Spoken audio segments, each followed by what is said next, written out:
Off and we are live. Thanks, guys. APEC starting up soon. Welcome, everyone.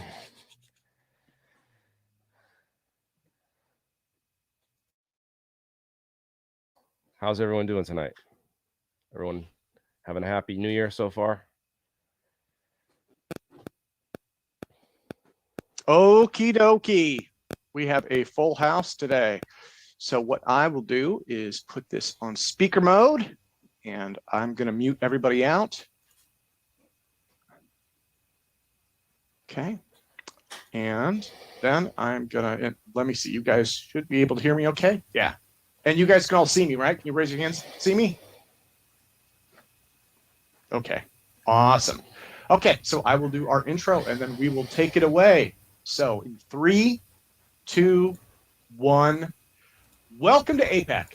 It's January 1st, and I'm your moderator, Tim Ventura.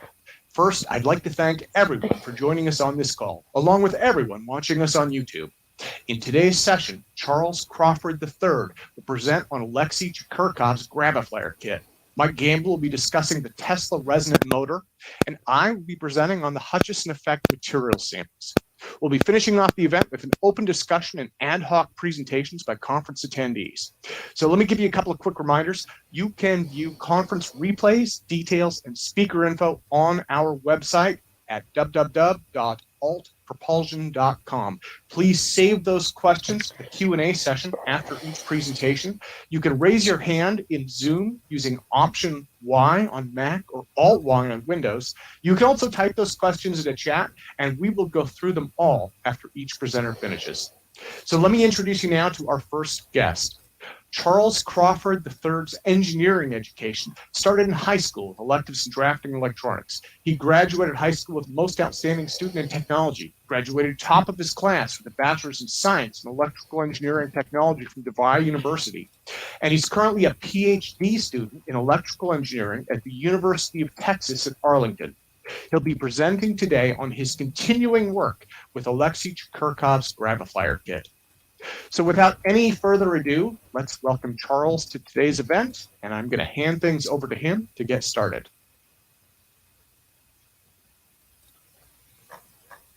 Okay, and Charles, I am asking you to unmute, and go ahead and take it away, sir. Thank you, Tim. All right, let's start sharing my screen here.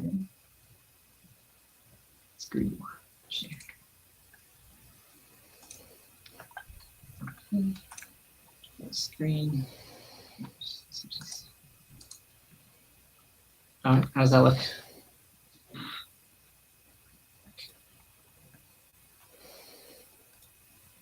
Yep, looks great. Okay, thank you. Start at the beginning here. Okay, there we go. Okay, yep, so as Tim said, I'm Charles Crawford III, and this is Alexey Chekurkov's Graviflyer kit. Kit design explained by me, and it's January 1st, 2022, so Happy New Year, everyone. I have my contact information here. The shapec2@yahoo.com is my email, my Facebook, my YouTube, and a Thingiverse page. And there's also the share drive for all these files I'll be going through today. So in case you're not familiar, Alex Chekurkov, shown here, is a Russian self-proclaimed garage scientist, where he's invented this Graviflyer, which he says based off designs from 1922. And he's combined several different ideas to make this device, he calls the Graviflyer, work. And as you see here, it flies and it could lift itself pretty high by adjusting the parameters of all these electronics. And he's also got a lot of controversy on it because he's the only one that's seen it fly, and he's posted his videos on YouTube. So people have asked him, to go outside without trees and where they think the device would not interact with metal reinforcement in the floor, as he's shown in his earlier videos. So in his more recent videos, he's out in the field with no suspension around him, no trees around him, and he's put hula hoops around the Graviflyer. He's put his arms around it. He's leaned over it and spun around it. He showed there's not a pole suspending it up. So it looks to me like it's alternative propulsion that it hasn't been seen before. So it's using form of high voltage, AC, DC, and ultrasound to create this lift. And here are some different designs he's shown in some of his videos. This is the earlier Graviflyer, which was stolen from his garage, and we still have that one hasn't been returned. And this one was one he showed later in his videos, but barely lifted and kind of fell over in some of the videos. And this is the latest one he's been showing in his videos, and this is actually the one he shipped to me when I bought this kit for 2,000 euros. There's a slight difference in the bottom here. He modified it since then, and he's since cut off these little edges, but other than that, it's pretty much this model. And in the field, I took a screenshot here from this video showing the electronics he used. And here he had it powered all on this car battery, 12 volts, so it's a low power system. This is the Slayer Exciter Tesla coil, or as he calls it, catcher, and these are the electronics for it. That's the power for it. And this, I believe, is the ultrasound device, and this is a high voltage device. And this box just has the regulator to convert the power from the car battery into 12 volts for these systems. And this Tesla coil and electronics for that are part of the kit he sent to me, but these other ones he still has. All right, so here is the Graviflyer design. Okay, Graviflyer schematic shown by Alexey Chekurkov from his channel. So the design's already free and open source since around 2017. He started showing the videos, and this video was a little after that when subscribers were asking to share more of the design. So there's one change I made here is this NPN transistor. There was a comment he made where the transistor was wrong with an error when resizing it, so when he redrew it. But this does not mean that it was assembled with an error. So from the schematics I've seen, this is how the transistor should look. Okay, so I'll break it down to the four main components of this. The first here in blue is the high voltage circuit. This green part is the ultrasound. And the red part here is the Tesla coil, or catcher, as he calls it. And the fourth part is more of a mechanical frame than electrical schematic, but he included it all together with that. And all these combined is what creates the lift of the Graviflyer and what I got with the Graviflyer kit. I updated the circuits. So after getting these kits, I took them apart, understood them better, and updated these schematics. So they were very close. One thing we noticed about the flyback transformer and the high voltage circuit was included the diode and capacitor, which is actually included in the flyback transformer. So you really didn't need to show that. Chris Hardiman and I spent many months trying to reproduce the diode and capacitor configuration, but it wasn't needed. Later, I showed him this updated schematic, and he said that those diodes and capacitors were included in this flyback transformer and not needed in the schematic. And here's the ultrasound circuit. So the one he sent me is a little different. He's using this regulator to control the voltage of the motors and the power to the ultrasound circuit. And I updated the part numbers, which will go into more details into each circuit. And the Slayer Exciter Tesla coil, I updated those values as well. And this he actually sent me with the kit, which gives more details of the construction of the Graviflyer frame and the motor distance and the layout of all the components and the wires. So we'll go into more detail on those.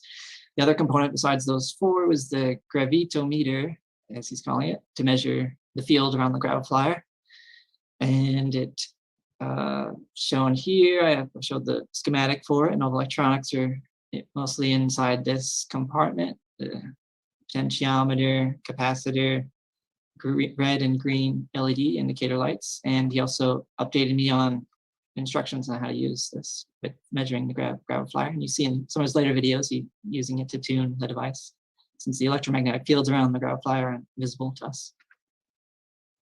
So there's more construction of the gravitometer.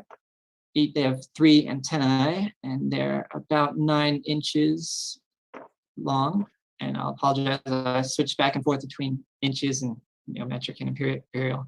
So the thickness of these are about 0.79 millimeters. And again, these are inside that component. And the back just has a little hook to hang everything, and the 3 wires go into the antenna, and a shovel handle modified to hold it.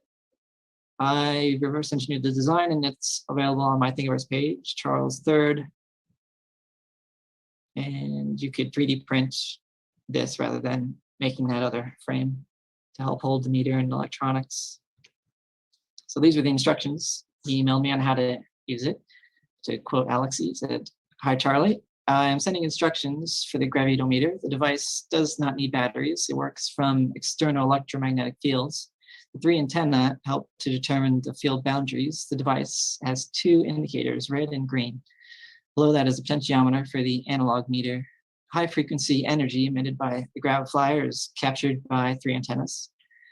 The red indicator lights up indicating the presence of an electromagnetic field. The green indicator lights up when the upper and lower disks begin to form torsion vortices. They are not shielded by anything and affect electromagnetic devices. The analog meter begins to go off scale. In this case, you need to start reducing the power in the electromagnetic field captured by the 3 antennas by turning down the potentiometer. If the arrow of the device continues to go off scale, then you need to turn off the middle antenna by opening the switch on the right side. If, in this case, the gravitometer continues to go off scale, you need to move the gravitometer away from the device. This means that the torsion fields have formed an energetic cocoon around the device, which has a certain intensity of shielding gravitational waves. It is important to point out that the zone of powerful torsion fields is harmful to the body. It is necessary to limit the time of the experiment. The antennas placed in the field of the Graviflyer will show an intense zone of the apparatus, which is not desirable to cross. The indicator should be adjusted when all 3 antennas are turned on and the analog device is positioned in maximum sensitivity. As the electromagnetic field increases, the sensitivity should be reduced. 2 lit indicator signals that the device is tuned to the Levitation effect in which gravitational waves bend around the body of the Graviflyer. Now it's from Alexey Chekurkov on October 30th, 2021. Okay, let's go into the high voltage circuit.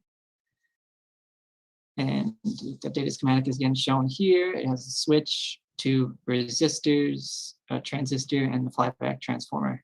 Here's kind of a side view of the transistor, which is connected to this giant heatsink, and it does produce a lot of heat, so it needs a lot of heatsink to pull from that. The 2 resistors are 5 watts. Let's zoom in here. They are 5 watts, 220 ohms JW, and 5 watt 220 ohm JM. So that one is the 22 ohm, and this is the 220 ohm. That's shown here. This is the power supply he supplied with it. It is a European adapter, so I bought adapters for the US plugs. And it can do up to 2.5 amps at 3 to 24 volts.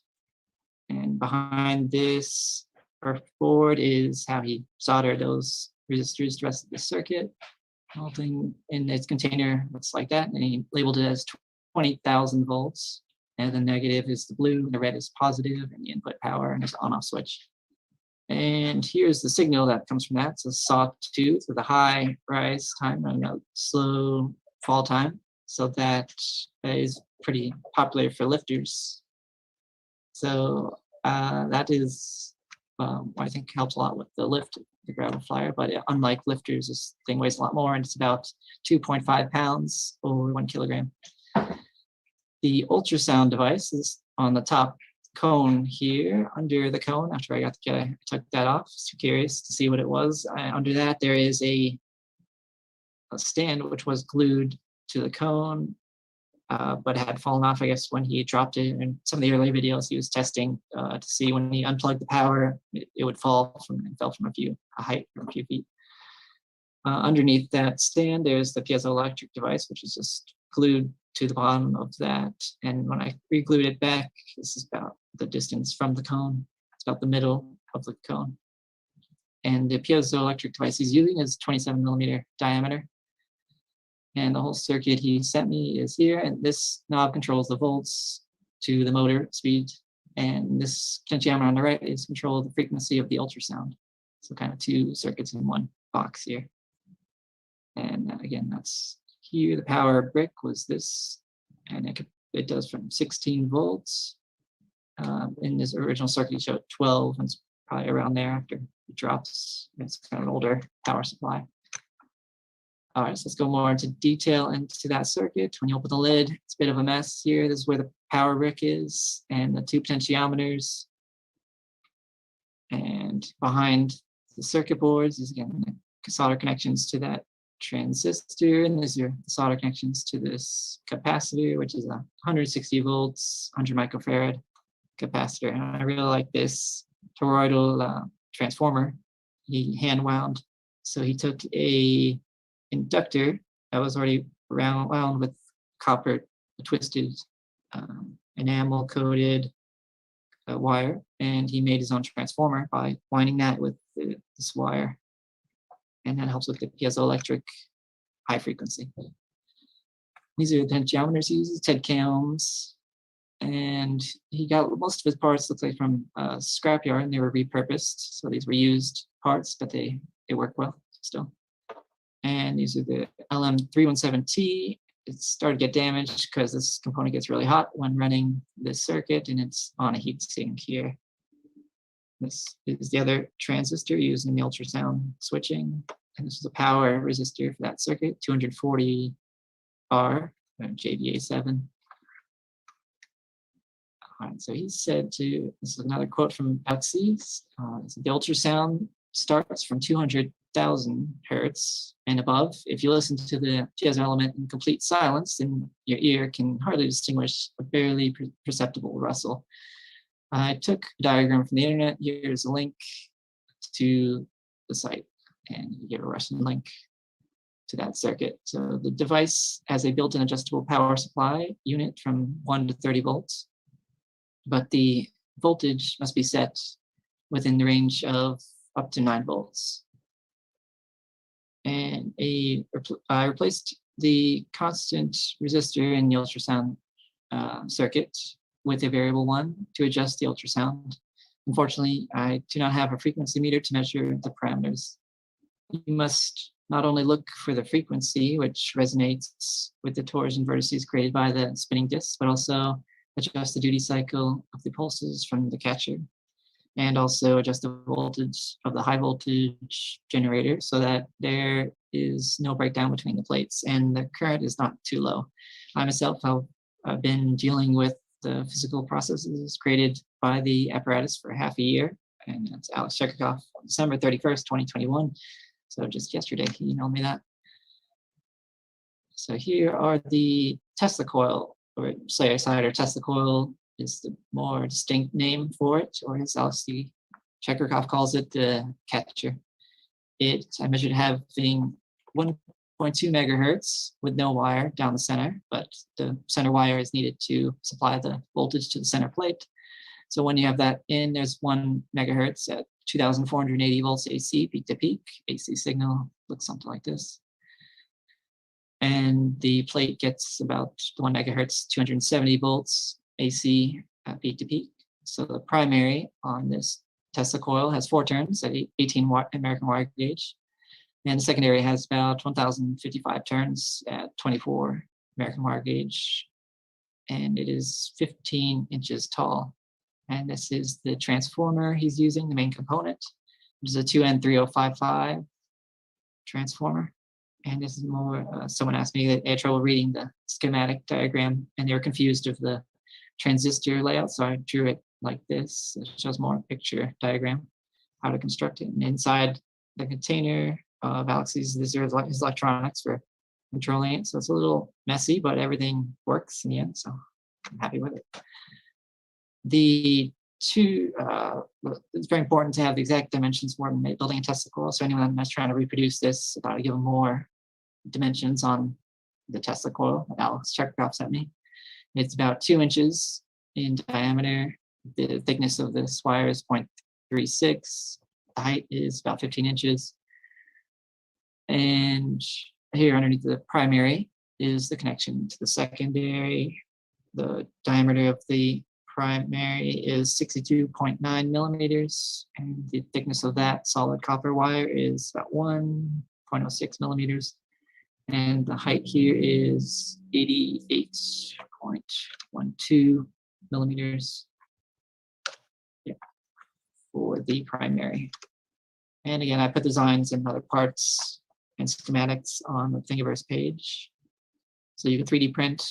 I redesigned and printed this container and stand for the Tesla coil. So the fourth part is the Graviflyer frame, which, with updated designs from Alexey Chekurkov, he's showing the piezoelectric element under the cone. And strangely enough, this top part is mostly solid, so the sound somehow bounces around this in this cavity. Maybe Todd Desiato thinks it's reflecting off this whole circular top part, which you can see here in this light green color. And he drew here the wires here in this green crayon. He drew it to go down. That's the motor power cable, which is also connected to the ultrasound in a twisted pair combined wire. So two are for the positive and negative for the 12 volt for the motors that are connected in parallel, and the ultrasound positive and negative, which run up to the top there. And then the other wire you've seen in the video is the catcher, the Tesla coil wire. It goes directly from the bottom, connects to one of the legs of the Graviflyer. And the other wire is the high voltage. It's a twisted pair, about 18 gauge, positive and negative. That is in this. So in the video, you see the 3 wires, but inside those wires there are several other wires shielded there. And this is the brand for the top and bottom motor. They're the same, even though the bottom one looks different. He's just using a siren, which you get like a 12 volt siren put on your car. He modified that plastic casing to just go around the bottom motor and to help just hold the frame. But there's no electronics from that circuit underneath it. It's just a motor. And he said the voltage about 30 kilovolts. The speed of the disk is about 2,600 to 2,890 RPM. But there is nothing else to measure. Under measuring the discs, though, that's an important thing. A lot of people are asking, what are the diameter of those discs? About 8.5 inches, both equal. And he has the north-facing up magnets, 6 of them evenly spaced near the edge. And there is some steel casing around those neodymium magnets, particularly there and at N42 neodymium. Measuring the diameter of those, about 25.21 millimeters. And the height is about 7 millimeters. And the brushes make contact with the outer sides of the plates away from the center plate. And they're connected with this brass brush. So this is for the bottom plate and this is for the top. And it just has a lug connected to that runs along the side of the frame. It's for the high voltage. All right, underneath, we have all the connections for the high voltage, positive and negative, and the 4 that goes to the splicers, the ultrasound and motors, and the Tesla coil goes directly through the center, out the side, and connects to a leg. This is the diameter of the center plate. He had to bend it to ship it to me. So he said, so I had to unbend that to get it going back to work. And it's about 15.5, almost 16 inches in diameter. A lot of people were asking about this oxidization and threw us off for a long time. We thought it was some type of steel plate, but it's actually a aluminum plate. And this oxidization is actually some residue from epoxy or something. I believe when he found it from the junkyard or wherever, that's what he got on it. So the motors, the top motor was completely cut off the fins. The bottom ones were badly damaged as he used like a Dremel to cut around this acrylic insulator. And he Roman numeral labeled 1, 2, 3 holes for the screws that hold the bottom plate onto this. So a lot of people were saying, was it the fan blades that were suspending it up in the air? No, definitely not. The top blades are completely missing. Bottom blades are badly damaged. These are the other hardware components, the 3 legs, which are stainless steel. The rest of the components are slightly magnetic, so they're a mix of steel and other metals. And we just gave washers and nuts, no lock washers, no lock nuts. So you have to make sure that they're very tight on the frame, or else the spinning of magnets and electromagnetic fields will start to unscrew those those nuts.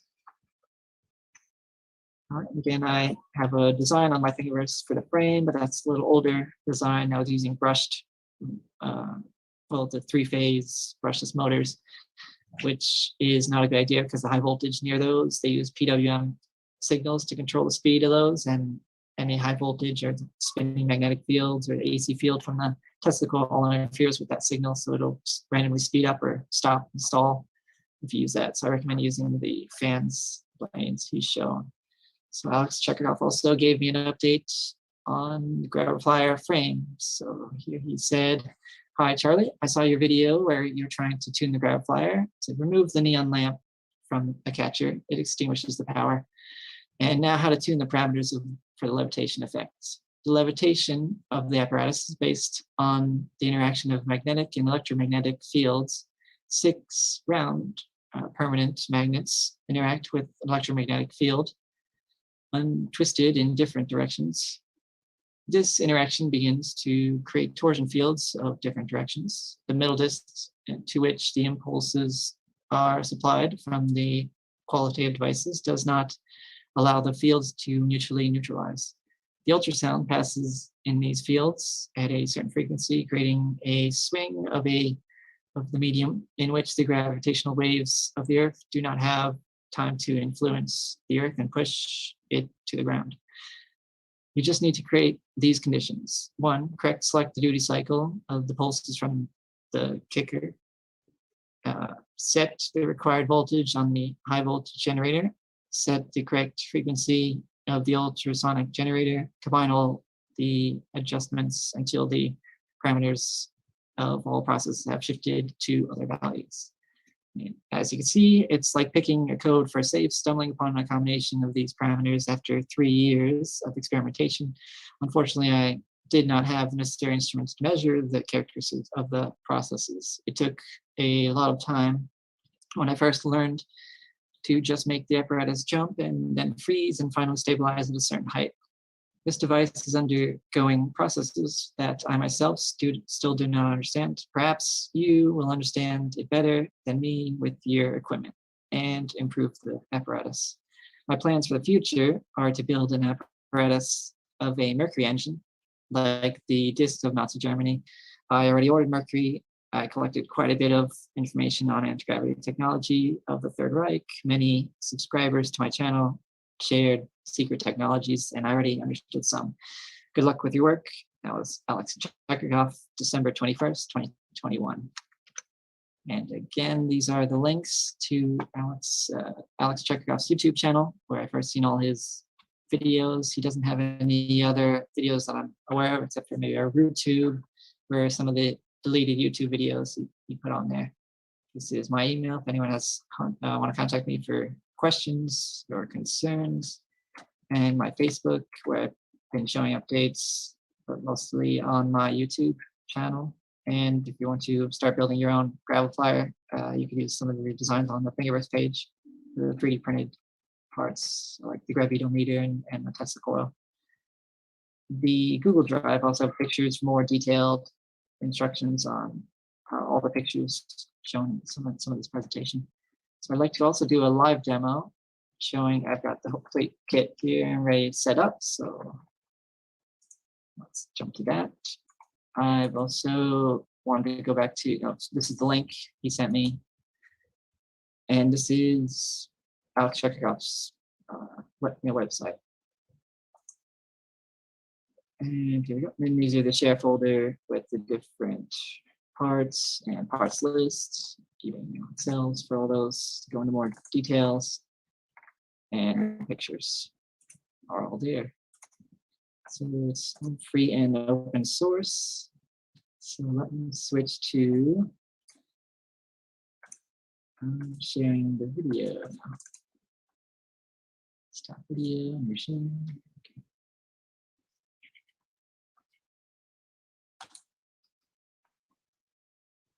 Okay, and what I need to do is switch this. I can maybe switch on to my phone if we need to get a better view some of the equipment. Okay, let's switch to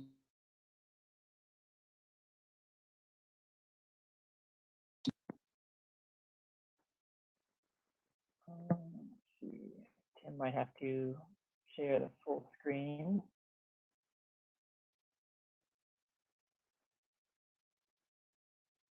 Okay. Okay, hopefully I'm highlighted. Yeah. Okay, yep, in the chat, maybe if you could give me a thumbs up if you could see it well, the video. Okay, and so you're doing you're trying to play video, Charlie, or? And here we go. Okay.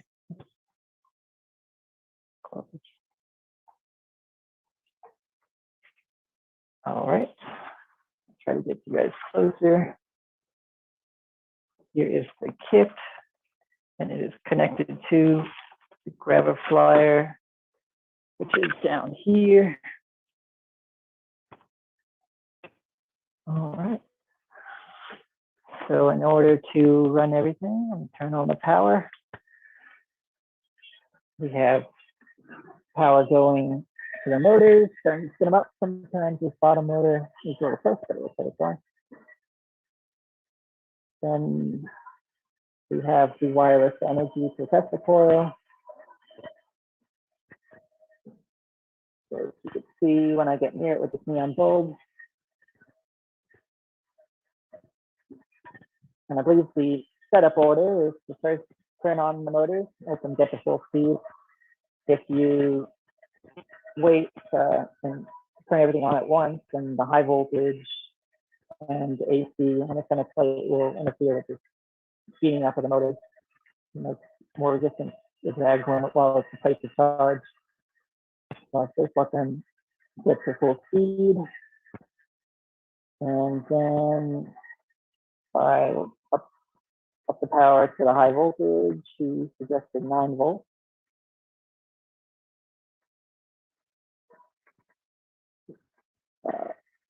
There. I've also got this radiation meter and a lead vest to help with protection while puffing. So far the meter hasn't detected much while tuning it. It seems like once you get the correct setup for the lift, that there's a sustained higher voltage field that generates around it.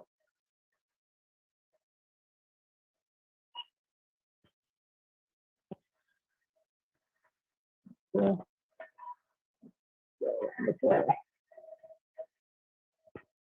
All right, so switch is already on.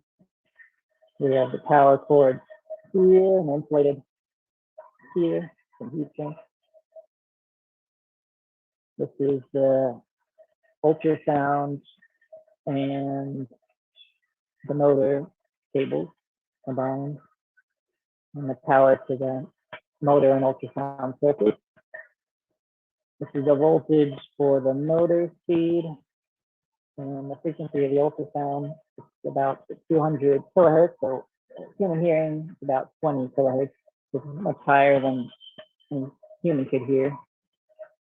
So adjusting this is kind of the more complicated part of it. Here we have the gravitometer, which does light up red when you're near the tester coil. And you'll see the meter start to rise a little. There we go. Okay. So it's working. And the wire down the center is not in physical contact with the output, which is collecting the wireless energy from the tester coil. A lot of people have asked, how could Alexey touch the center plate if there's high voltage AC? That's because it's not in direct contact with the power system. So it's a high voltage, low current, and high frequency. Okay, so let's get them across. I've also got other equipment to measure like the speed of the rotation of the disc, tachometer. Another good equipment to use, suggested by John Hutchinson, was actually an AM radio. So turn that on. So you can hear the hum, and that's actually from the radio waves of the Tesla coil. And I can prove that by turning it on, and you'll hear it. It goes back to static. And then I'll turn it back on. You can hear the hum. So it helps kind of audibly hear the electromagnetic field that is developing around Graviflyer. That's down there. There's also infrared camera. After this, I can show you Player One infrared video of some of the electronics that helps give a better view of where the heat is coming from on the circuit. So right now, it's not too hot, but the heat sink here is starting to heat up. And some of the electronics in here, as well as the heat sink that is transistor for the Tesla coil, gets pretty hot. The Tesla coil generates heat near the top resonant frequency of it. Okay, so that's it. And yeah, I want to be clear, I haven't gone to lift yet. I'm still experimenting with this tuning the device and getting practice with that. So the only thing I've noticed is it's spinning here and vibrating. Sometimes there'll be different variations of vibration. But I've double checked to make sure there is an AC signal on the center plate. And I've replaced the magnets that were originally given. They were cracked. They were damaged from shipping, or maybe from Alexey testing. And the rest seem to be working quite well. As the electric is working, I connected to a different ultrasound circuit with to check the lower frequencies, and here that was making noise.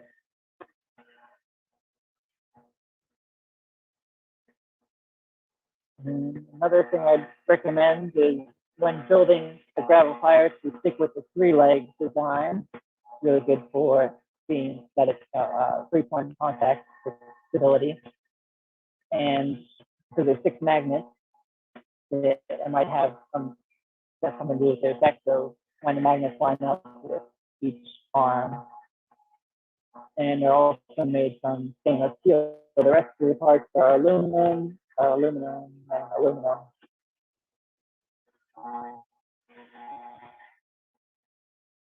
So this is what it says most of the time. And as Alex Chekurkov has shown with his cables, you could have them much longer, and so he could fly it much higher. But I'm keeping them a little shorter just to make sure the signals are reaching the Graviflyer.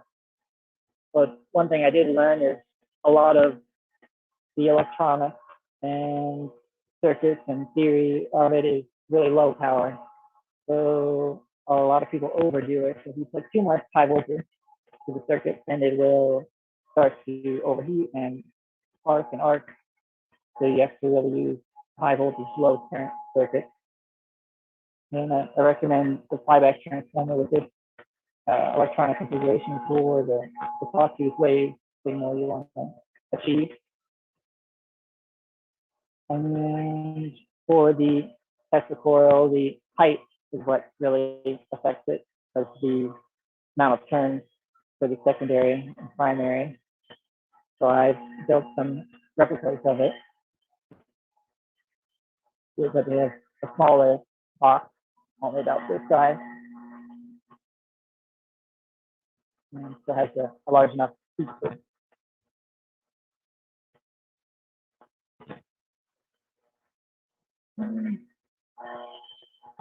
So tuning, even Alexey says, it's taking several hours. So I doubt we'll see anything in this short video. But you get the idea of the setup and what it looks like running. But I believe he must have spent many hours doing this, and then no one showing the clips where it looks up.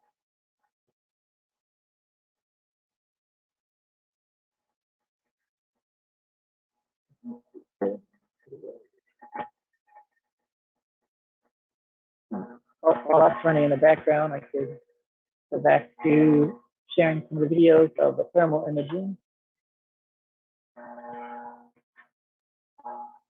Alexey Chekurkov also said that there's a high voltage field that builds up around the Graviflyer does destroy some of its electrical equipment, so he stays about 10 feet away from it when it's getting near to lifting up. And you can tell that from the gravitometer signals that he's measuring. But currently, when I use the gravitometer on it, it doesn't light up at all. So it's still a work on the tuning process to develop that field.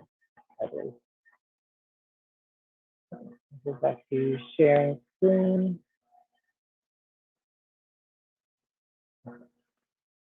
Here is the thermal video, clear one.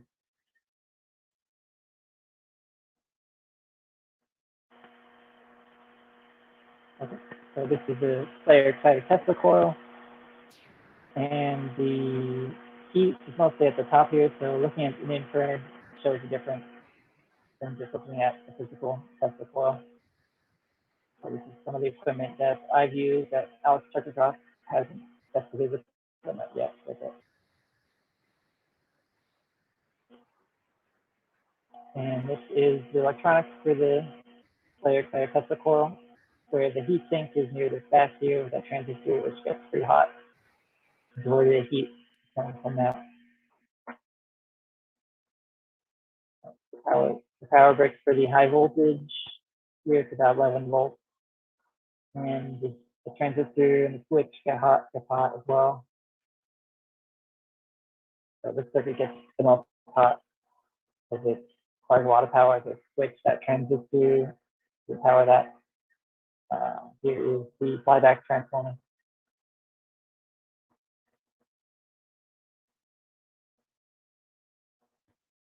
Here's the transistor, and this is all just the heat sink.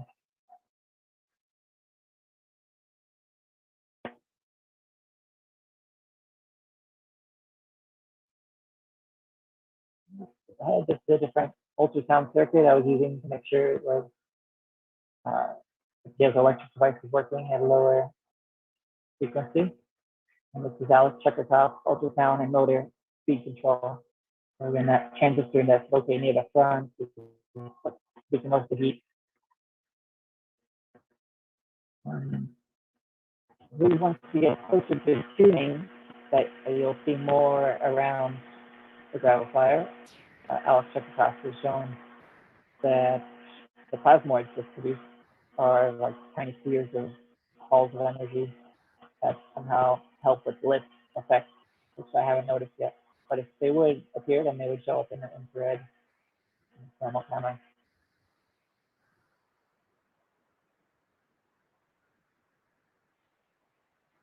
Mostly the heat on the Graviflyer is just from 12 volts, so running on 12 volts pretty fast. And there's a bit of a backward torque because the magnet near the aluminum plate. And the thickness of the plate is 0.69 millimeters. And the legs and the arms are all electrically connected to the AC signal, and it goes in the C along with the center plate.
And we have a fifth. So as soon as I get this thing flying, I'll definitely share with everyone. See that update.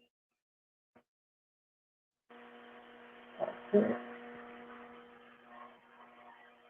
Go back to Hey, Charlie, we're screen getting some share. mic interference. Is that? All right, here we go. So this is Can you work on your mic a little bit? my YouTube channel where it shows the playlist of the videos. I put together clips of all the flights of the Graviflyer.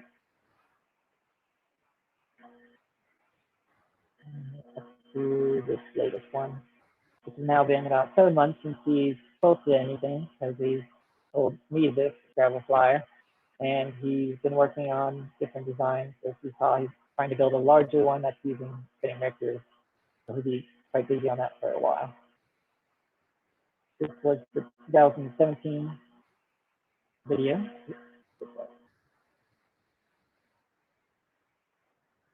And then he's gone into other theory for videos. And to translate his videos from Russian to English, we use the subtitles, auto-generate, auto-translate into English.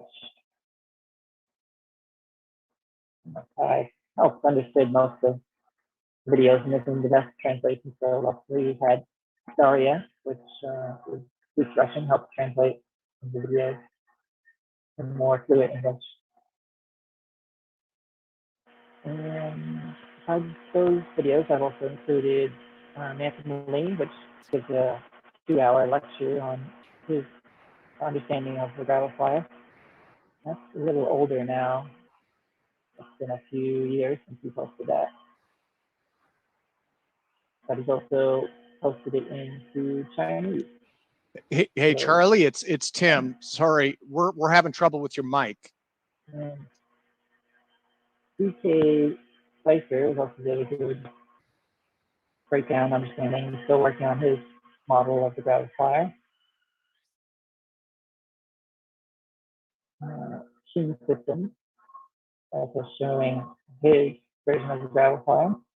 Hopefully this explanation of the kit will help these groups work on their Graviflyer design a little more detailed. And here is another one from that. Oh, there's a guinea pig that was working on a 3D printed spinning disc, and the distance wasn't quite right, as Alex Chekurkov said. So we probably shouldn't use 3D printed disc for it. That explode there. So the thin aluminum he's using is good, and he's probably not spinning as fast as in this video. He's spinning at about 2,500 RPM. Yeah, I think he's spinning around 10,000 RPM. So yeah, don't go that fast. Too dangerous for the projectiles of the magnets. That's why he has the screws down the center of the magnets to help hold them to the plate.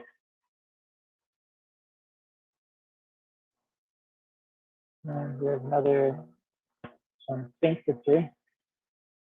They're attempting the Graviflyer design. Magnetron.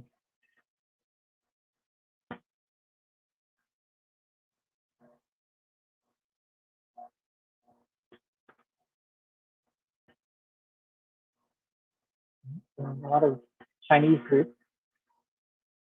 I don't speak Chinese, so I don't know this username.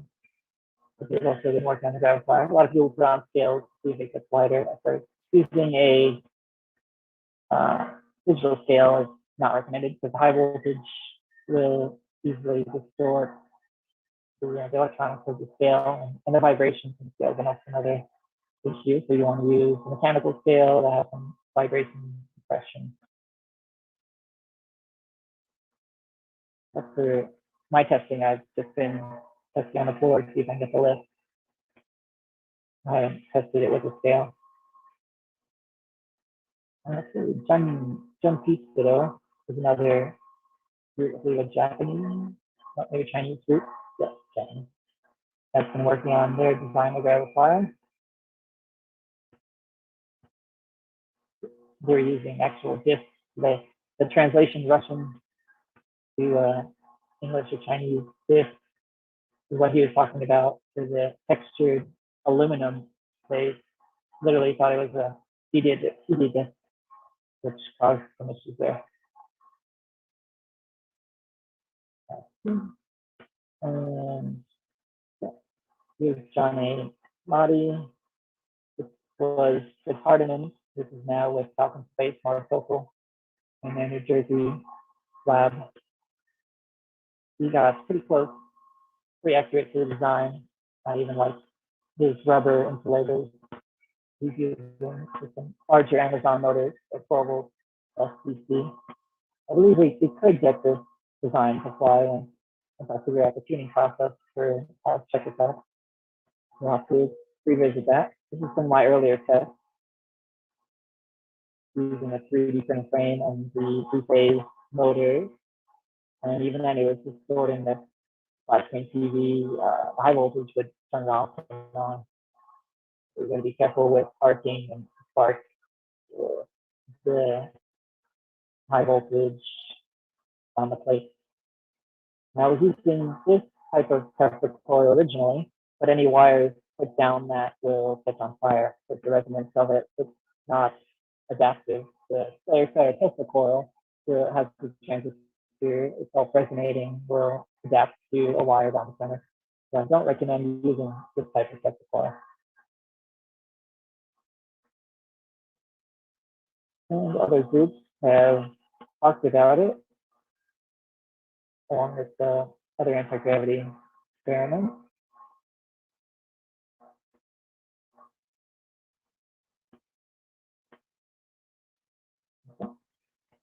So you can see I'm not the only one working on this.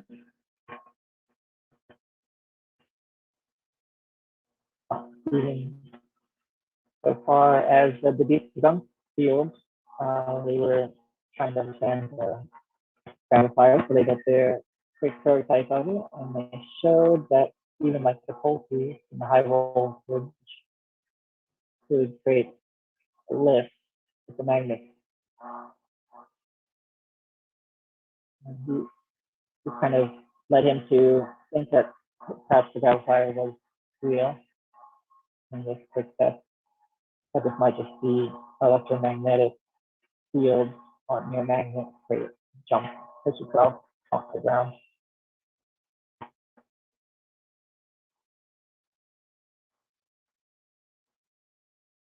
Okay, guys, let me do this. We're having some trouble here. We can't get through to him, so I'm going to. Oops. All right. Well, I think that's about everything I want to share. Whoa, Charlie, here. Oh, Hang. Probably the ultrasound or the turn this off.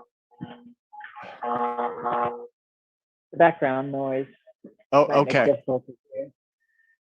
Charlie, Sorry, sorry, it's Tim. Can you hear me? And we can go to the question section, and I'll let this run. It's a bit of a noise. I have to turn it off. Okay. If it's too loud to hear anything. This is pretty much what the testing looks like, and I'll keep experimenting with it so we get some lift. Oh, okay. Charlie, can you hear me okay?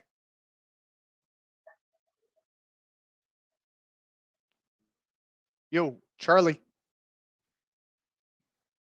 Yeah, Charlie, can you hear me okay? Okay, let me see.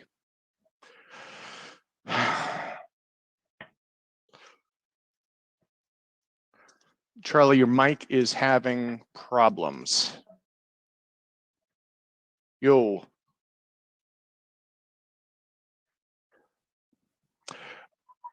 Okay. Yeah, I guess the high voltage near some of the equipment Oh, okay. might have distorted some of the Charlie, can you hear me? Problem working with this. Can you hear me talking? So we could be good to move to the question section. I'll switch to a different headset. Yeah, unplug it, plug it back in. Yeah, please switch headsets.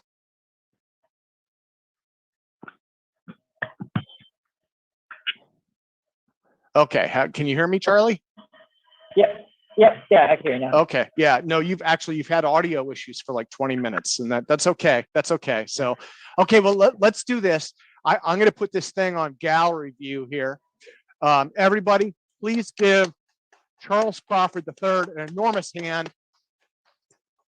We did have some audio issues. I do think Mark Sokol said in chat it was probably the Tesla coil. And I think it was. When you turned it off, your audio got way better, but the receiver still wasn't working. So again, my apologies to everyone for the audio issues. Let's go to Q&A session now, though. So who wants to go first? And again, you can raise those hands with, let me see, Option Y on Mac or Alt Y on Windows. Yep, I think so. I know the high voltage, as it builds up, will distort more and more electronics. And let me see, Nils, go for it, sir.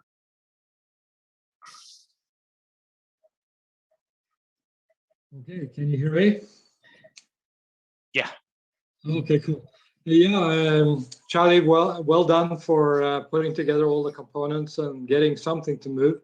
My question is, how important is the ultrasound to make the effect that the Russian guy is claiming? Can we do without that, or is that a really essential part? Good question. I know Todd gets out there for the vortex drive has been studying. We can't hear your voice very clear. Can you move the mic closer to your mouth? Sure. Let me try to speak there. How about now? Can you hear me now? A little bit better. It's a little muddy, but it's not horrible. Can you hear me now? Sort of. Can you hear me now? Yeah. It's a little better. Okay, great. Yeah, to restart it. So, yeah, I believe the ultrasound is necessary to create the lift, and Chekurkov said it's needed. And that's one of the keys that he mentions when you adjust the parameters. The ultrasound frequency needs to be adjusted so you get the right lift.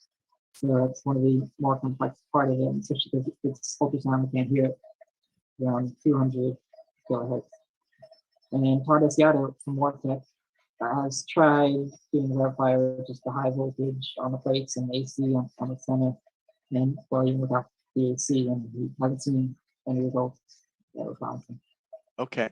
So Charlie, I think one of the things that would help is if you enunciate a little bit better, speak up and enunciate a little bit better.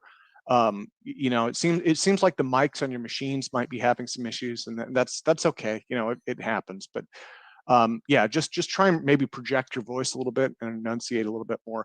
So if it's okay, I would like to ask you, before I go to our next question, I want to ask, well, I missed a lot of your presentation. You have this kit from Alexey Chekurkov. I know he's been sending you bits and pieces of information along the way.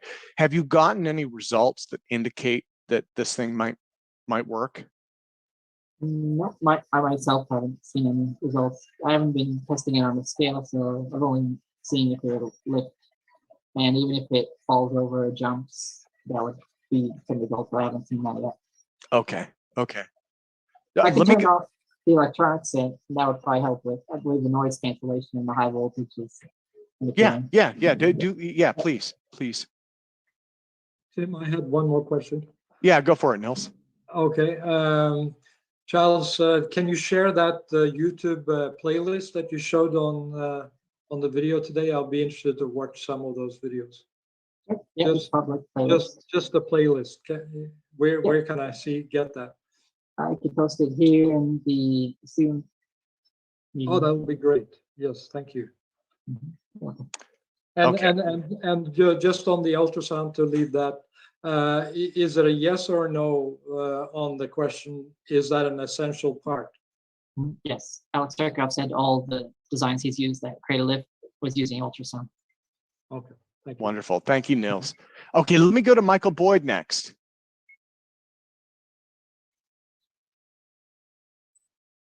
Hey, Charles, can you hear me okay? Hello, yeah. Coming clear.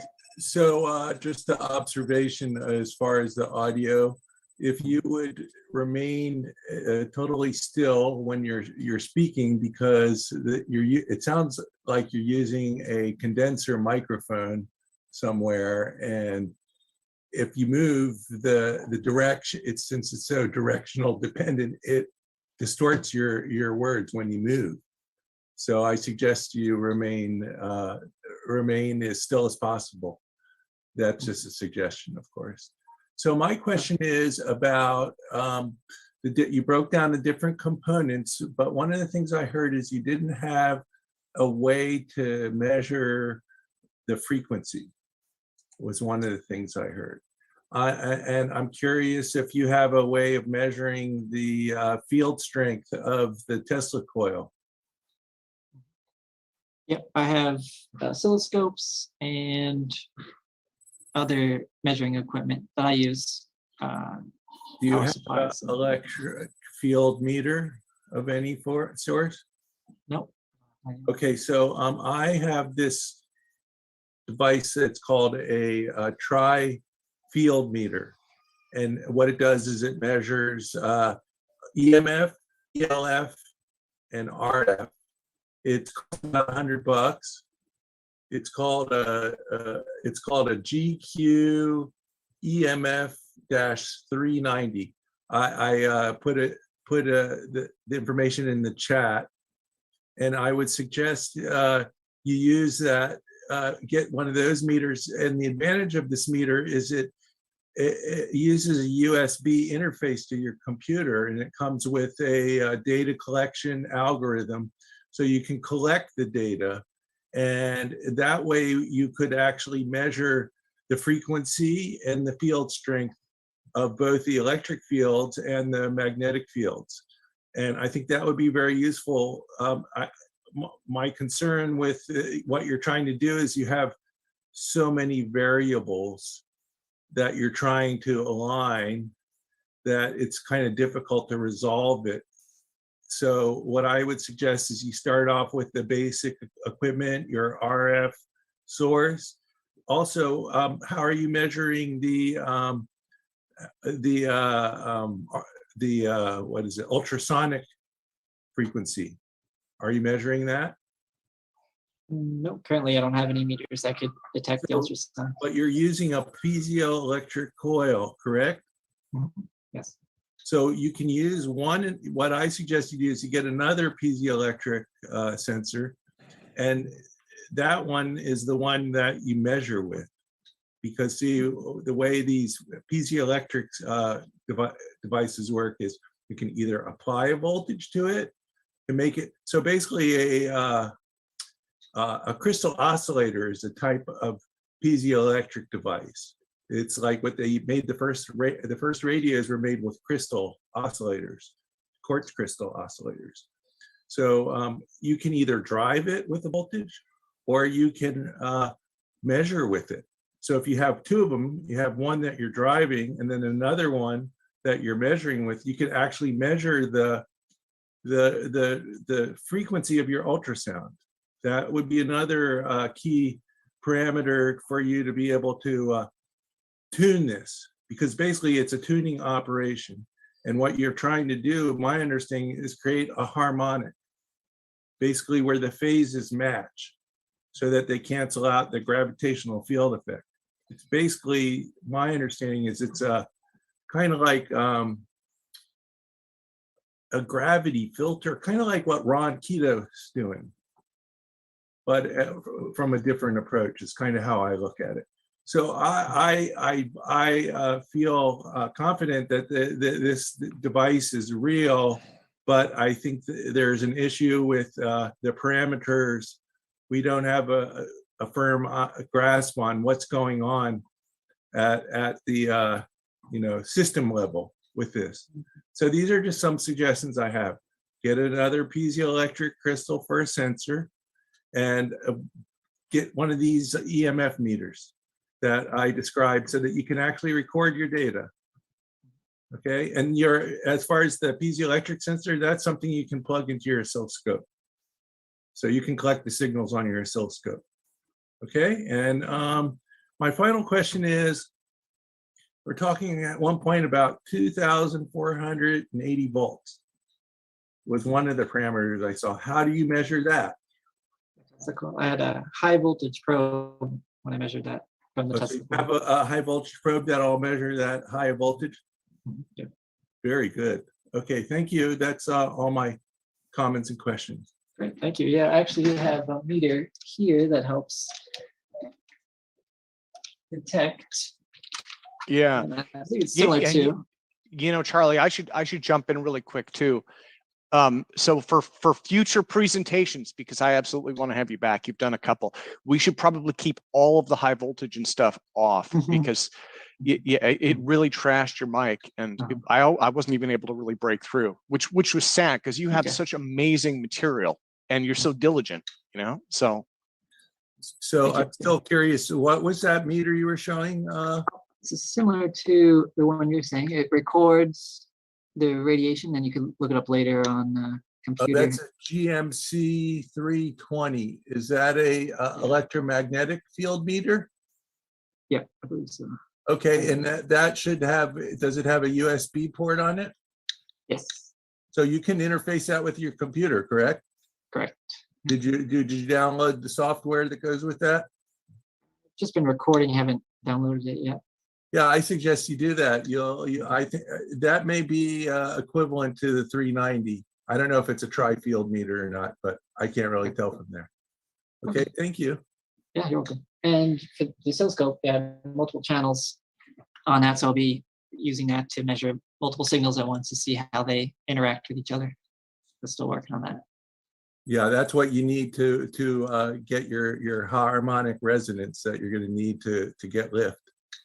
Yep, and it was a good idea with the piezoelectric. I've been measuring the AC signal it's used to power the piezo, but it's a good idea to use another piezo to resonate at that frequency, and then I could be able to pick up the voltage and the signal on the one near it. So I'll try that. So I have a question. This is John Reed. Charlie, John, could I get you to turn on your camera, John, if that's okay? Oh, I'm sorry that the camera's not working at the moment. Okay. So yeah, well, go ahead, sir. Yes, Charlie, because many of us could not understand you clearly in what you were saying, I'm wondering if you would happen to have a transcript of your presentation or maybe an outline that you could send to us. Okay, I could send the PowerPoint, but no transcript of it. You know, Charlie, you could put that right into chat, actually. You can upload files into chat if you wanted to do that, and everybody could get it there. Sure. Yeah, I'll do that now. Okay. Thanks so much, Charlie. You're welcome. Yeah. And again, Charlie, I can't thank you enough for presenting. You know, technical stuff happens. It is what it is. So. Yeah, it was actually pretty good because the Graviflyer is known for its high electromagnetic fields. So I was worried it would even distort the Wi-Fi and disconnect me, but luckily it didn't build up enough to do that. So, but you do see that there's fields that are invisible that are interfering with electronics. Yeah. Well, let me go to Morgan next. Morgan, go for it. And again, if you could turn on your camera, sir, that would be wonderful. Yeah. Oh, thank you. Okay, cool. Yeah, sorry. Oh, so so nice presentation, by the way. I wanted to just, I don't know if I missed this, but what actually is occurring on the Graviflyer itself? I see that you have like rotating magnetic fields and voltages applied to it, but what's actually like, can you describe a little bit about what that actual device is doing? You know what I mean? Like, what, you know, if there's some, whatever, because I mean, we're talking about phase matching and things like this, but what's actually happening on the device? You know what I mean? Yep, so there's three main forces: the high voltage sawtooth on the top and bottom discs, and the AC signal on the center disc, and the ultrasound above, on the cone above it. And there's also the spinning magnets roll north facing up, which does create like another AC signal on the center plate. So is this like the theory exactly what's creating the lift? Is it like a capacitor? The theory of it is still debatable. You said two plates with a sawtooth. Okay, so capacitor right. with a plate on the inside and then a rotating magnetic field below it? Yeah, part of the capacitor is the bottom rotating disc that has the magnets on it. So you can say the bottom portion of that capacitor has the magnets, and then the center AC signal obviously says is to use to separate the spinning magnetic fields on the top and bottom. I see. Okay, so the magnetic fields are inside of the capacitor, and then you have an additional sawtooth electric field on the inside of that as well.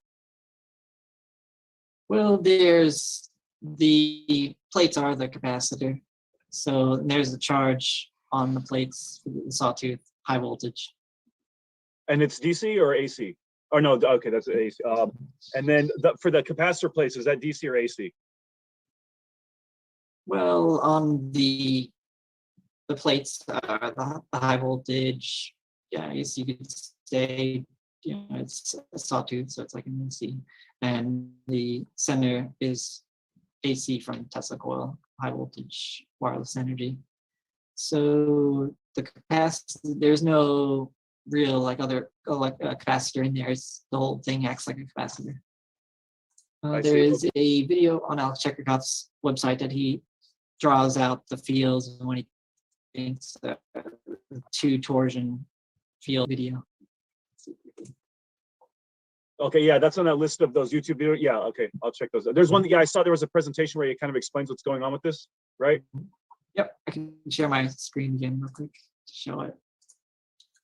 Here it is. It's after the schematic, and yeah, I'd recommend translating it to English. He later goes into what the fields look like. He drew them on the side here. Can you go back? There was that one picture. Can you of the actual device itself? Can you kind of explain what's going on the device, just for a point of reference, or like with this diagram here? Sure. This is an older one, so it shows magnets on top and bottom. But in later designs, he only has the magnets on the bottom discs. So it's kind of like acting as a capacitor. It's the top positive, the bottom negative, and the center has the AC.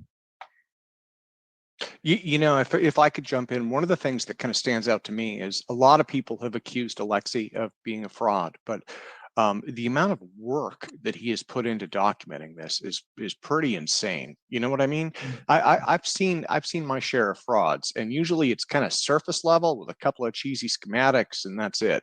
He's built several models of these. He keeps testing them and putting videos up. He's got detailed schematics. He's trying to outline fields. I mean, I guess it's possible, but it just seems like the time and energy investment that's gone into this is more than, you know, more than I would expect, I guess, if he was making it all up. That's true. And I also would suggest going to Rex Research. They have a great page explaining their theory of Graviflyer here in more detail. And what they think, this is the sawtooth signal that they showed was a little different than what I observed by actually measuring it. They took screenshots from several videos and they go into the construction. Yeah, and a lot of written text on its description. But they're using the older version of using magnets on top, which isn't in the later designs. And do you have any idea of what the magnets are actually doing?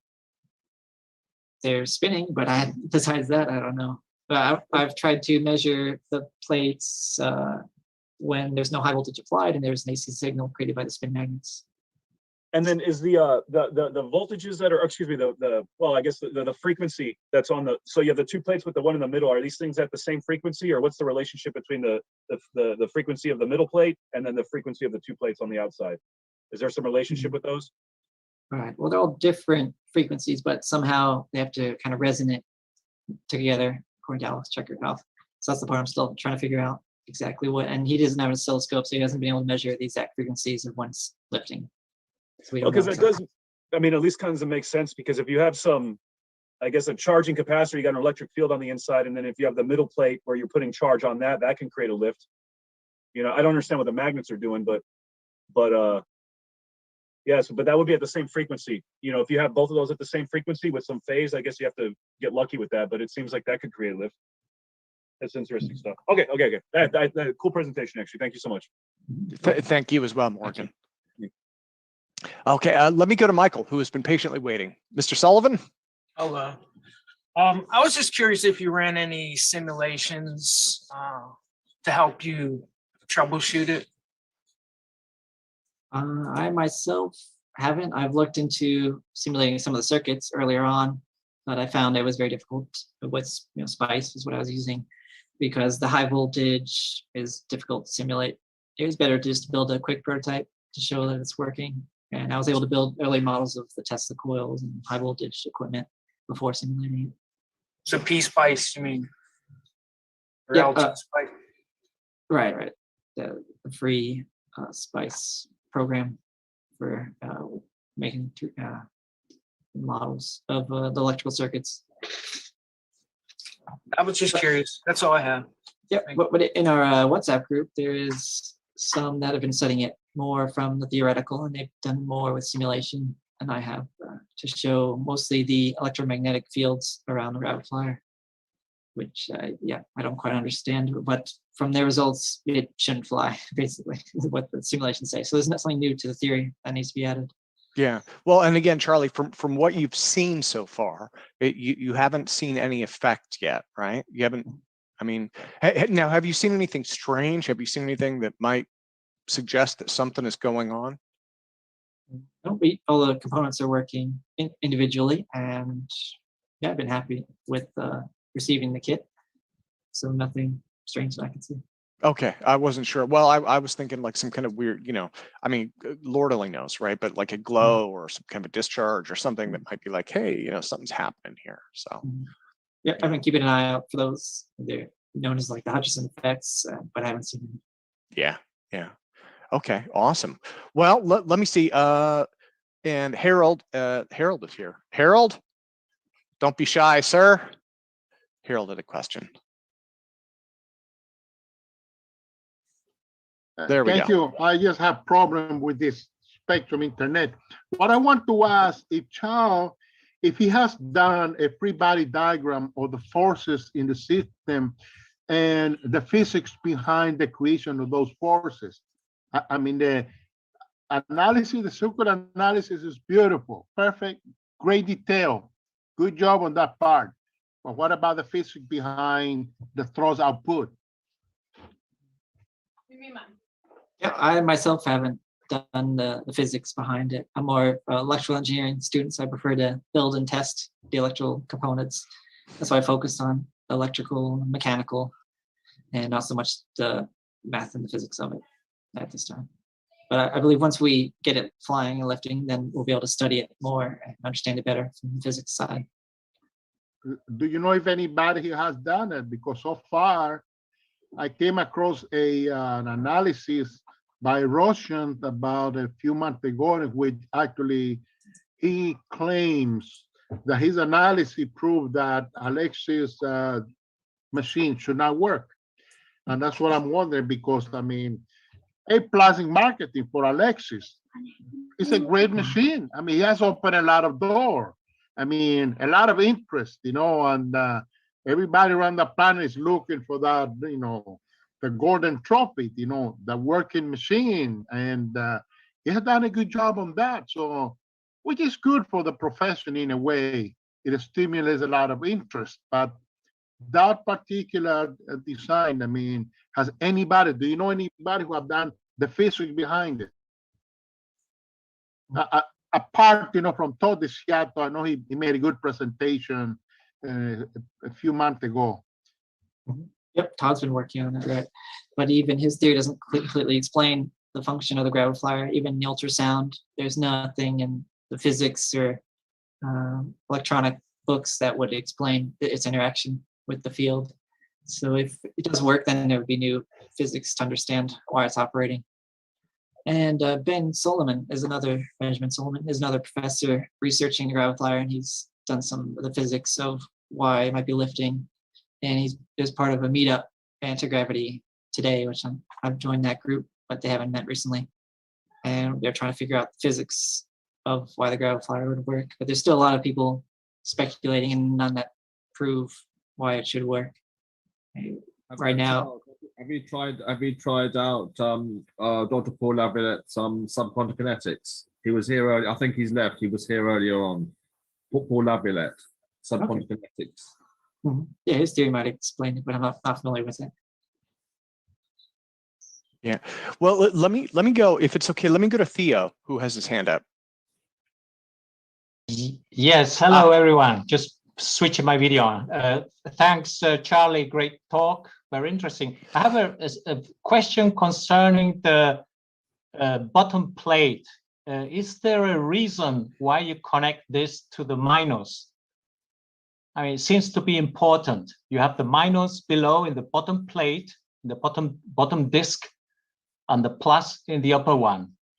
Did the Russian guy tell you if that's important and why?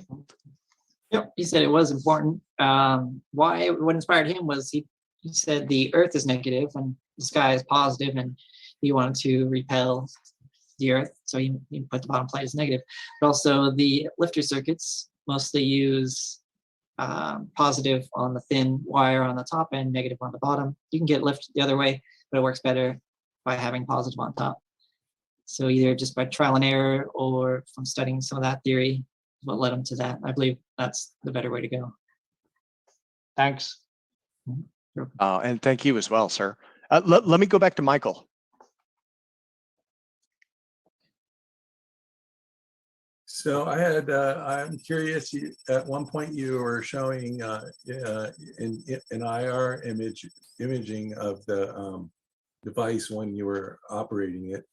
And I noticed that, so basically there were a lot of places in the circuit within the device that appeared to be heating relative to the background ambient temperature. I could see the cooling effect on the edges, like you mentioned, due to the spinning of the disk. I worked in RF electronics, and in RF electronics, you use a lot of surface mount devices. And I saw a lot of the connectors and stuff you were using in there. They definitely were not surface mount. And those could be the points of your resistive loading that's basically causing it to heat up at the wrong place and make it so you don't have a sufficient field strength. Basically, it's leaking current. And so that's a good thing for, I think, you to look at any of the internal circuitry where you're using where you're not following RF requirements for your interconnection. I'm curious, do you have any experience with RF circuitry?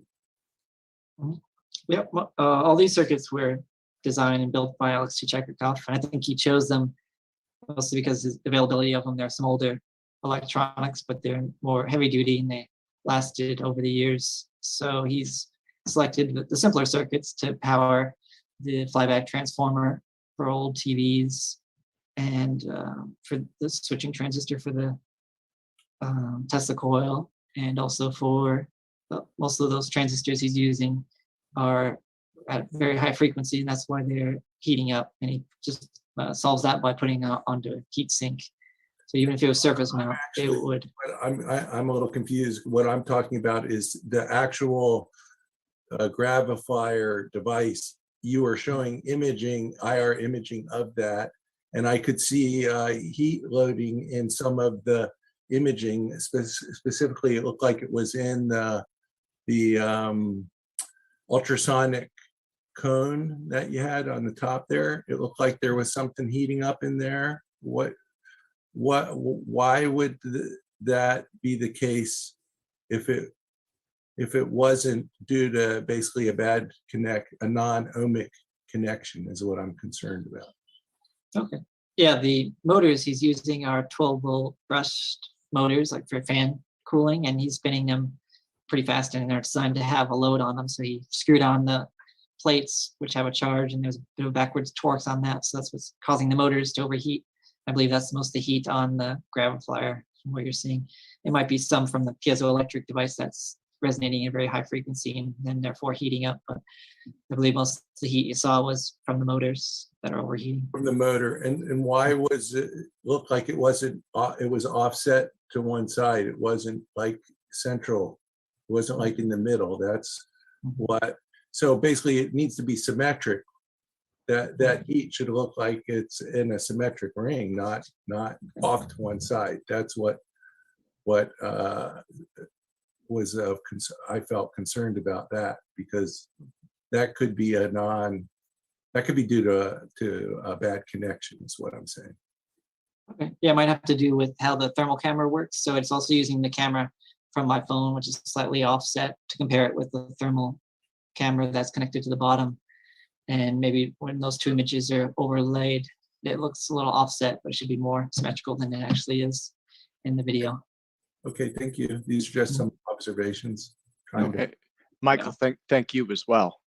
Charlie, that is a hardcore looking phone. And that's enormous. That is an enormous phone. Is that a Samsung? It must be a Samsung, right? Yeah. Yeah, but it's giant. It's like, okay. So let me see who else has questions. So Dawn had mentioned in chat that tweaking until something works can mask an accumulation time. And so that's something I'd like to speak to that a little bit. That's something that Mark and I and many other people, I'm sure, Charlie, you're probably familiar with it as well.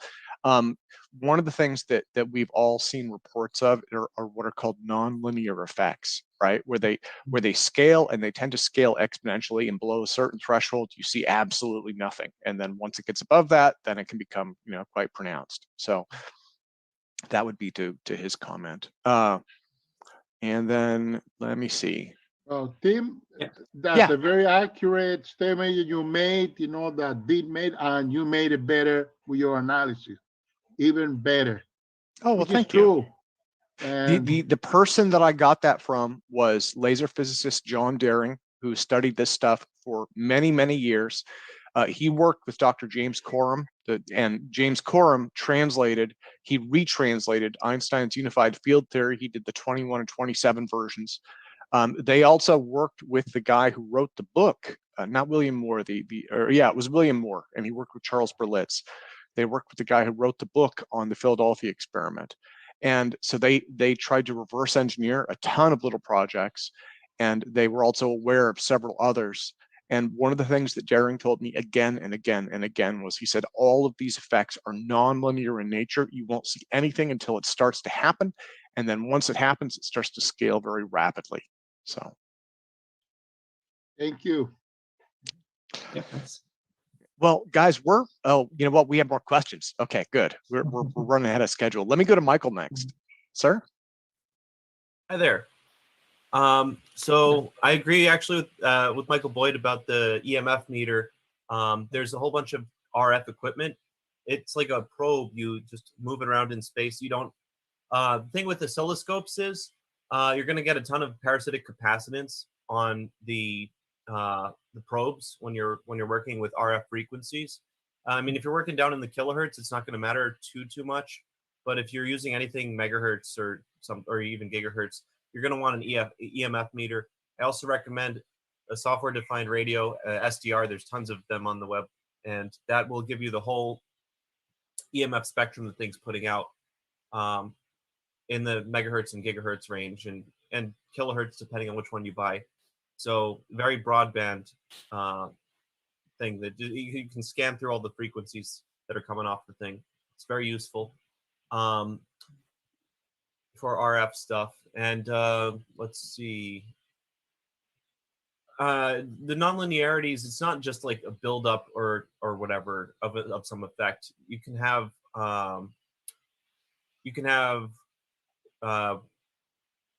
chaotic behavior where you've got some random thing that happens and goes away and happens and goes away.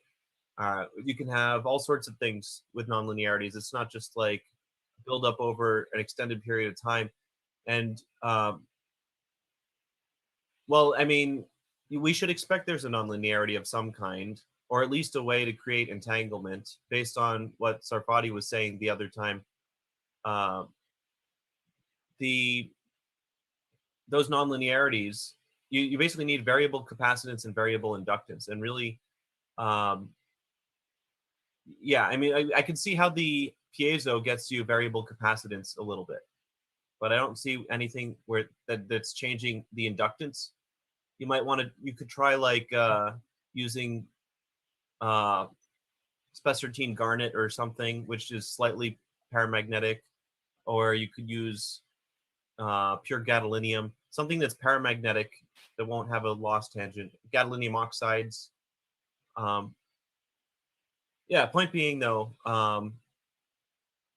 you're going to want to look at nonlinearities. You're going to want to try to create nonlinearities. And there's probably some nonlinearity in the system that you're looking, probably a mechanical thing, I'd have to guess, if the ultrasound is anything to do with it.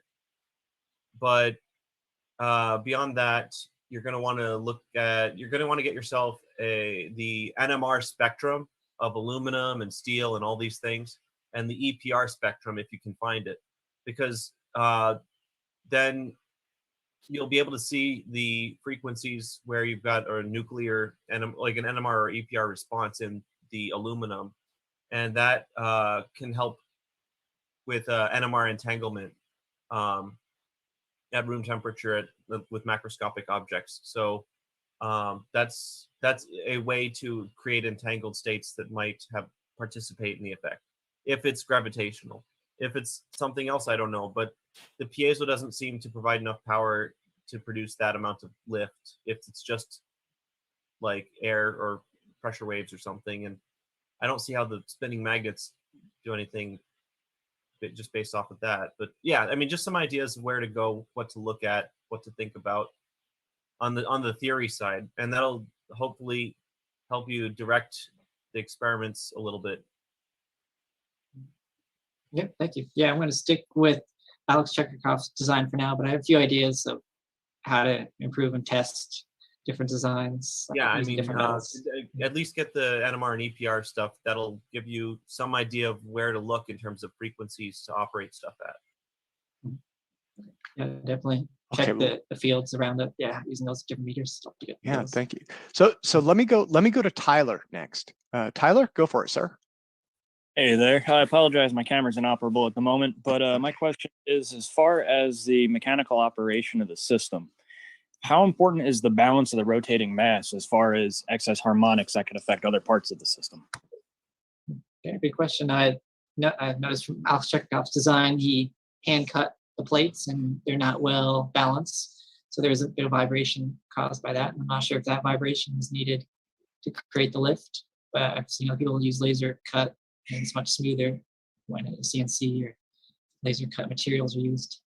So yeah, it's still unknown right now if that little bit of wobble is needed or if it's just a defect from his. Yeah, and Michael just posted in chat that mechanical vibration could create non-linearities, and yeah, you know, and then who knows? Maybe there's an overlay. Maybe there's some kind of a beat frequency with the ultrasonics, right?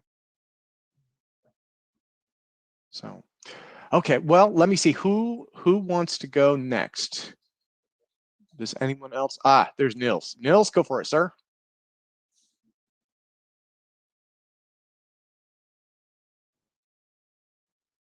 Oops. And I think Nils I think we just lost his connection. Does anyone else have questions?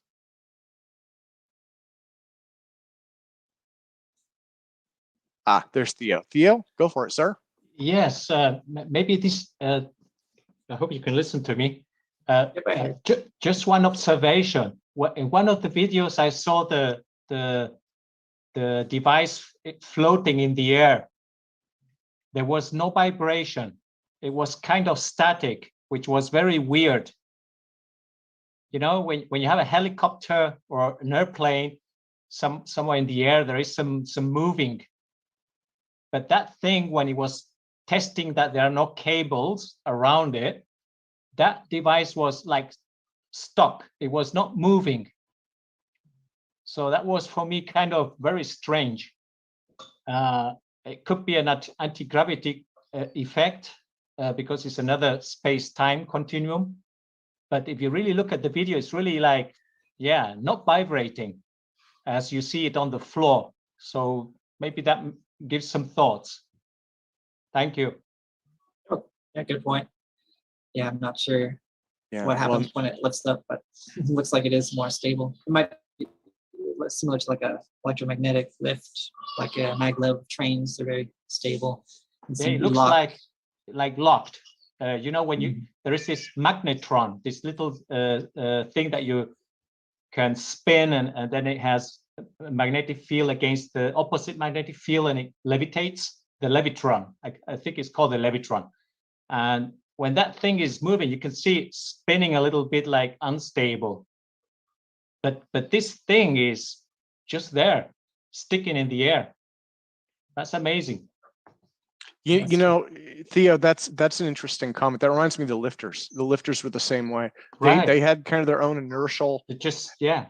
Yeah, they had their own inertial field, you know. And with the lifters, we had them tethered, but I noticed they resisted motion. They would resist air currents, right? If an air current was trying to push it, it would resist that. You could take a stick and touch the tethers, and it would resist a change in axis. So yeah, with Alexey's thing, it does seem like the same thing. And then the other thing that I've noticed is in his videos, there is some kind of, it looks like a discharge time, right? When he turns it off, you'll notice there's a lag before it drops. So it's like a gravitational locking mechanism. It's like you have the static Earth's gravitational field, and then the device locks into it. And that's why it looks like it's static, because, and then it's not subject to like vibration modes, and it's not subject to the wind or anything like that, because it's like locked into the gravitational field. So, but it's not, it's levitating at the same time it's levitating. So yeah, makes sense. I saw that effect too, and I think that's that shows that there's some kind of something's being aligned there between the magnetic and the electric fields, along with the gravitational fields, and that's why. And in this case, I think what's creating your gravitational energy is actually the ultrasonic source. Hey, Charles, do you think that there might be an ion wind effect produced by the middle plate in combination with the ultrasound and the magnet going on? Have you considered or measured anything in that area? Ion wind, just at least a small portion? Yeah, I've done other lifters, and those use much higher voltage to create lift. And this device weighs about 1 kilogram or 2.5 pounds, so it's much heavier than a lifter. So, yeah, Harold, if I could jump in, an ion wind may contribute to some other kind of effect, but I could, from experience, there's no way you could produce enough ion wind with that device to actually levitate it. I mean, ion wind does a few ounces, you know, at the most. I agree with that, because if it does, it would be, you know, major discovery, you know, large amount of ion wind. Probably a small percentage, like you said, is agreeable, unless otherwise, you know, Alexey explained there is more. But what you said is reasonable. Thank you. Let me go back to Nils. Nils? Go for it, sir. Yes, can you hear me now? Yeah. Yeah, sorry, I had my mic turned off. Apologize. Charles, have you heard of the term cargo cult science? Oh, sorry. Okay, in 1974, Professor Richard Feynman held a speech on how some people, they try to go straight to the end result, and skipping the middle part of the processing, the theory and the physics of how something works, and you always end up with nothing if you do that. There was a small tribe of humans on the Pacific Island somewhere during World War II, and they saw the American cargo planes coming in with supplies to the military, and they wanted to copy that. So they built airplanes out of bamboo and grass, and headsets out of grass straws and things. And they were hoping to, I guess, build something that would allow them to get food from the aircrafts coming in from the sky. So back to your Graviflyer, if you're trying to just put together a device with a bunch of parts and some instructions, isn't that really a very, very inefficient way of going about things? Shouldn't we be spending the time trying to understand the physics and the principle and build a hypothesis behind this device before we even get to adjusting the frequency of the Tesla coil or anything else? That's my question. Yeah, it's a good point. I've heard that a lot. There's a lot to say physics should be, catch up first.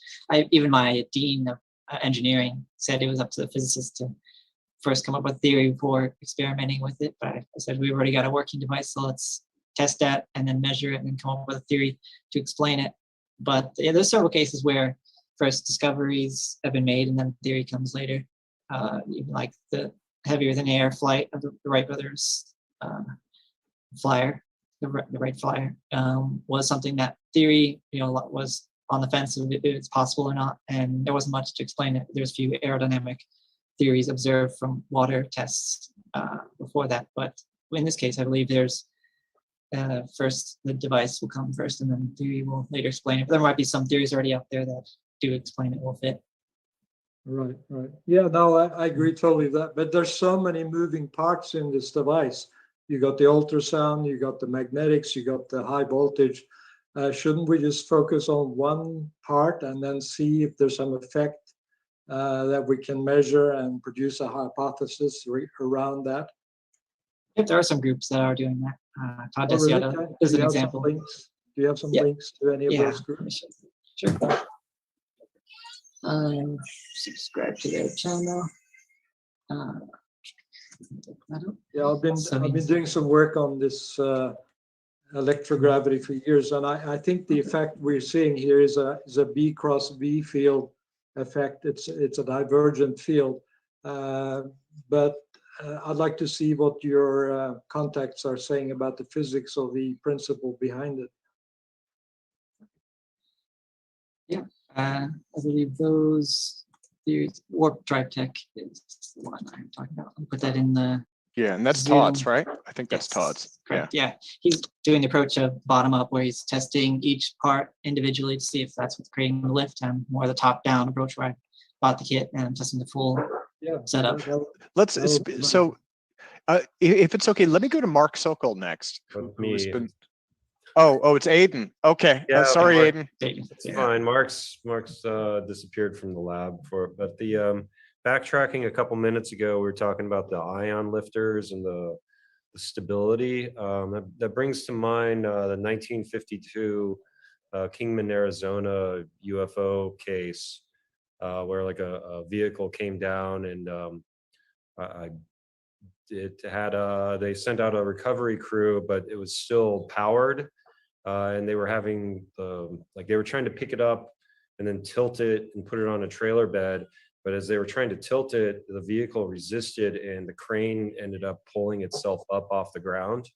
So there's it's I guess flux pinning from within the vehicle, and that the crew of the vehicle had to go in and power it down in order for them to load it onto the trailer bed and take it into the deserts of Nevada. So I've, one of my aerospace mentors who's been on this has talked about that and said that there's on the more advanced vehicles, there's some sort of, flux pinning that's going on, which keeps it oriented. And then the other term that has come out of my research on ufology is the gravity envelope. So perhaps the field stability or the vehicle, when it's in resonance, is creating this gravity envelope, and we're seeing a macroscopic flux pinning around it, which would describe would describe that stability that the platform, Chekurkov's platform, seems to exhibit when it's up in the air. So that's just what I wanted to throw in. Yeah, good points. I know with the superconductors, on very cool temperatures, you get that flux pinning. So there might be something what's happening at room temperature. Yeah. Also, some of the yeah, go ahead. Oh, like it seems to be like some sort of macroscopic Cooper pair with the counter rotating discs. So you know that would be part of what's going on, you know, but anyway. Yeah, and Bob Greener studying Hutchison Effect mentioned ball lightning and objects inside the ball lightning, like the sand and water, were unaffected by the temperature and time and even the gravity around it. So maybe something like that's happening. There's a field building around it that's taking out of the gravity field of Earth on it. Okay, yeah, I don't know. That's just why I wanted to put that into the group discussion. So, okay. Yeah, well, Eden, thank you. So let me see who else has questions. We've got about 15 minutes left in our Q&A session. And if we run out early, I'm sure Mike will grace us with beginning his presentation early. So, but let's see. I have a question. Yeah, go for it. Yeah. So I'm curious what the you were talking about what the rotational velocity was of the two discs. About 2,500, and they're counter rotating, so almost around 6,000 RPM. So, but do you know what the linear velocity? Could you like measure the linear velocity, say at the edge of the disc? If they're actually spinning, how do you know they're spinning counter to each other at the same rotational velocity? Yeah, these DC fan motors only spin one direction. Even if you plug them in reverse, they only spin. And they're the same model. So they're spinning the same, and they're connected in parallel. So the same voltage and currents going to each of them. And they're rated about 3,000 RPM each. And that's how we know. I have a tachometer as well that could measure. I need to put a reflective tape on there. Alex Circuitry drew some Sharpie on the bottom to get a dark band on the reflective plate to measure the frequency, and he measured them around 3,000 RPM. So is there a dependence on the rotational frequency of the thing? That's a good question. Yeah, I think too fast, you won't see the result, and too slow also. So, but in his circuit, he had it going full speed, 12 volts directly to the battery. So in my experiments with my invention, there's I was using linear velocity, and in my case, I was doing it inches per second, and as most of the measurements were at 500 inches per second. And the reason I did it that way is because the nano bumps and nano pits that were on a radius. So I was on an inner short distance of the radius. I wanted to maintain the velocity at a constant value. And then I also did it up to like 890 inches per second. But essentially, in my case, there wasn't really much effect on the magnitude by the speed. It had more to do with the size of the nano bump or nano pit. So in any case, I think there's some importance there to make sure that both discs are synchronized. And then I'm curious if you've considered some kind of variation in the speed of or tried it at different rotational speeds, essentially. Yeah, Alex Chekurkov. Yeah, his design has the potentiometer for adjusting the speed of the motors, mostly because when they first start, there's a bit of a backwards resistance to the magnets on the bottom disc, so you better start at a lower speed and ramp it up to 12 volts to go at full speed.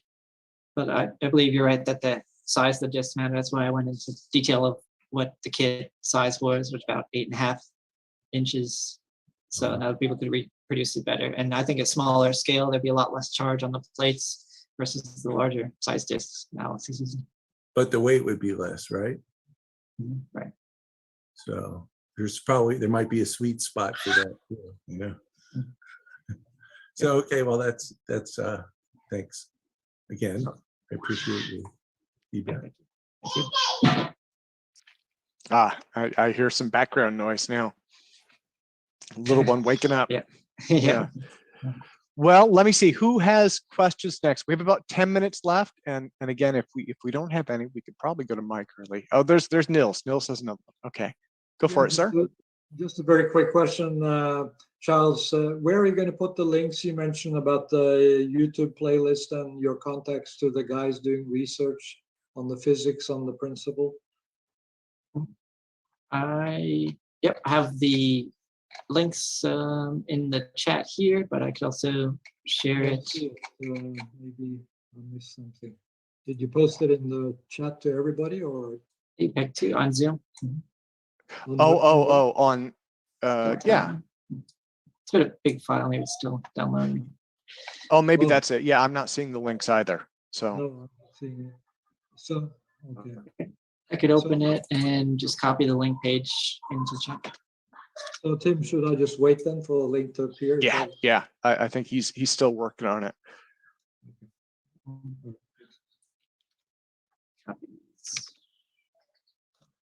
So look. Yep, so that's the YouTube from Alexey, Facebook, my YouTube, my Thingiverse, and the Google Drive is the last link.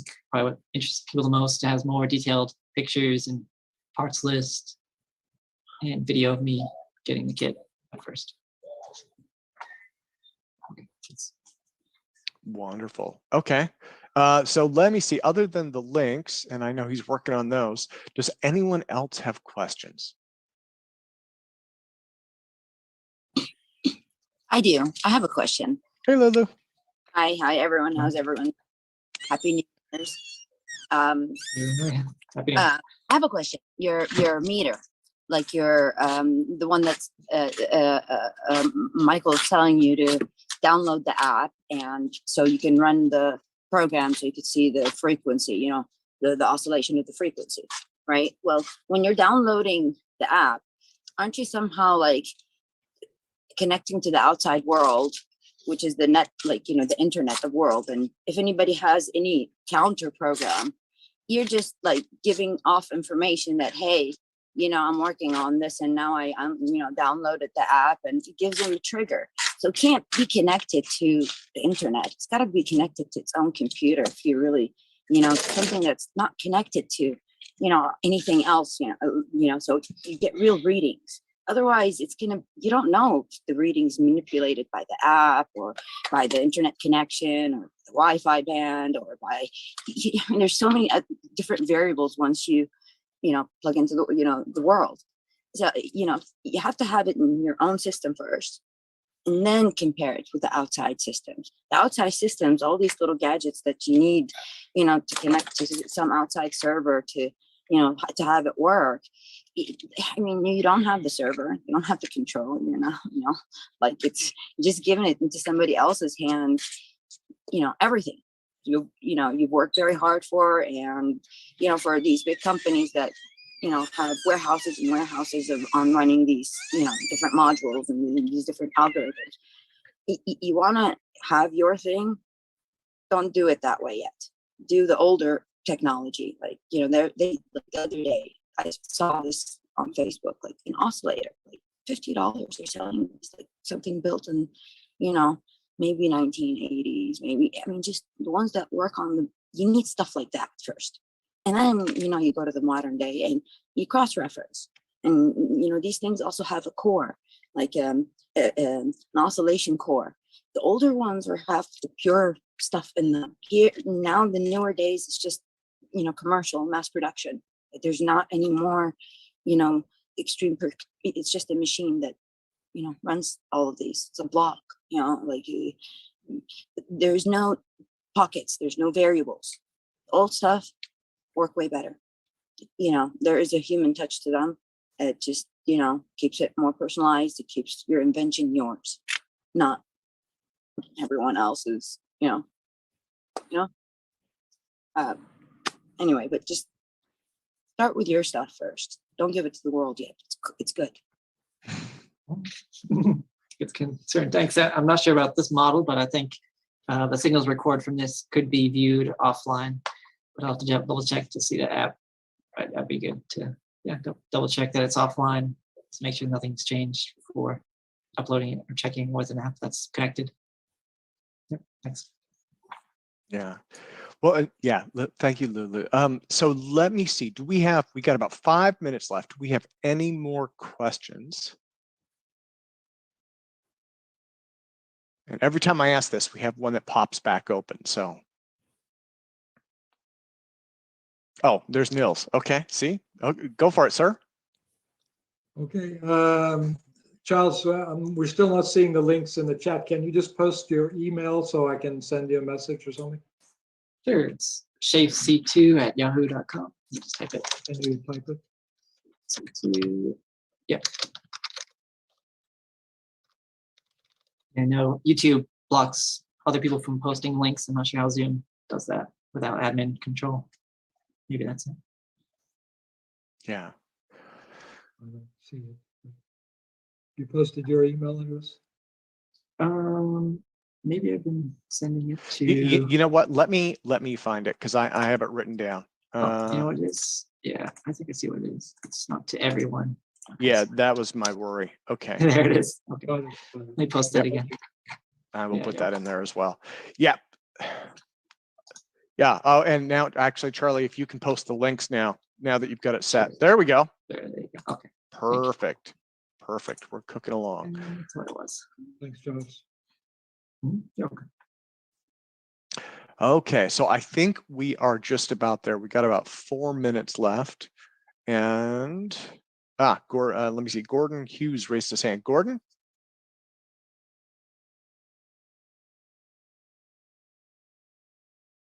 There's. Let me ask Gordon if he wants to unmute. Gordon, did you have a question, sir?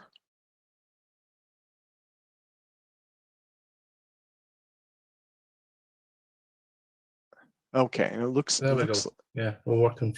Oh, perfect. Yeah. Perfect. Yeah. All right. Happy New Year, folks. Just a general question. Where do you need to be, and what do you need in terms of sort of resources going forward to actually get this thing to maybe work? Is there a plan going forward that you need to get from A to B from where you are just now that will actually produce some sort of result with this? And what sort of resources do you need? Yeah, so does it need a set of majority of protocols and lab stuff and that type of input, or maybe some put a note up in the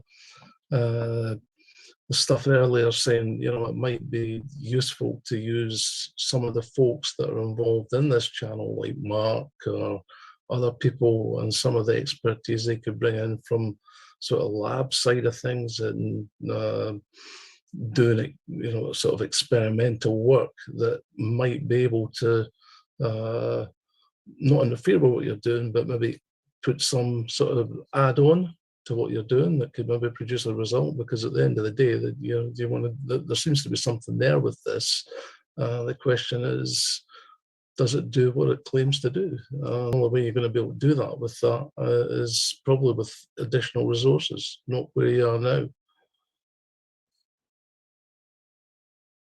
Good question. I'm currently working with Mark's team with Falcon Space. We have a weekly meeting. We'll meet to talk more about the updates and then question and feedback. So I've been testing myself, but they also got their versions of the Graviflyer. They're building based on the schematic designs I got for my kit. So we're all continuing to work together on that. And mostly I'll be building testing by myself for now, and then building a newer version for some that has slightly some changes and testing two simultaneously. Kind of my plans. Wonderful. Okay. Well, and so guys, on that note, it is just about 2. So Gordon, thank you, sir. And what I want to do here is, in fact, I'm going to mute everybody out right now. Okay. And I am going to put this on gallery view. Everyone, please give Mr. Charles Crawford a giant hand again for a Q&A session and a wonderful presentation. My apologies for the audio quality in the presentation. At least we got that fixed. I think that we know now we should probably have electronics turned off as much as possible. I didn't, again, Mark Sokol figured that one out. I missed it. So let me see. Now we have Mike Gamble with us. He is going to be presenting now. Let me see if Mike is ready. I will do an ask to unmute. And you know what? Before we do that, let me do an intro. So Mike Gamble began his engineering career as an auto mechanic, later earning his bachelor's degree in electronics from Northrop Institute of Technology, where he graduated magna cum laude in 1978. He was recruited by the Boeing Company, served as the principal electronics engineer for the next 30 years. In that capacity, he worked on a range of classified and unclassified projects, including commercial aircraft, military aircraft, and aerospace systems. His last company position was managing a Boeing research and development lab, working on a variety of traditional and exotic aircraft and aerospace technologies. So Mike is now retired, and he is a widely published author on energy and space propulsion systems. He's pursuing his hands-on love of engineering through select citizen science projects in his home lab. He and his wife, Ellen, are two proud parents of college-age children as well. So he is living the life of Riley, and he joins us now to talk about Tesla's Resonant motor. Mike, are you ready, sir? Yeah, I think so. Before I get going there, Bill Alec has been waving his hand with questions, and you guys been missing him. Oh, I haven't seen. You know, I have my screen set because I have to record, right? So I can't see everybody. It only shows me a few people. But maybe he can put those in chat for Charlie. Well, you got a couple of minutes. If he's got a question, go for it. Well, Bill, did you want to wrap up one final question for Charlie? I just wanted to. Can you hear me? Okay. Yeah. Okay. Yeah, I just want to mention in our research here, we noticed that these type of systems, they have to be in resonance. Okay, so that maybe Charles' device there and the Russian maybe achieve this resonance action, because the phenomena occurs when your system is in resonance. If you fall outside of resonance, the effect completely vanishes. But when you're in resonance is where the effect occurs, and you have what's called the scalar effect, okay, that Tom Bearden spoke about. And that's where it emerges, when your system is in resonance. And the scalar effect, when you do the mathematics of this, it doesn't show up under conventional mathematics. Okay, you have to go to the old physics, you know, this quaternion math that Tom Bearden spoke about, where the effect, the scalar component emerges. And when you work out the equations using this quaternion math, guess what? The system works. The scalar effect is there. And you can actually see it on your oscilloscopes, okay? Now, the thing is that when you start loading down this effect, it shifts the resonance. And when your resonance shifts, it becomes a conventional system and your effect completely vanishes, okay? So maybe in these lifters or in this gravitational device, these type of devices where the effect emerges, your system has to be in resonance and you have to be able to track that resonance, okay? So I just wanted to make this comment to Charles that this type of device would have to be a resonant system, and you have to be able to track that resonance. It's real tricky to do, okay, tracking that resonance. And I think that's maybe what has to be done in this case. So I just wanted to make this comment about that. Bill, thank you, sir. Mm-hmm. Okay, so now let's and so we have that one. Let me jump back to Mike. I already did the intro. I want to just hand it right over. Mike, it is yours, sir. And Bill, thank you again. I'm going to build on that a little bit more here. Since my last presentation on linear propulsion there, where I did some documentation on the German Hannibal, I got a lot of emails from you guys about that. I'll give you a little history on that. I spent about 3 years researching the lift mechanism and running simulations on it. And it shows that the EM propulsion system would work. However, I don't have any blueprints of the craft ready for building, so you're going to have to put in a lot of engineering if you're going to do that. But I would encourage anyone that wants to play with high voltage and high frequency to try and build a demo model of it, of the lift mechanism. And like we've been discussing, the one key point you're going to run up against is tuning or resonance. The Hannibal and the lifters you're playing with, along with the Tesla motor system that I'm going to document here in a few minutes, they all operate on this resonant principle. And the object of the game is to hit the sweet spot between frequency, phase, bandwidth, and Q factor. And that's what I'm going to talk about a little bit more is on resonance. So it might be of some help in that area as well. So let me get this thing booted up here. And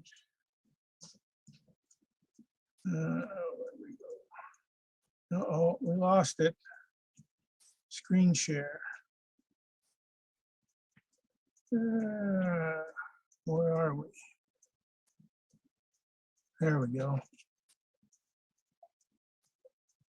Okay.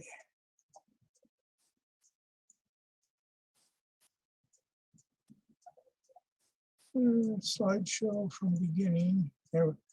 Can everybody see that? Yeah, it looks great. And so this is not in, let me see, this is not in slideshow mode, right? And I think that's okay. If you do play from beginning, that might solve it. That's top left button.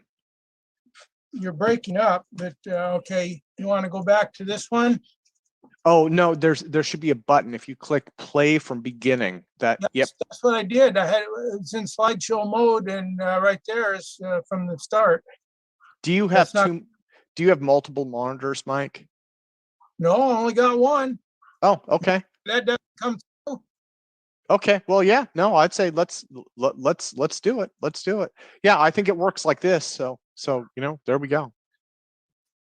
Okay, if you can see it, I'll start then. Anyway,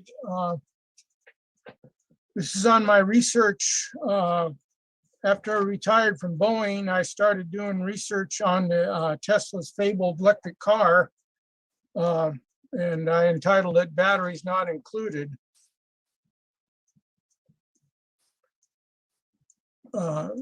Anyway, this presentation, it's basically standard reverse engineering. I don't do anything funny or just standard procedures. Basically, it's in three parts. The first presentation is a background material on radio systems. The second is on reverse engineering of Tesla's car motor. And the third is building a demo model based on the results of that. It's a little bit long. It's about 100 charts. Hopefully, I won't bore you with all the details. I kind of get into the details being an engineer. Start with basic radio. This tutorial here is a few charts on background material for understanding electrical systems and resonance. Basic radio, you have three parts. First, you got the transmitter, which is a wave generator or source. And the second, you got the transmission media, which is your wave conductor. And third is the receiver, which is the wave producer or sink. And engineering definition is if the receiver is working correctly, it gives a good reproduction of the transmitter signal. However, most people just turn the radio on, the rest is all black magic. We'll start with the transmission media here. Over time, this has been called various names. Around here, most of you guys use the term ether. It also has gone by essence, space, cosmic carrier field, electromagnetics, or if you want to go over the religious side, the heavens or the water. However, they all point to pretty much the same thing. Digging a little deeper into it, it's pretty much a lossless elastic medium of infinite strength through which both matter and energy can pass. It has both scientific and religious aspects, and only some of the properties are measurable. In this case, you got the permittivity, permeability, and resistivity that are documented. moving on to the radio receiver. It's the most basic circuit here. It's crystal radio, and got its name from the germanium crystals that they used to use for the detector. However, nowadays you can build it with silicon diodes. I used to build lots of these when I was a kid. But it's got basically 4 parts. You have the antenna part, the tuner, which is the resonant circuit, the detector, and the output, in this case, is the headphones. Normal radio design adds a couple more sections there. You have an intermediate amplifier and an audio amplifier, and that makes a transistor radio, which has enough power to run a speaker instead of headphones. But the interesting part here is a MATLAB Bodhi plot of the resonant circuit gain and phase. This is what you're going to be dealing with. It doesn't matter what type of system you're doing, is on the resonance. The sharper the point, the narrower the bandwidth, and it's easier to miss. However, you get higher gain.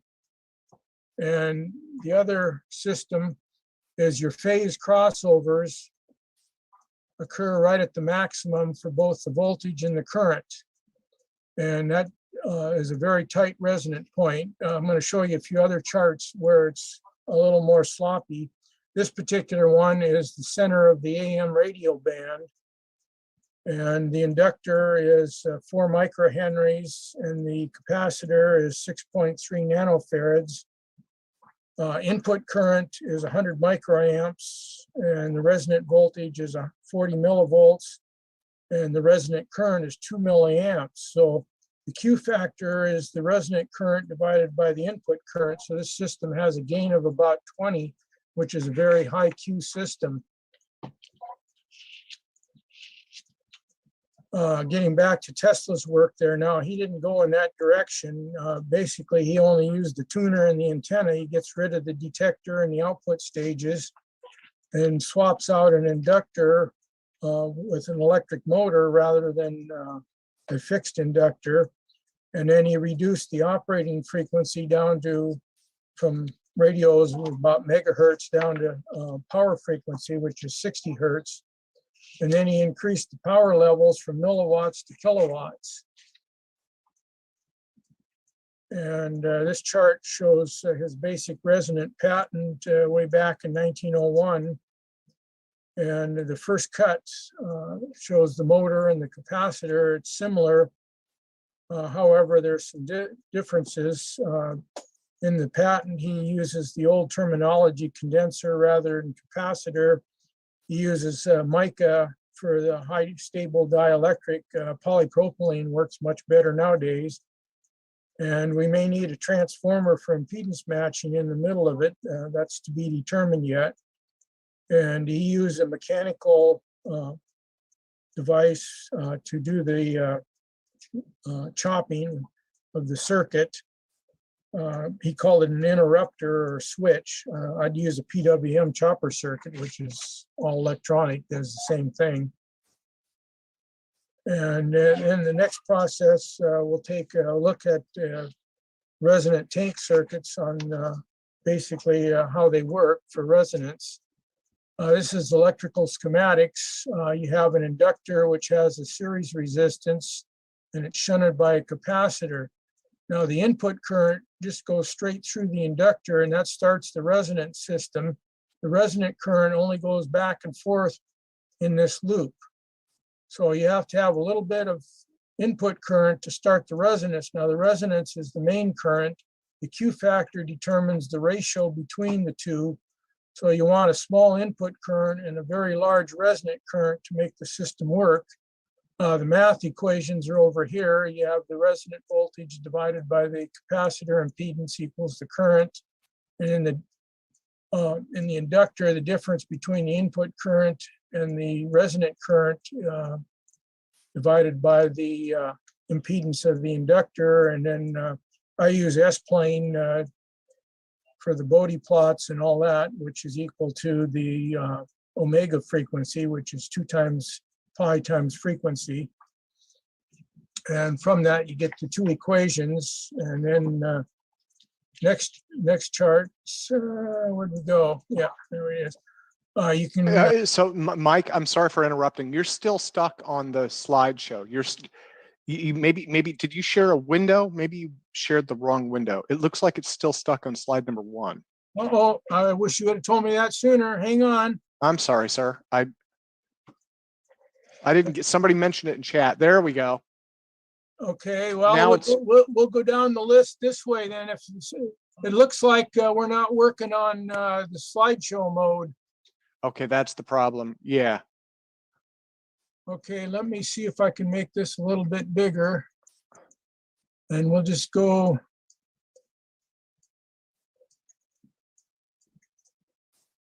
That way. And we'll just run down the list manually then. Yeah, I'm sorry about that. Somebody Well, mentioned I that in should chat. back up because you've missed. Okay. You've missed a whole bunch of the stuff. Yeah, go for it. No, just go back. If you want to start over, that's also fine. Well, I'll start right here. This is basic radio theory. You have a transmitter and a receiver and a medium. You can see this is flipping now. Yeah. Now it's on transmission media. Yeah. Okay. Good. Then we'll just keep going. Transmission media basically. It's been called various names through time. Ether is what you guys use most of it. It's also gone by essence, space, cosmic carrier field, electromagnetics are over on the religious side. The heavens are the water. Digging into it a little bit, it's a lossless elastic media of infinite field strength through which both matter and energy can pass. It has both scientific and religious aspects, and only part of its properties are measurable. In particular, the permittivity, the permeability, and the resistivity. And then we'll go to radio receivers here, starting with a crystal radio. And the 4 basic parts, you have your antenna, the tuner, the detector, and the output. Let's see, where are we here? I got to manually advance this. Okay. There we go. And then to get a regular radio, they add a couple more stages, intermediate frequency booster and an audio frequency booster, and you get a regular radio and it runs a speaker instead of the headphones. But the primary part here is the tuner and the antenna system, which we're going to talk about. This was the most important chart in this section, is on resonance. This particular one is the middle of the AM frequency band, which is megahertz.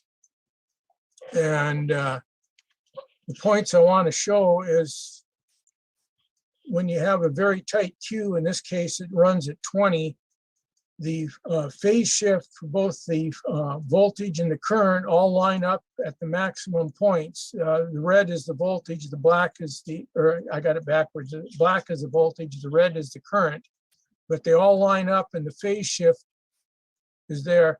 Now, it has a very narrow bandwidth, so it's easy to miss. And when you start off, it starts with just a rounded edge, and as you tighten the Q up, it goes to a peak. And then the bandwidth narrows. That's one of the key points of resonance that you want to work with. Now, what Tesla did is he threw out most of the radio and just worked with the resonance circuit and the antenna. He substituted a motor for the inductor. Now, one of the problems with a motor is it doesn't have a tight Q, so he had to do a little bit of work there to make the resonant points. He also lowered the frequency from the radio frequency, which is megahertz, down to kilohertz, or down to power hertz, but he upped the power levels from milliamps to kilowatts. And this compares very closely with his original patent.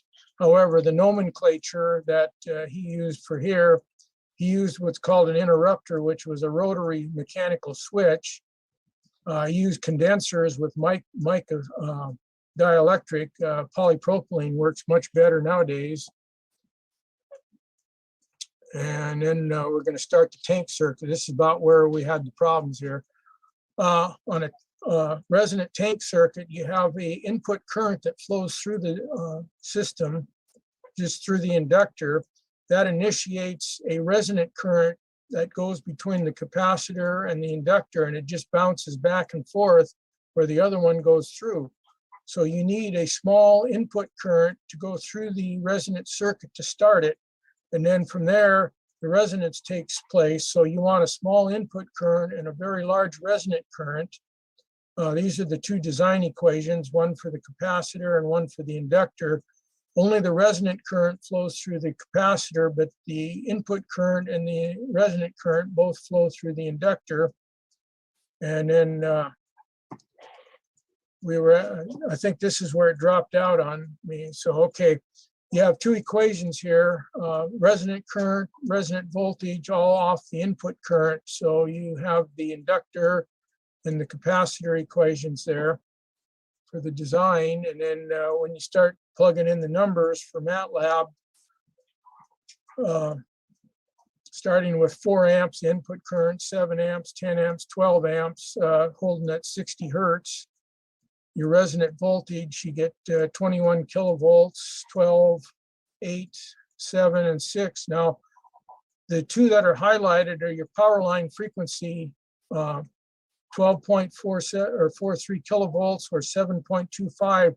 That's Tesla's design for the power grid. And as you see, resonant current starts increasing and the inductance goes down, the resistance goes down. However, the inductor or the capacitance goes up because you have to maintain the resonance. Now, this is one of the more sloppier ones. As you see, it's not a nice pointed peak, it just rolls off. And then the one is resonance, the other is the current. And the crossover point is down here. So the phase crossover isn't even at the operating point. Like I said, it has a very low Q. So it's what I would call sloppy. Okay, taking the same numbers and running them in the Simulink, that's another one of the engineering tools. I use MATLAB and Simulink a lot to test out my working models. When you put those in there, you put in 12 amps, 60 hertz, and you get the 10 kilovolts out at the 15 amps.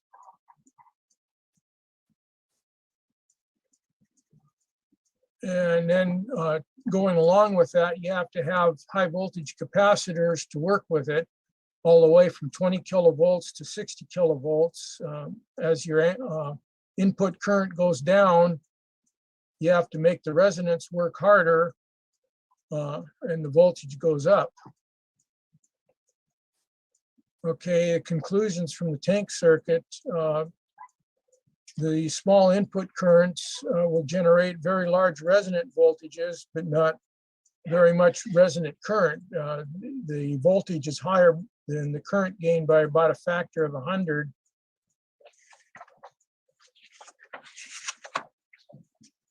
And the resonant frequency, get synced up here, is determined by the L and the C components. And in order to make it go, you have to do matching. So we may have to put a transformer in there in the middle, which is the next section that I'm going to talk about. So we've talked about the radio part a little bit. Now we're going to get into the reverse engineering of Tesla's design. And for those of you that haven't heard, it's rumored in books and stories on the web that Tesla built and drove an electric-powered Pierce Arrow back in the early 1930s. What I did, I took a few of those stories off the web and looked for any facts or truth in them that would make an engineering drawing or specifications. So couldn't resist this picture. It's a 1931 Pierce Arrow, the car that he motorized. His quote there from 1892, that electrical power is everywhere present in unlimited quantities and can drive the world's machinery without coal or gas. That was his dream, I guess, to make it go. And he certainly thought it was possible to power a car with that system. So digging into the stories, I got 4 stories off the web there.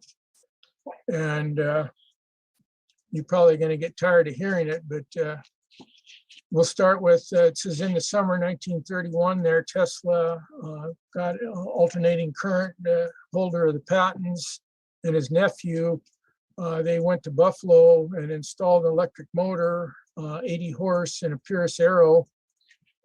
And all the red stuff there is data that I highlighted that would be engineering material.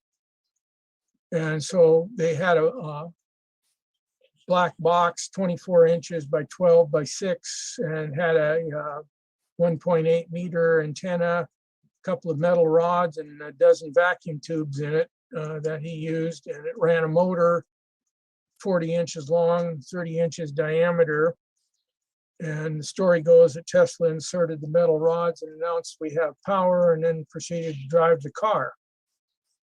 And then we go to the next story, which the details are a little bit different, but the overall part is pretty much the same. This story has one gross error there. Tesla didn't work for General Electric. He worked for Westinghouse.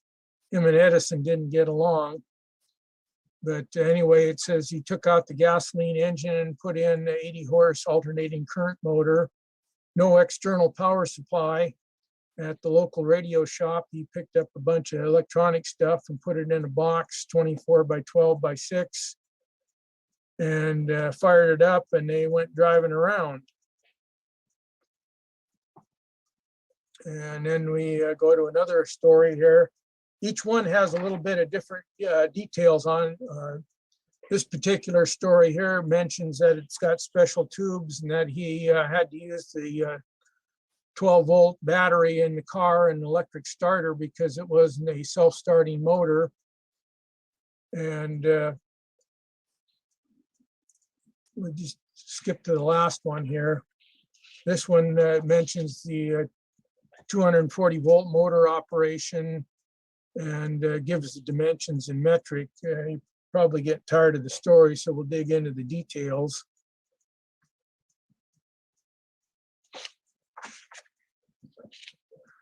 Let's see here. I lost the cue.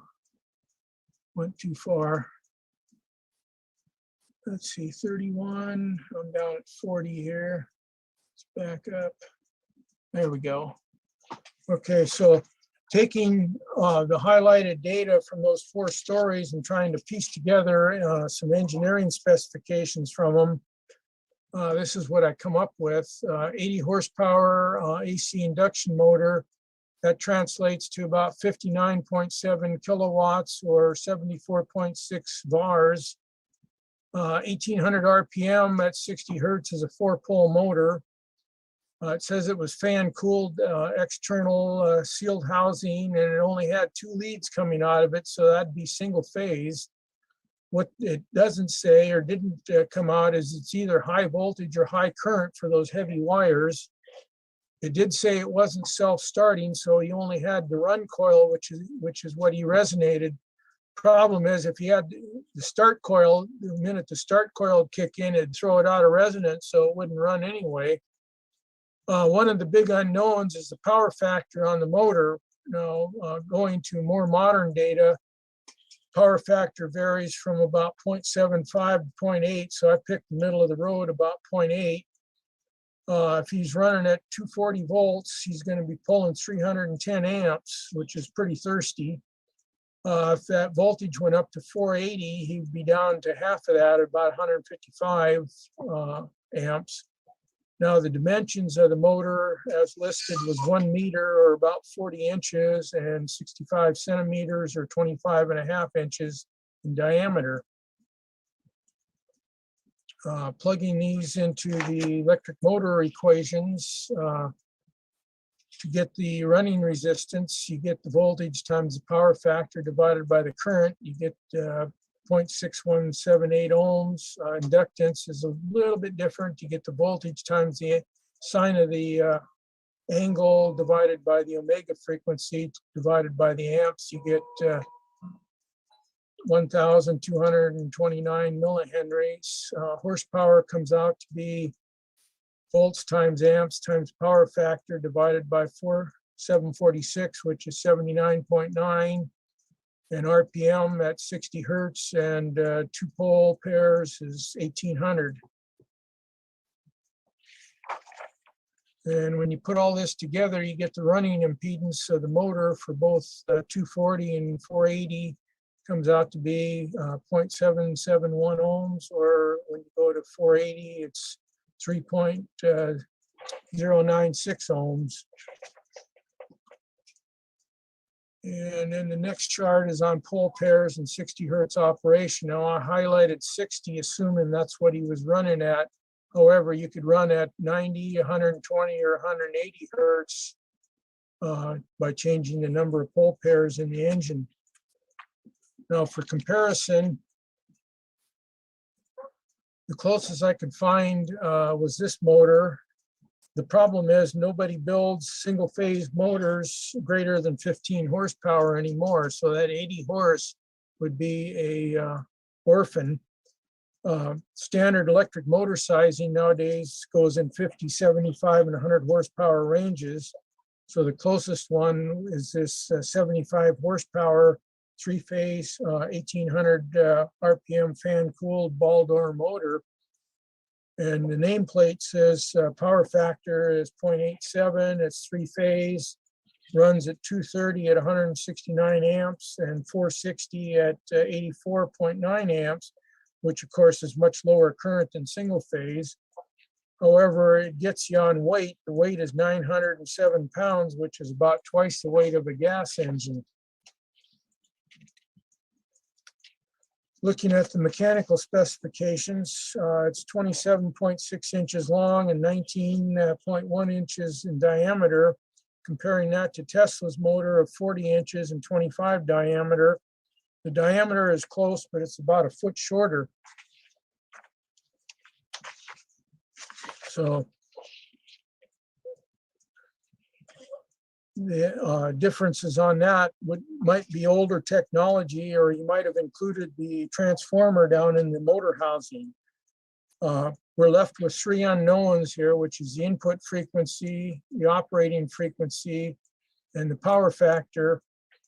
None of those stories mentioned anything about that. So there's a few unknowns you got to fill in, but we keep going on the design. Now take a little detour here on impedance matching. Like I was saying, there's a possibility we got to throw a transformer in there. Dealing with standard utility transformers, like I said, 7.25 and 12.47 kV are standard power grid frequencies, which is also Tesla's design. And these were all built by Westinghouse. They're 240 volt center tap transformers from 5 kVA to 100 kVA. So that would be no problem for him to pick one right off the shelf. Doing a little detail on the design on transformers. Your output voltage is a function of the input voltage divided by the turns ratio. And the current is just the opposite. The output current is increased by the turns ratio, and then the output impedance is the input impedance divided by the square of the turns ratio. So depending on what your input and output impedances are, you can balance those with a transformer. Digging down into some of the details, now this is looking at a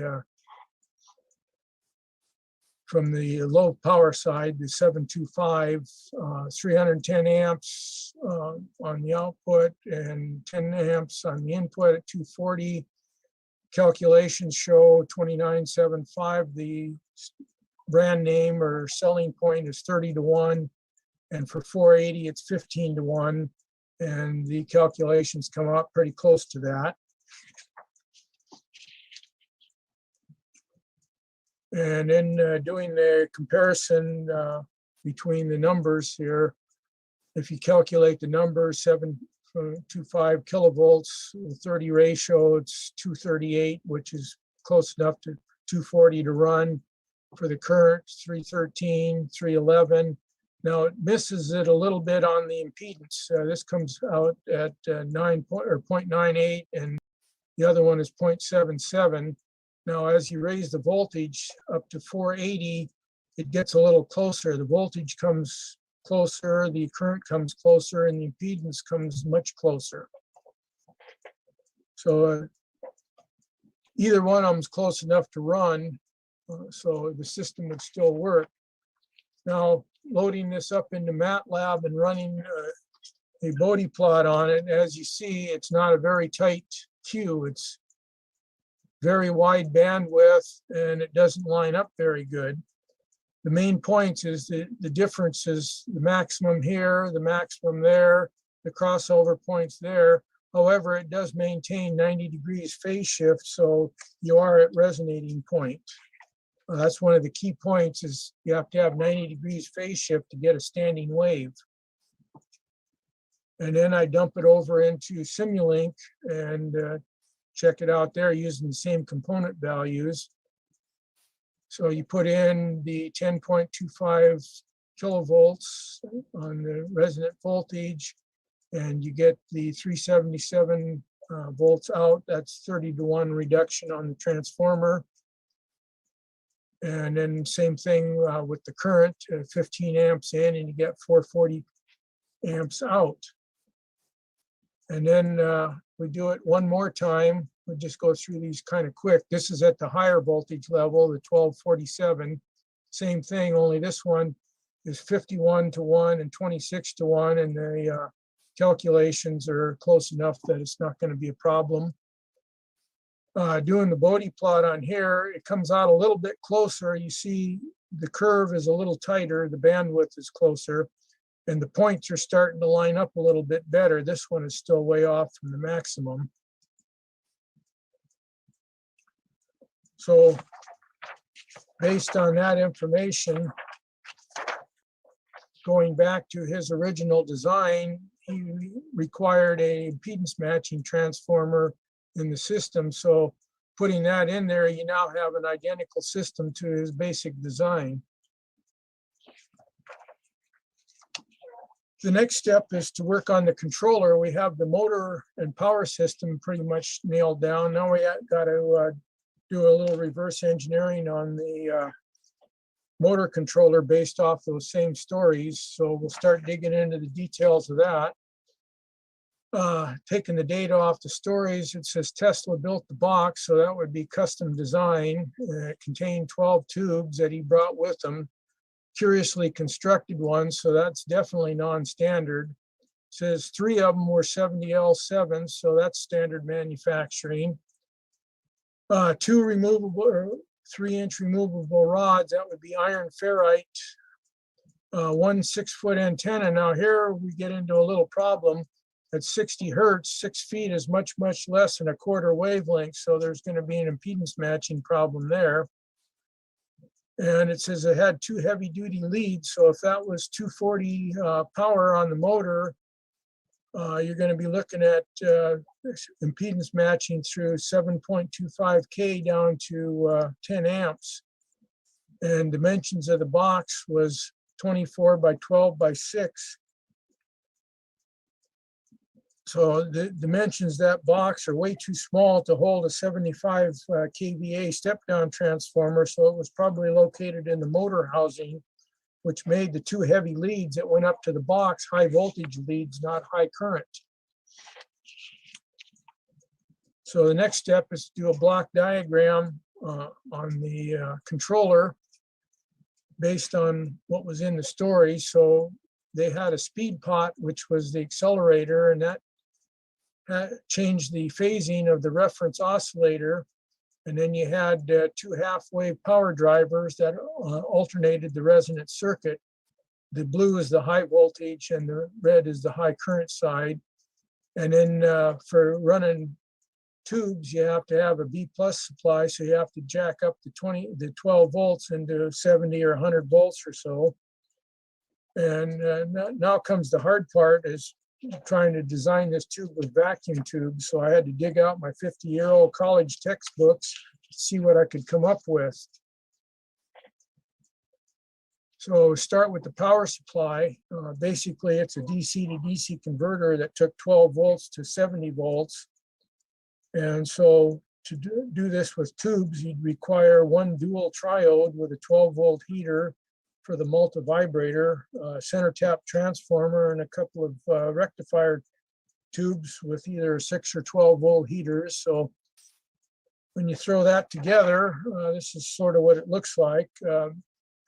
What I did to find tubes, the oldest tube manual I could find was a 1963 book, and I used the discontinued 8-pin opticals, assuming those were standard in 1930s. So we had a 12SN7 and a 6X5 for the rectifiers, running a multivibrator into a step-up transformer. Nowadays, they just call them DC to DC converters, and they're in a little square box, and nobody cares about them.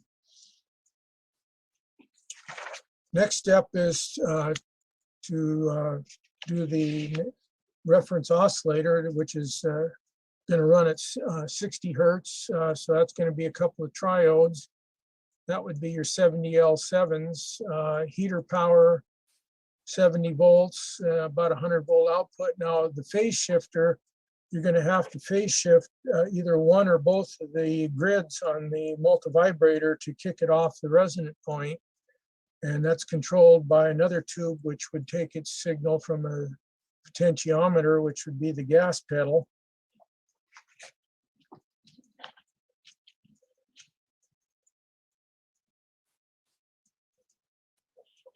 And then when you get to the power driver section, you're going to have 2 half-wave power drivers, which take 12 amps in from the battery and jack that up to the high voltage.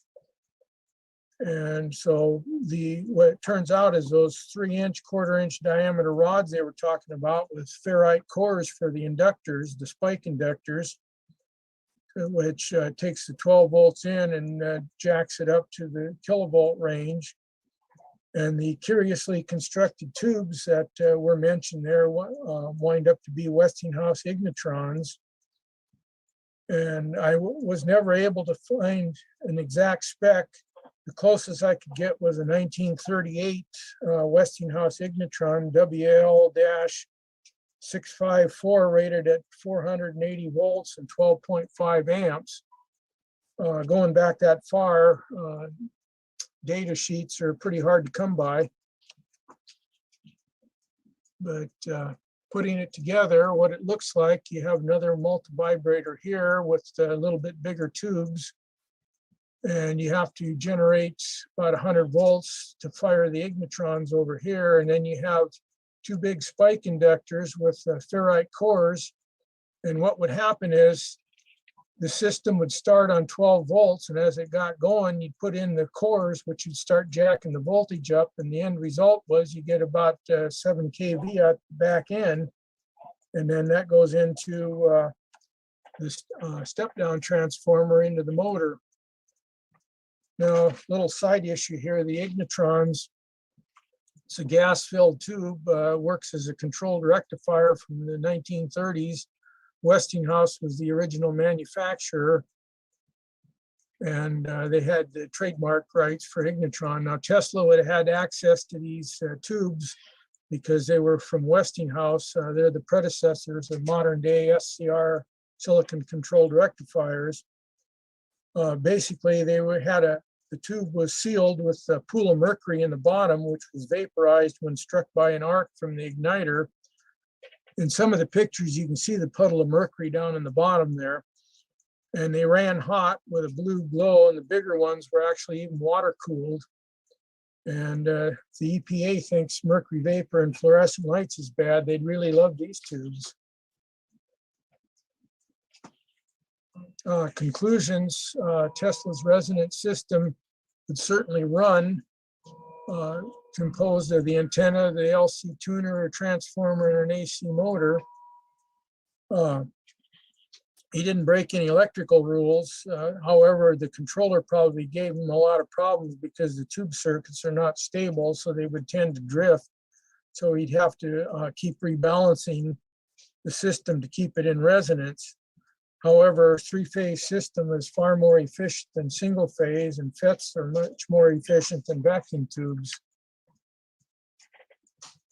And we'll move on now from the reverse engineering over into trying to duplicate a model.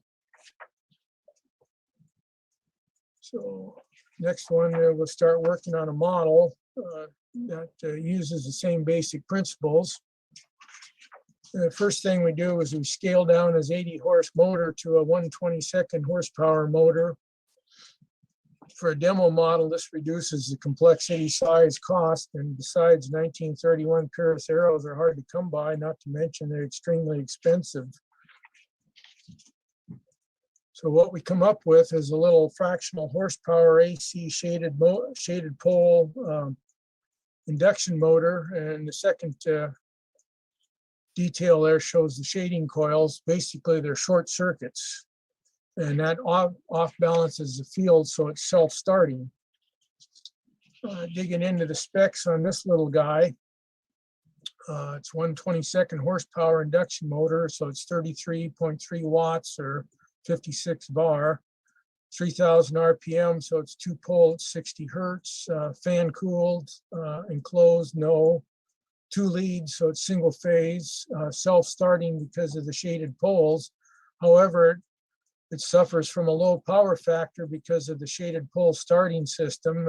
It's down to 0.59, 115 volts at 0.488 amps. And then we basically do the same thing, run through the electric motor equations. You take the 115 volts, power factor divided by the power gives you the resistance, and the phase angle, and the omega gives you the millihenries of the inductance. Horsepower is 1/122.3, number of poles. Pole pairs is 1, so it should run at 3,600, but because it's only running at 3,000, there's high slippage because of the low power factor.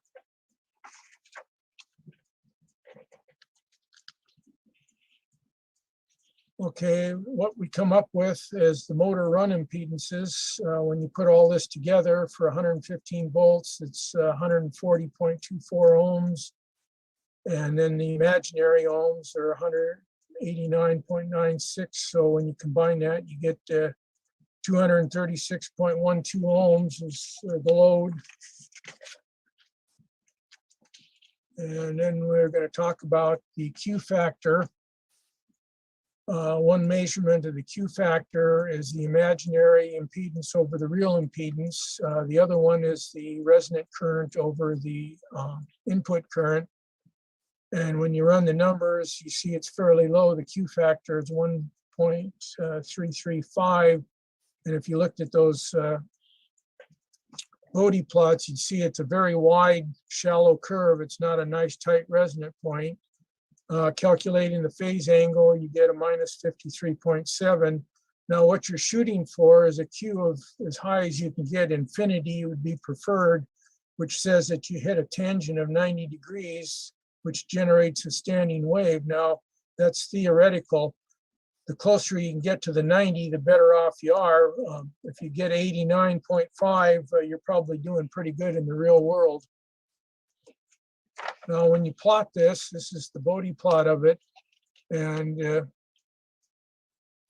you see the crossover point is way off to one side, the minimums and maximums are off, and so therefore your resonant point is going to be a compromised position because it's a low Q resonant system. And so for starters, that's what I have to work with. So then we check it out on Simulink using the same impedance part numbers and that, and what it comes out with. You put in 370 millivolts, you get out 163 volts after a little couple of cycles of startup, and you get 1.1 amps after a couple of cycles of startup. And going back, comparing the Simulink and the MATLAB, they don't agree 100%, but they're both close enough to run. One says the current is a little bit lower and the voltage is a little higher. However, the peak numbers is 370 on amps and 163 on volts, and the motor will run off those numbers. So now we go on to the controller design, which is very similar to what Tesla had, only this is going to be built. There's no speed pot. We're just going to use a fixed 60 hertz reference point, and we don't have to jack up 12 volts because we're running with FET, so I can design the whole thing off 12 volts. So it's a little bit simpler and a lot more efficient. And what it looks, oops, went the wrong way here. Let's try that.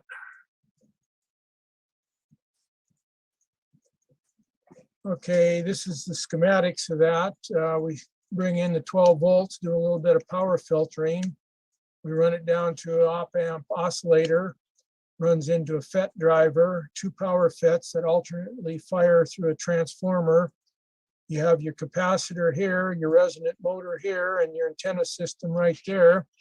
And then we feed back the voltage through a system here to shut down the chopper if it starts getting higher than 115 volts. And we move on to the resonant antenna system and digging into the engineering details on a quarter wave vertical whip antenna. Normally, you have a quarter wavelength. So if that quarter wavelength is 6 feet, you're going to be running at 41 megahertz. Now, excuse me, at 60 hertz, a quarter wave antenna would be 776 miles tall. That's twice the orbital altitude of the space station, so it wouldn't be very portable. So the way you have to work it is you have to load the antenna to shorten it electrically. So you have to put a loading circuit down at the bottom of the antenna to make 6 foot resonate at 60 hertz. Now it can be done, but it takes other components to do it. You have to use what's discrete components or lump components, because normally it's done with tuning stubs, but even at 60 hertz, those are too big. So what we do is you supply an LC circuit down here, resonant cap, resonant capacitor, and then you have your antenna's radiation resistance and antenna capacitance. You have to make everybody happy on resonance or it doesn't go anyplace because you're dealing with an antenna. And doing a quick plot on that, you see the red is the radiation resistance. Now that changes with frequency. Your operating point here is at 60. Now the antenna capacitance remains fixed. And so you have your loading components. The dimensions on the antenna are 6 foot by 1/8 inch diameter. And your loading values, the capacitor is 13.96 microfarad. And your inductance is 503.9 millihenries. And it looks like it'll balance that at the 60 hertz point. Now for the fun part here, where you actually build it and take the data. That's the part I like. So in putting this together, these are a couple of pictures showing the working model. The box itself is just a little simple thing. Okay, you got a 6 foot antenna here, you got a power supply, the fan running there, and the scope showing pictures. And then we'll zoom in on that. The operating frequency is a cross between a square wave and a sine wave, so it's a little bit peaked square wave like that. We're running 12 volts at 3.6 amps from the DC power supply. It goes into the inverter converter box, comes out as AC, and then the fan, you can see is running there. Getting the scope pictures now, digging down into the details. Oh, okay, there's lag here, something is working there. Okay, first thing I did is I just took the motor and plugged it into the wall and took the measurements of it. Line power, 163 volts peak, comes out to 115.24 volts. Calculated is 115. For the amps, same thing. It comes calculated or measured is 0.493. Calculated is 0.488. Phase angle measured was 54.32. Calculated 53.57. Line frequency 59.88 versus calculated. So we're all close enough to run. And that's a picture of it showing the phasing and the voltage and the current. Then we take a, oh, there goes a little bit of lag here. Then I take, this is a scope picture off the resonant inverter running. And you can see the wave shape is not sinusoidal. There's some second harmonics in there due to the chopper frequencies. You get beat frequencies in the chopper. The main point is the resonant phase is not anywhere as close to 90. It's 11 degrees. You know, they're almost lined up between voltage and current, so it's not going to resonate very well. But it shows 12 volts, 3.6 amps. Very low Q factor. Then I did one thing just for the fun of it. I went and took the resonant system and plugged it back directly into the wall and measured what it is. And what you see is the current is very chopped up because the resonant VARs goes back on the power line. Now, if you studied any of Tesla's stuff in his Colorado experiments, he did a high-powered test where he put back kilovars on the line and actually blew out the generator. And I just did that to see what it looked like electrically, having standing waves on the line, and it doesn't like it. Now we'll talk a little bit more about the Q factor. This is the secret ingredient, if you will, to making these systems work. Now, the calculated Q factor for this system is 1.355. The calculated one is the imaginary impedance over the real impedance. The measured is the resonant current over the input current, and they track fairly close, but they're not identical. So for the real system, it's highlighted in red, and then I did simulation for increasing the Q factor from 3 to 5 to 7 to 10. And as you see, the phase shift is getting closer and closer to 90, which is what you want.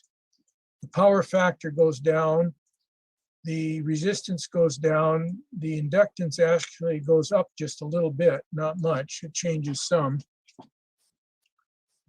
And then back to the plot here. And you see that nothing lines up very good. It's all spread around so that the Q factor is fairly low.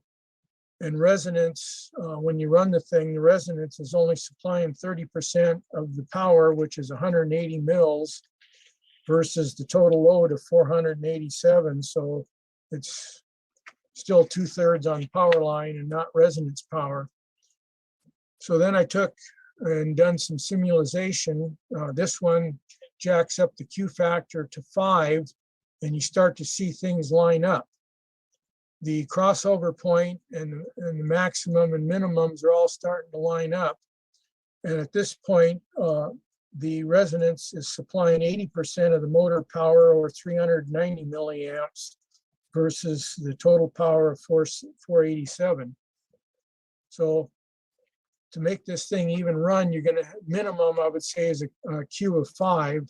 Now, then I took it up to 10, where now this one, everything lines up real nice. You got your crossovers, impedance goes almost to 0, crossover exactly at the operating frequencies.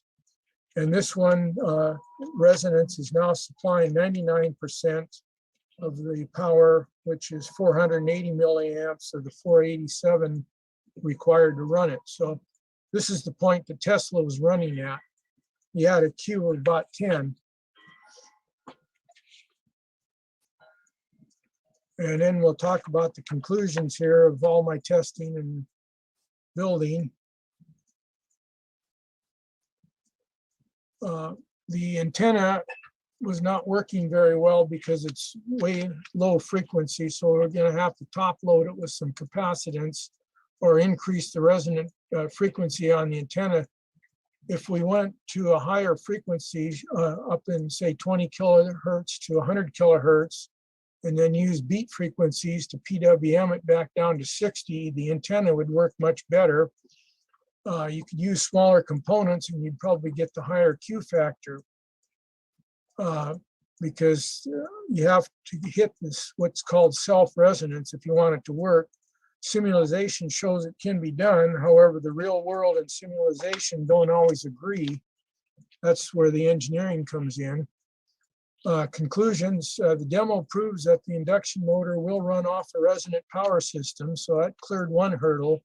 However, we had a low Q factor, which just about equaled the inverter losses. So we didn't generate enough power for standalone operation. We did determine that we're going to have to be in the range of about 5 to 10 on the Q factor with a much better antenna. But the two main points is the demo does prove that Tesla's resonant design was valid. He didn't break any rules, no black boxes or black magic involved. And based on this research, my engineering experience, working demo, and the rumored accounts, I'd have to conclude he actually built it and drove it.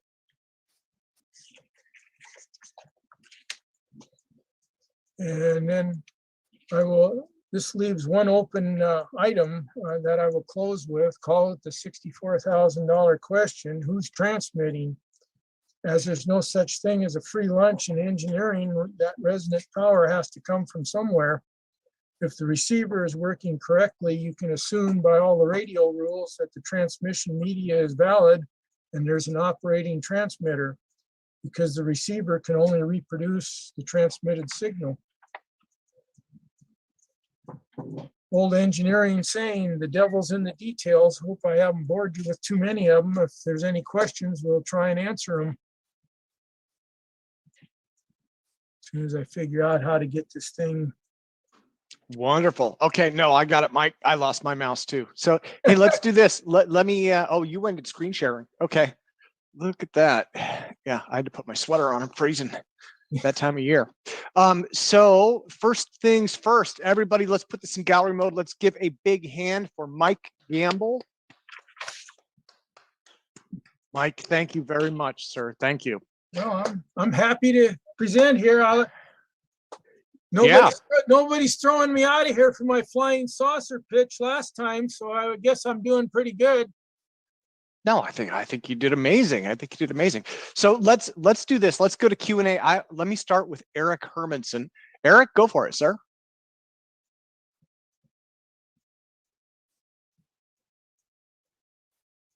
And he just disappeared. Wait, did I hit the wrong button? Okay, that vaguely terrifying.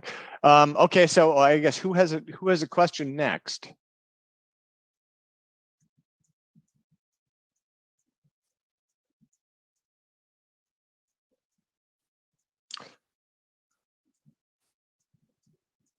Oops. Okay, so let me go and allow participants to unmute themselves. Michael Boyd, sir, go for it.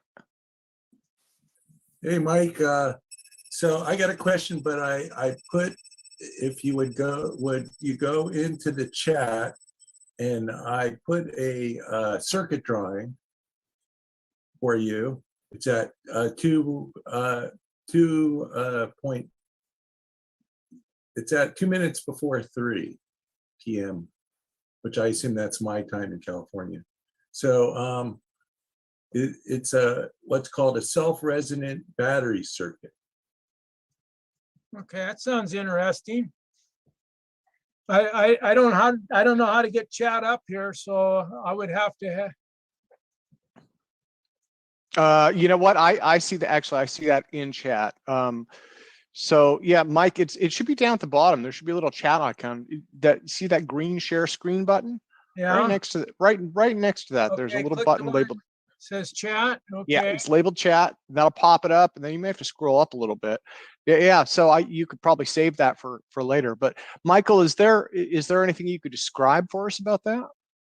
Well, it shows it's supposedly based on Tesla's design, and what it does is it uses a self-resonance between 4 batteries, so that they can achieve what's called over unity. So they'll produce essentially more power than the more power, the bigger the load, the more efficient the battery becomes. Okay. I got it open, but it says it won't let me do anything. It says the administrator has to do it. Oh, okay. Hey, maybe you could open it, Tim. You're the administrator. Oh no, well, let me see here. Either that or throw it in my email. That always goes through. Show in Finder. Hang on. So let me upload. Let me see if I can re-upload this thing. Okay. So, Tim, I don't want to monopolize my time. Could you guys there we go. Yeah, I just uploaded it too. It's just a JPEG image. So, but yeah, that's there in chat. Okay, so Michael, thank you, sir. Let me go to Harold Tavares next. Okay, let's Harold. Yes, Mike, I have a question for you. Granted that the internal combustion engine with a drivetrain is the most successful and best-selling propulsion system of all time. Now, if Tesla created all that and it's that good, very promising, what you just described, how come, modern manufacturer like Tesla, the electric car, they have not duplicated the initial Tesla system to bring it into the market today, especially when it will help the environment and the global situation on the climate change?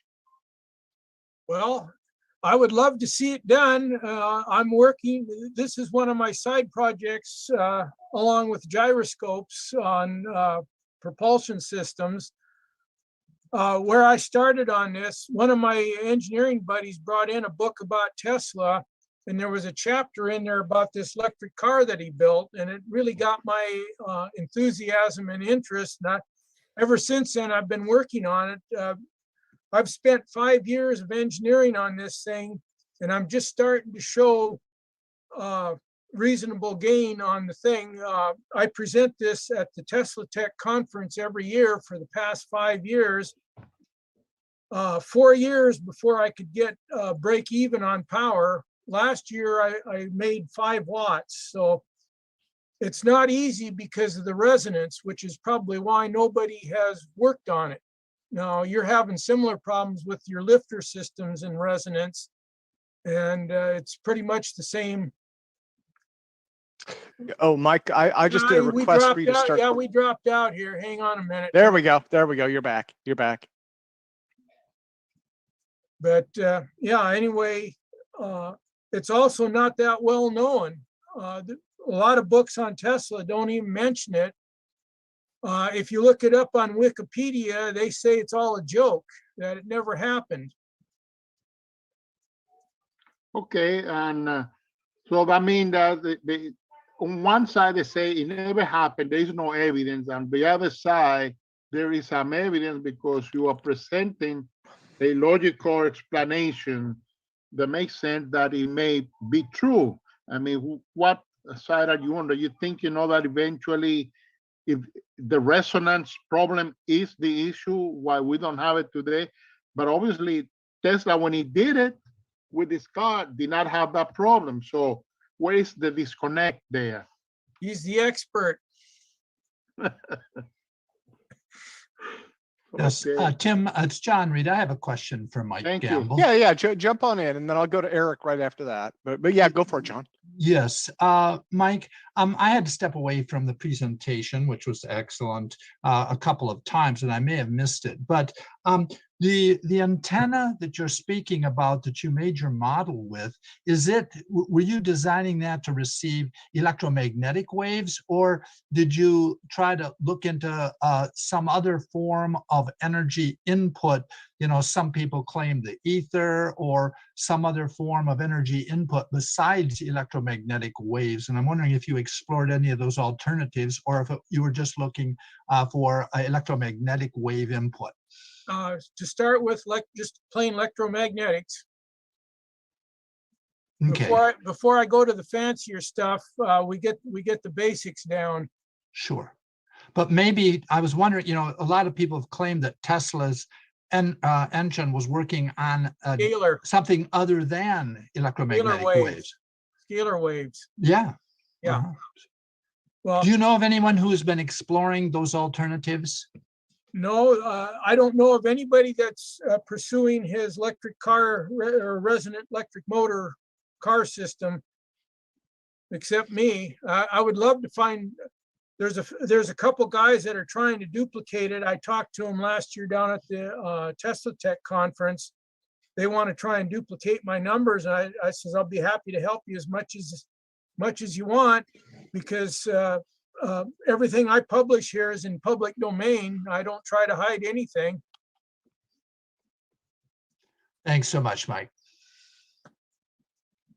Yeah, Mike, thank you. Let me go to Eric next. Oh, hi, Mike. Thank you very much. I had a really quick question first, because I did want to talk about the antenna. What's the frequency of the photons that the kinetic antenna is tuned for? Well, the antenna is tuned for 60 hertz. 60 hertz? Yeah. Okay, so it's going to pick up photons with the 60 hertz. Okay, so I'm just looking at a frequency chart here, very, very detailed one. I just wanted to know what else is in that range. If you go higher, you get a lot. If you put a spectrum analyzer on an antenna and just do a sweep, if you get up into the radio band or the higher kilohertz, you get much more energy floating around to grab than at 60 hertz, which is one of the problems. I'm just wondering, is there anything possibly supplying the energy from a conventional source? When Tesla was around, there was no cell towers, of course, but even with cell towers, that's not going to give you that much energy. It's not concentrated like that. But the main question is, and this might sound like a dumb question, but I really don't think it is, for several reasons. Did Tesla, or have you, or has anyone ever tried to test this in as tight or as pure of a vacuum as possible? I know that you'll say it'll probably still work, but just have you ever tried it? I wouldn't even know how to do a vacuum unless you got in outer space. I've done a few experiments up on the space shuttle where we grew stuff up in space, but I don't know how you get this up there. Well, I don't know. I don't work with vacuums very often, but it just seems like if you had a vacuum that's large enough and powerful enough, you could get a pretty good vacuum on Earth and just stick it right in there. Well, Boeing's got some big vacuum chambers I've worked with. You can put satellites in them, but I don't think it would do anything one way or the other for this. Right. Okay. And I know that if it had a steel cage, it would probably work as a Faraday cage, in which case it would probably wouldn't work at all because it would short it out. Okay. Thank you. Yeah, and thank you, Eric. Let me go to Michael next. Michael?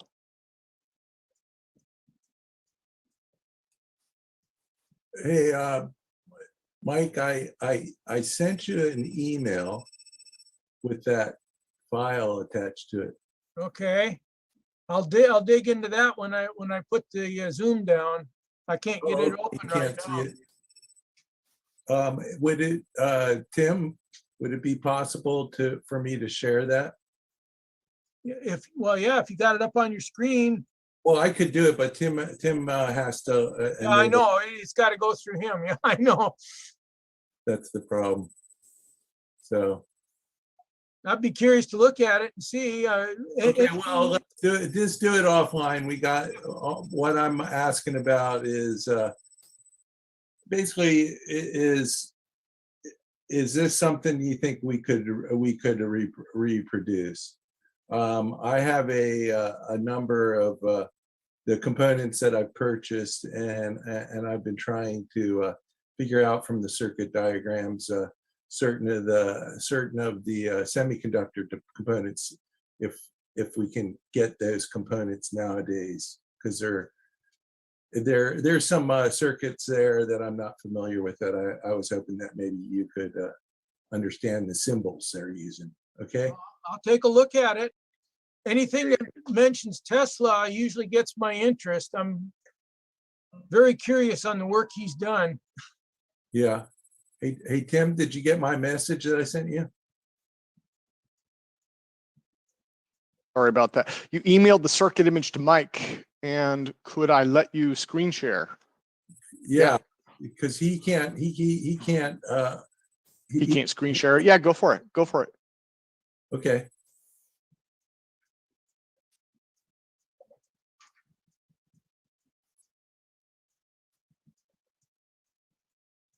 Do you see that? Yeah, well, I see a blank screen with your name on it. Oh, you don't see you don't see the circuit? Nope. There you go. Okay. You see it now? Yeah, I see it now. You got 4 batteries. Okay. And it looks like you got a round robin system, rectifier bridge for a load. A lot of big capacitors in there. And it looks like in the middle there, you see timer input. Yeah. I assume that's like it's some kind of square wave that's going into the thing to. Well, yeah, you got a whole bunch. Yeah, these the 4 transistors there. You got AC coupling through a transformer coupled, and so there must be a sequential deal there from looking at it. So basically, one battery's discharging while the other battery's charging.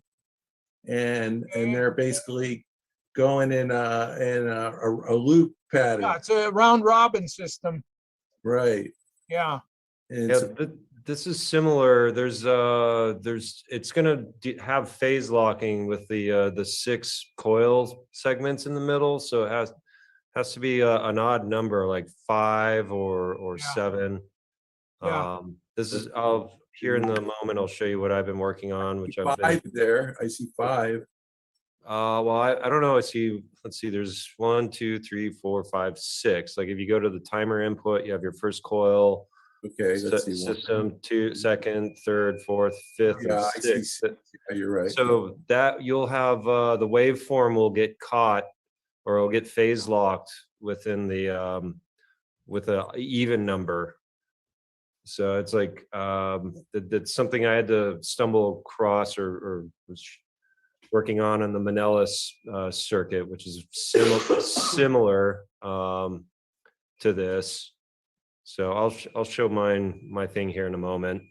Okay. Well, I just I'm just curious. I'm just want to see if there's something I can build to make a better battery. Yeah. So that's all I was asking about. I'll stop my You got a lot of power diodes there for switching that heavy current. So. Well, where's what do you mean? You're talking about the input voltage has to be a hefty current? Well, the output of the batteries is going to be like 400 amps. I'm assuming these are car batteries. Right. So you got those diodes that have to handle 400 amps at 20 volts. So you're going to have some pretty hefty diodes in there, and the transistors are probably going to handle half of that. Just looking at it. So. Right. I don't know why they're transformer coupling. I don't understand why they want to transformer couple them, unless there's some phase lag due to the transformers. Because you can use optical couplers, which is a lot easier. Huh. So maybe there's a way to reproduce this with more modern components. Well, yeah. The old way of isolating transistors or any electrical system was, transformer coupled, but optical couplers work much better. I mean, you can go 4,000 volts with those things. Oh yeah, I've used them before. No, they're real high voltage, and they're fast too. Oh yeah. Yeah, no, I agree. Yeah, this looks like that's why I was saying. I mean, just look at the bridge, how they drew the bridge. Yeah. That kind of tells me this is some old circuit design. Well, that's true. So okay, thank you for that. It would probably work, and if I had a little time to play with it to figure out what it does, it's a round robin sequencer of some kind. Right. I had to figure out what the switching logic on it. There's a lot of diodes that are being used as OR gates. Right. Well, you got the drawing in your email. Yeah. Yes. So okay, thank you for your time. I appreciate it. Mike? Yeah. It's John Reed again. I just had a quick comment. You'd mentioned earlier in your presentation that you had a hard time finding some items, and probably others have, publications, old publications and that kind of thing. And I don't know if everybody knows about it, but there's a website called AmericanRadioHistory.com, and they have hundreds of all of the old technical manuals from the early 1900s up through the 50s, etc. Virtually anything that's ever been published on radio or technical aspects of it. That's where I got the Ignitron data. It only went back to 1938. Question, do you guys have access to any old radios that might have any of that legendary red mercury in it by chance? I don't think radio's ever had red mercury. I think you're thinking of some red mercury was something completely different, Bernie. No. I'm talking but it's mostly over in the former Soviet Union ones, but they're from like the 1920s. There's a couple YouTube channels that pull it out, and it's right by the antenna that there's these vials of red mercury in them. Well, there are some old tubes that had mercury in them. Ignitrons were one, but there were also some amplifier tubes way back in the early days that had mercury in them. But I don't know about red mercury, but just no, red mercury is and that's mythological anyways. That's like, what do they call it, a white unicorn? But yeah, no, what I don't remember what the idea was. Red mercury was supposed to be some kind of nuclear explosive type thing. Well, that's the stuff the Germans used in the Bell. Yeah. Supposedly, Tim, if anybody could show make you it. some videos from Conspiracy Land. Can we get that URL again? I'm actually shopping around for a manual for some equipment here. Is that the Unihedron? Is that Eric posted that one? Yeah, I think that's in chat, Mark. The one for American Radio History. American Radio History. It's I'm sorry, I was off. I was on mute for a minute, and it's called AmericanRadioHistory.com. All one word, and like I say, it has virtually everything that's ever been published on radio transmission, radio waves, back to the late 1800s, really. AmericanRadioHistory.com. AmericanRadioHistory.com. Yes. Yep. Yeah. Well, so let me see who would like to ask more questions. Let's take a look here. Other than URL related questions, because we're putting all those in chat. I've got lots of them in chat here. Bill's waving his hand. Oh, is he?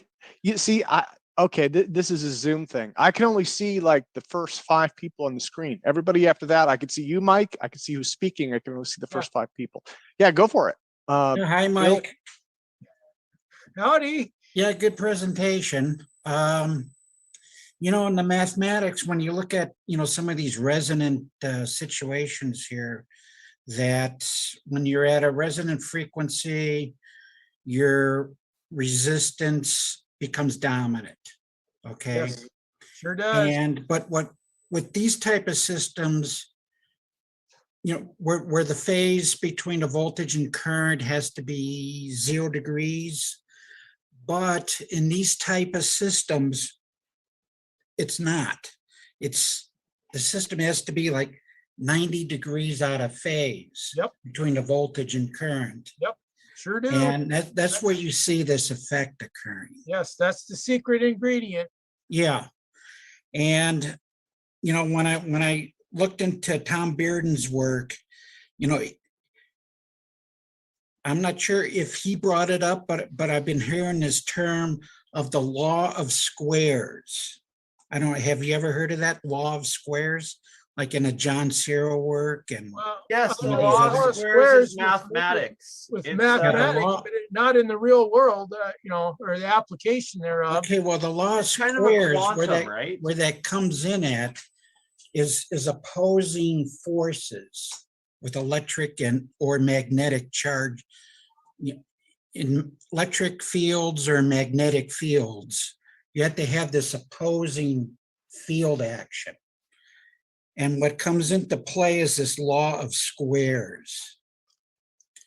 And it's like the conventional equations no longer apply, that now you're working with the scalar component, and Tom refers to it as the gravitational field component. Okay, that's what really comes out of the scalar work, are gravitational waves. And when you get to this resonant point, you know, as I mentioned before, it becomes dominant. Okay, the effect, you don't see that scalar effect if you're outside of resonance. Yep. Okay, it becomes a conventional system. But when you fall into this resonant situation, then the dominating component there is this gravitational component, because you're actually pumping the field. Yep. Okay, it's either the electromagnetic field or on a mass, and that's where this thing about what Tom spoke about, you know, in his lectures. And then you get this new form of electricity that seems to come out of this. It's like a longitudinal electromagnetics, which seems to come out of this. And it's a whole different set of rules that seems to apply. Okay, and that's what we see in our tech. Okay, is this, it seems to be like another form of electricity.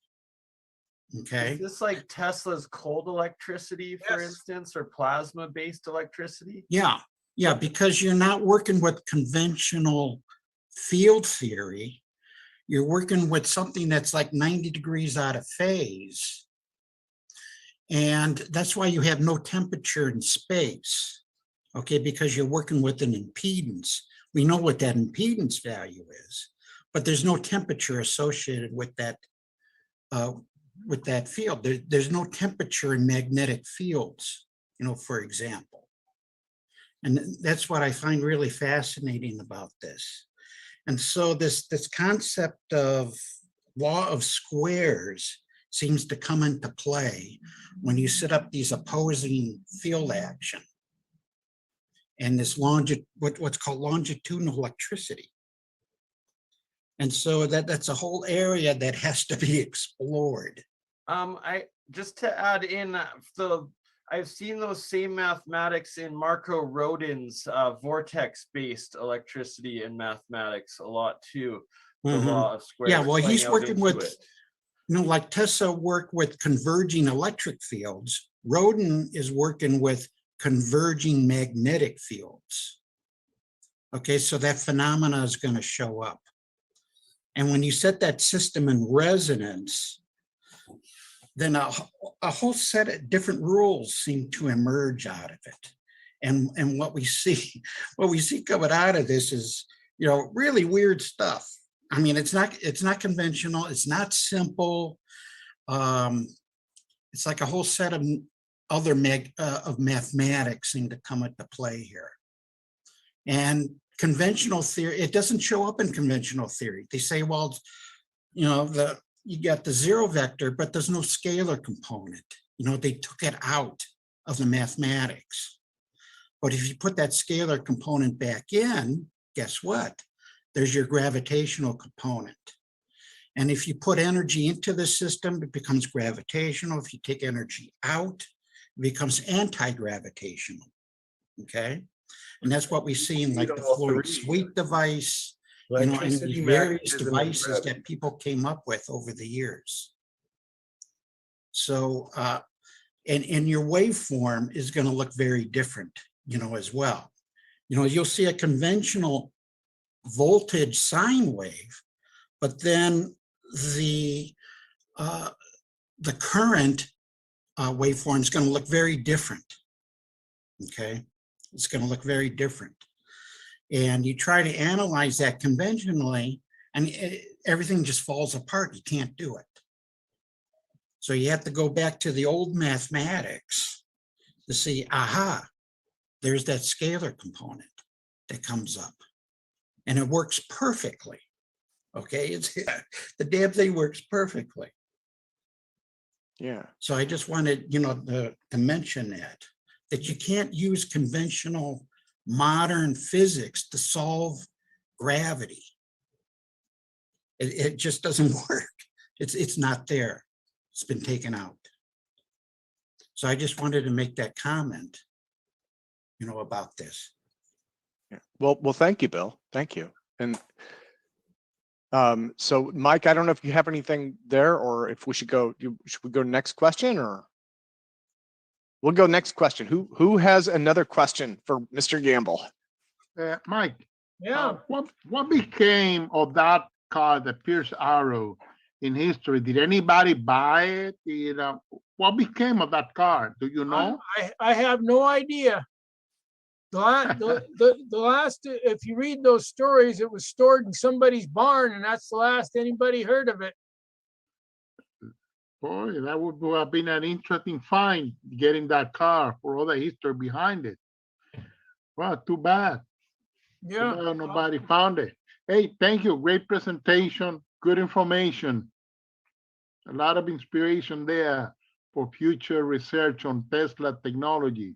Yeah, well, that's what I spend my hobby time on, is anything Tesla.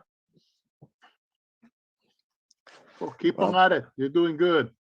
Let me see. Let me go back to Michael Boyd.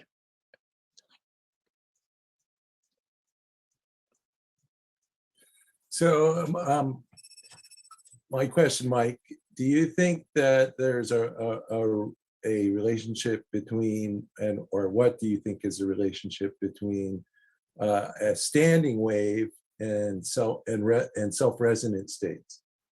Well, that's the standing wave they're is equivalent? self-resonance. As long as the wave's traveling, it doesn't have a chance to build. But once it's stationary, then each cycle builds upon the previous cycle, and it just pumps itself up. Now, isn't that how a linear accelerator works? I think so. I'm not much on nuclear physics, but I believe that's how a lot of cyclotrons and stuff work. They just keep running in circles, and each time around the track, it gains energy. Cool. Thanks. That's my question.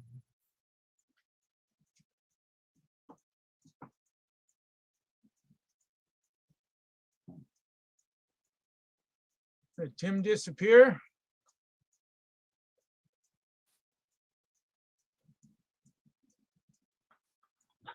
Counting on me. Hi, Mike. This is, go ahead. I just have a general question, not specific to the conversation or to your presentation, which was very good, by the way. If I could have some time to talk about it, if now's a good time, or I can wait till everybody's questions are done. Well, go for it. Well, Mike, I've learned a lot from you, sir. You know, when I first came on these conference calls, I'm a little bit shy. It's kind of hard for me to loosen up and start just talking my heart out. But because I've got some issues, but I've worked through those. COVID's been hard on the family. I lost the love of my life in September, went through some stuff. I was hoping to see you guys at Tesla Tech because it was here in Albuquerque. I'm only like 40 minutes away from Albuquerque now. Well, I'll be down but there. anyway, I'm making a big move. Steve, good. I want to see you. Well, I'm making a big move this year. I'm moving out of my shell. the gravity alchemist, I call myself. I'm coming out of the closet this year with a propulsion device that I'm making big claims about. And I've already incorporated, I've made an LLC. My CPA is on board with me. My CPA's son is a master's degree in electronics, and he builds propulsion systems for the Navy for certain things. But, and I explained this to him, and he's pretty on board. He's just got to find out that it's not a conflict of interest with his being a subcontractor to the Navy. My idea is real simple. You guys are, you guys have a lot of knowledge about theory, waves, all this. Mine, and I explained this in detail, and I talked to Ron Keto about, I talked to you first about liquid momentum wheels. You didn't have a lot of information, but Ron did, and Ron says, yeah, liquid self-balances when you spin it in a torus vessel. That's so true.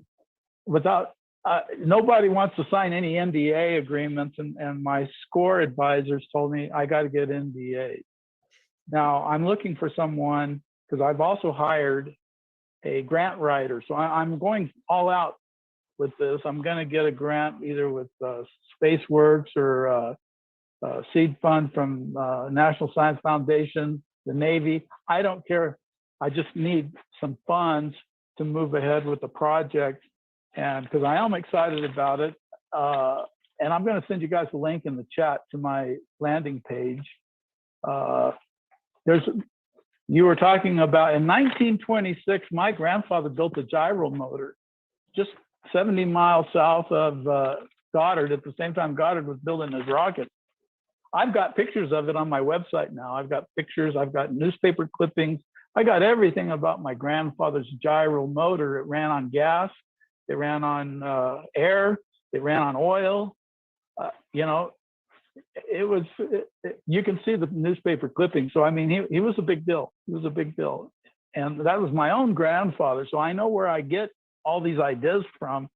They're coming from him, I guess, genetically, because I sold insurance for 44 years. And when I got out of insurance, I look back and I think, I'm glad I don't sell insurance, but I love science. So I've been educating myself. So when you told me that when a reaction wheel is running on a satellite, it always rotates around its center of mass. Well, my system, I figured out how to change the center of mass in a spinning disk, bifurcate it from its center of geometry without violating Newton's third law. And I can do that 50 or 100 times a second. Mm-hmm. Now, how far I bifurcate the center of mass from the center of geometry and then rotate it 1 pi radian, it moves that far in Cartesian coordinate. And if you do that, like if you did that a foot and you did it 32 feet, 32 times a second, you've got a Newton force equal to Earth's acceleration. Now I'm talking about Einstein's idea of what acceleration is. It's just a. Einstein said it was a pseudo force because of time, the bent time, space, and all that with mass. But mine's more just looking at it from a Newtonian perspective. And basically, it's what my grant writer's telling me is that I need a physicist on my team that will sign a non-disclosure statement. I have the non-disclosure statements. I need a physicist. And I'm waiting for this master's degree electrical engineer to see if he can do it. He wants to. Like I said, his father is my CPA who just incorporated me. I incorporated myself as Southwest Creek Engineering and LLC. And so my CPA's dad retired from JPL, and when he retired, they gave him a plaque with a moon rock on it. I mean, and they say, "You remind me exactly of our dad." So, I like propulsion. This thing, I really have a good feeling this is going to work. And I'm reaching out to the community. I'm reaching out to you guys, anti-gravity.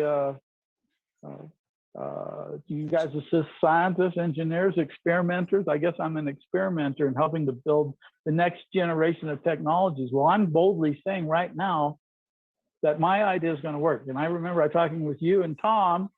And I said, Tom, mine will go from launch on the surface to orbit, and it doesn't have to reach escape velocity. Bill, it's John Reed here. I just had yeah. Yeah, I just had a quick question. Have you built a working prototype model by chance? No, I have not. It's hypothetical right now. I've got it all in.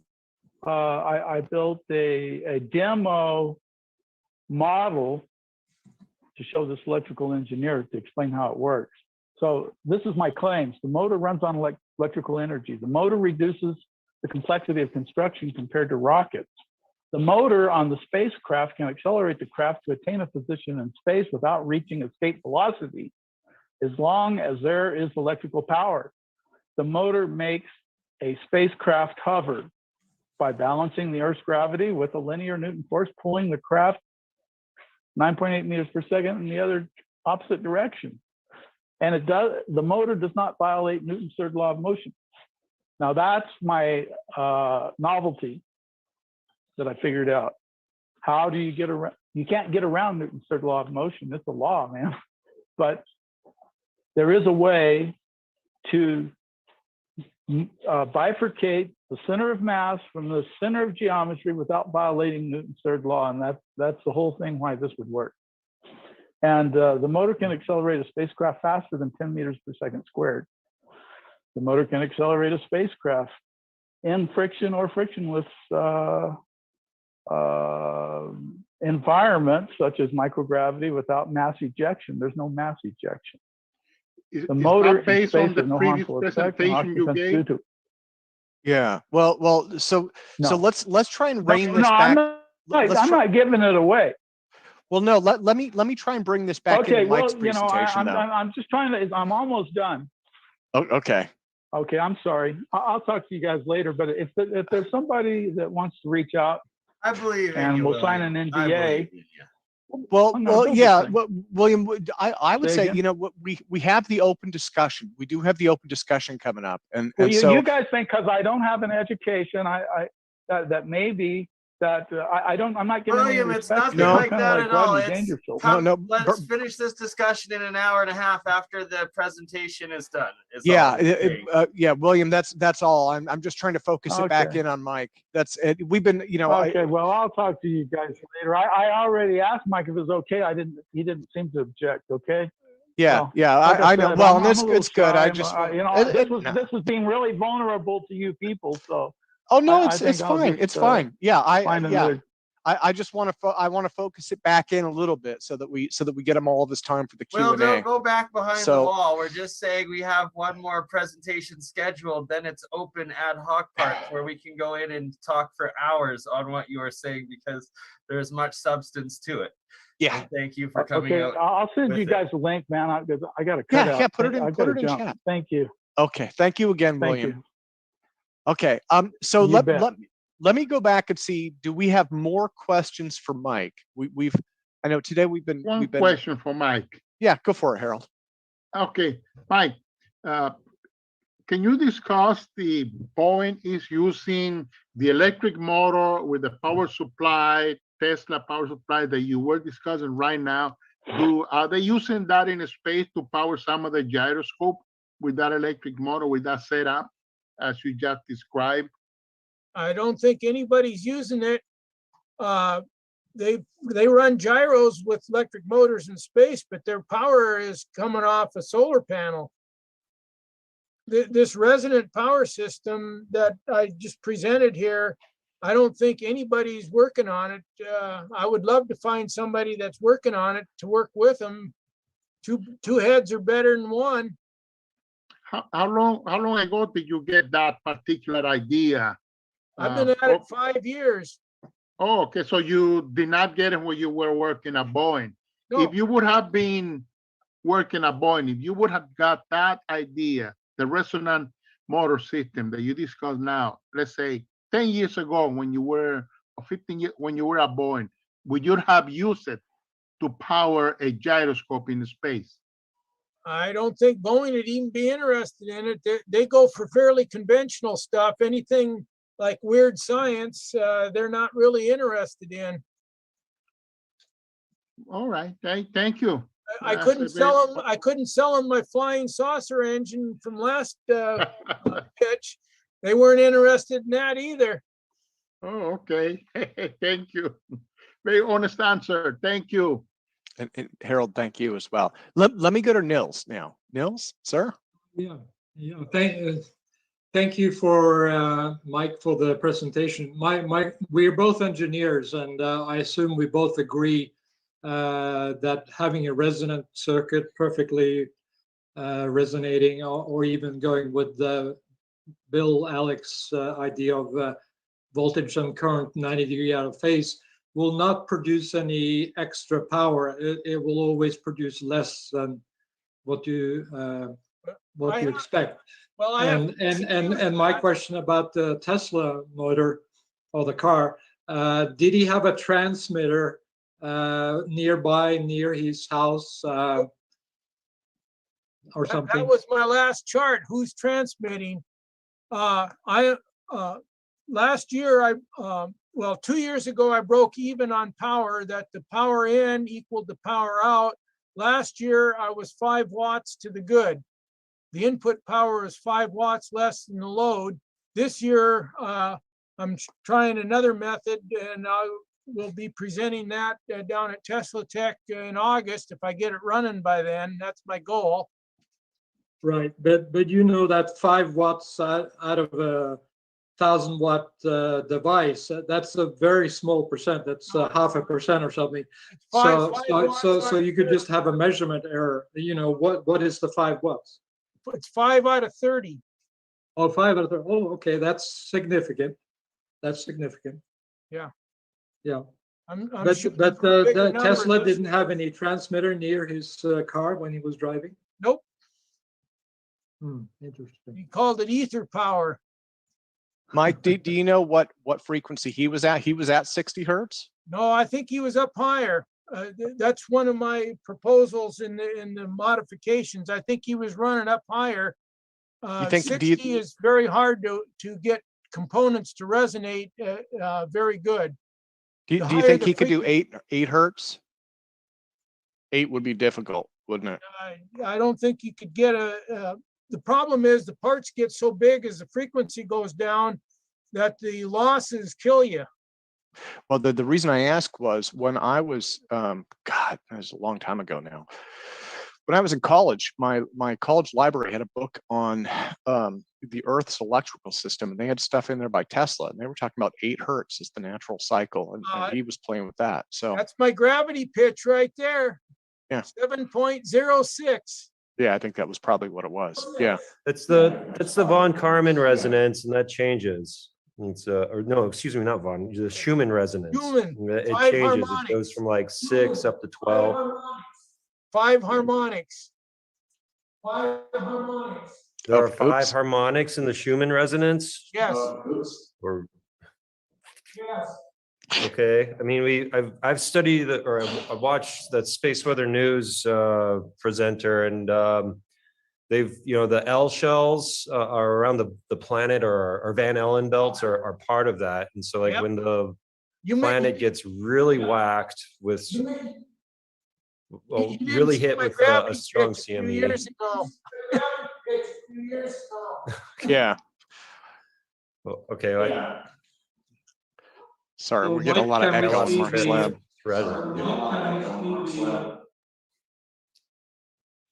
Okay. But anyway, it's just the von Schumann resonance. I know it's it fluctuates, and there's a couple people out there that are watching, or they have it on. There's websites for it. So yeah. All right. Anyway, I yield.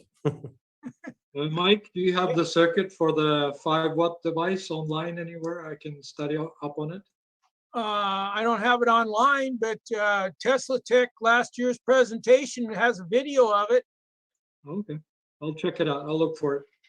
I could send you a copy of the pitch if you wanted, but if you get the video, you know, you get the more of the presentation, because it's like this one, just having a piece of paper doesn't tell you a whole lot.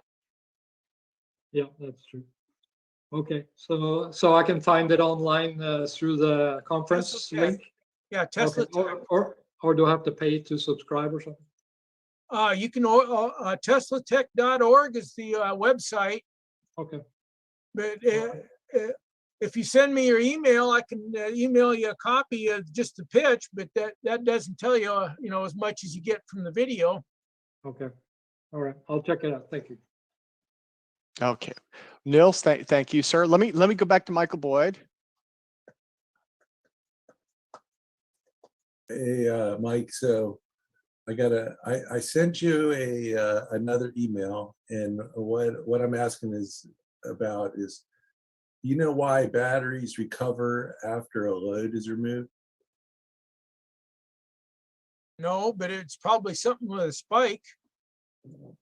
So I think it has to do with the chemical reaction in the battery, but Yeah. it seems to be a factor that applies to capacitors as well.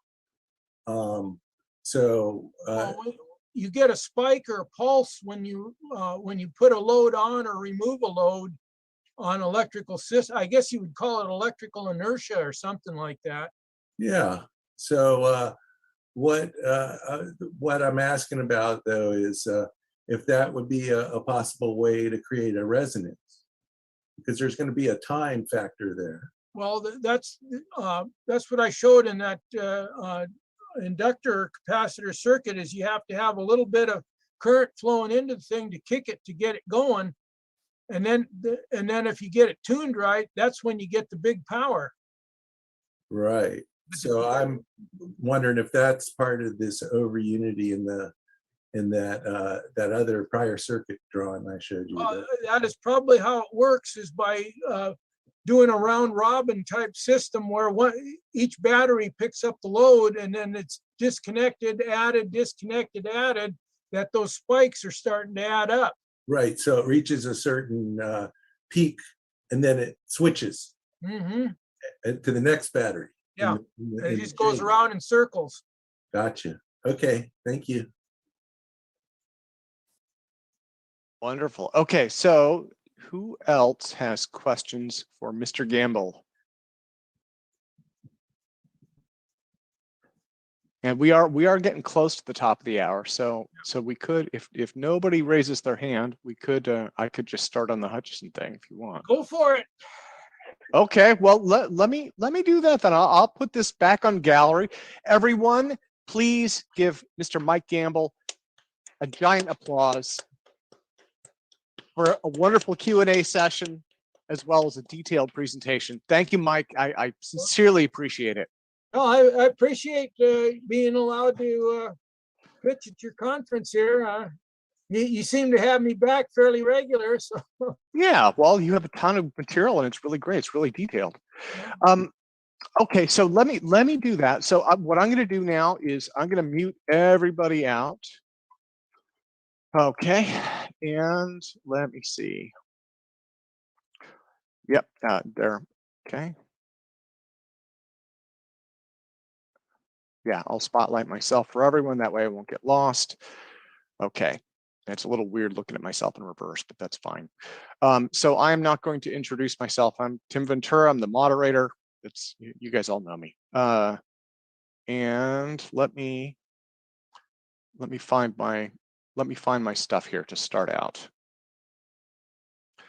Okay, so what I'm going to talk about today is the Hutchison effect, in particular material samples.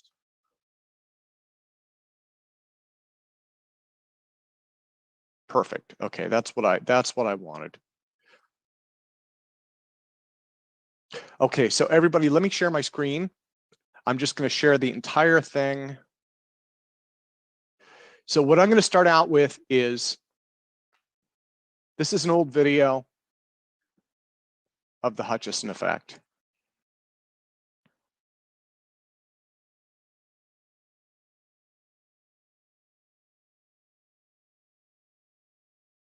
Now this is 23 minutes long.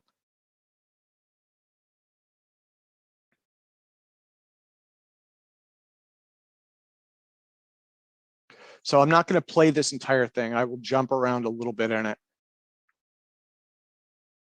This isn't actually, this isn't the one I thought it would be, but so this is a cup of water. Can you guys hear me okay? Or is there background noise from the video? No noise? Okay, I didn't share the, okay, sorry, I'm getting noise on my end. There we go. Okay, so in the late 1970s, early 1980s, George Hathaway and John Hutchison basically used a lot of high voltage electrostatic equipment. It was almost entirely in the electrostatic realm, right? Very little magnetism involved. A lot of Tesla coils, DC offset bias type stuff. And what they found was, as John was able to tune this equipment in his incredibly crowded environment, he was able to do some stuff that was just insane. For instance, this image right here, that is a metal file that is heated cherry red. And it's kind of apparently done it on its own, and they weren't using enough output power in that test to make that happen. So you can see that, I mean, again, it's difficult to tell, but that's basically a piece of steel that's got sparks coming off it. It's cherry red. So that's one example. One of the things that you're going to see in here, you will see stuff move spontaneously. You guys have probably seen all of this on TV. But this is basically the original Super 8 footage. If you guys are wondering why this footage looks so crummy, much of it was shot originally on Super 8 film, right? These are old film cameras. So it was later transferred to VHS. And then I have some that was restored as well. So what you can see there is a piece of metal that just lifted off, flew around the table. There's another one. That's a block that's flying into the air. These are very heavy pieces of metal, and they're moving around spontaneously. So those are some of the things that we have. Let me fast forward a little bit. So again, a heavy piece of metal moving on its own. I'm not sure if you can see that. It's kind of twisting back and forth. I'm going to fast forward. Here's a good one. Okay. This is a metal wedge. Basically, it looks like the center of mass of this wants to take off the table. It's just a little bit too heavy to lift off completely. That's why it's balancing on that thin edge. So that would be presumably some kind of gravitational effect or something. That's one example. Here's another one. I'll fast forward.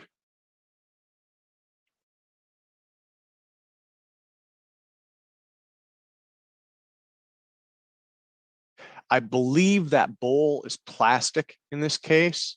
It is next to a metal, some kind of a bearing holder or tube or something like that. The bowl is just kind of moving around on its own. And again, this is from all of these different effects. Let me see. The bowling ball, yeah. This one, you guys may have seen this on TV.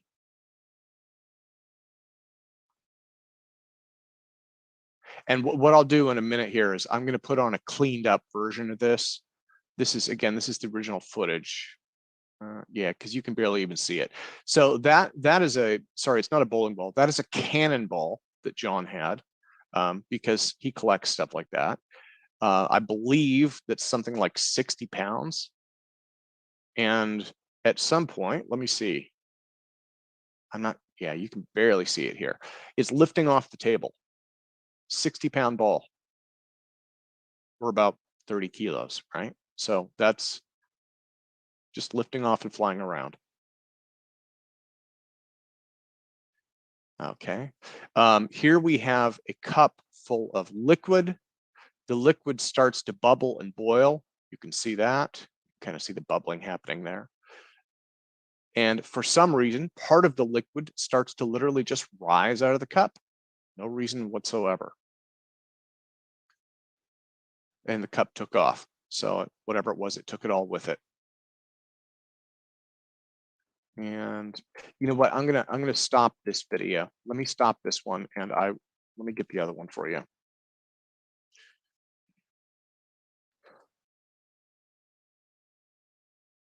This, oops. Okay.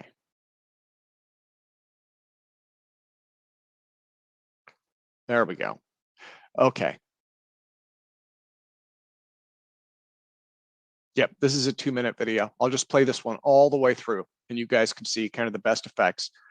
So this footage was actually transferred to VHS and cleaned up, and then I got this from the film producer many years ago. This has been used in several TV specials. That's a fluorescent bulb that's lighting up on its own. Not that interesting. That's pretty easy to make it happen. He's just using that to test. That is the metal file. It's been cleaned. That is a bowl flying up, a bleach bottle that is closed, spontaneously compressing. Drill bits. You saw water lift off. 7-Up bottle lifts off. These are all different materials. That's the cannonball. There was a wrench there.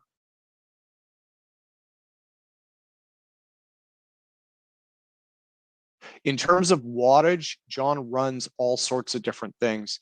I believe he runs stuff that's all the way down from 50 watts up to several thousand watts. That's one of the material samples, the knife in the wood in the block. That's another material sample. So what I'm going to do is after this video, I'm going to dig into these material samples a little bit more. That was tinfoil. I think that was ice. I'm not sure. Broom handle.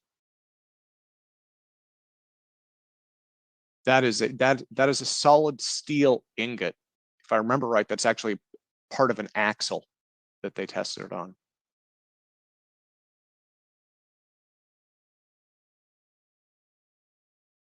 So again, a lot of this footage was shot by George Hathaway. I think John may have shot some of it. But you can see we have all sorts of stuff lifting off and flying around. So I have some links. There we go. That's the end of it. Okay. And in fact, I'm going to paste these links into chat right now. That way I don't forget. I'll put them in there for everyone. So John Hutchison, again, for most of you guys, you probably already know this. John Hutchison has been incredibly well documented by the media. And in fact, probably the biggest issue there is John's work in the media goes back to the 1980s. So that Super 8 footage, he has lots and lots and lots of footage. The links that I pasted in there, I believe that I've been able to collect pretty much all of his Super 8 footage. When you add it all up, there's probably like an hour to 2 hours. And that's longer than it seems because a lot of that's short segments.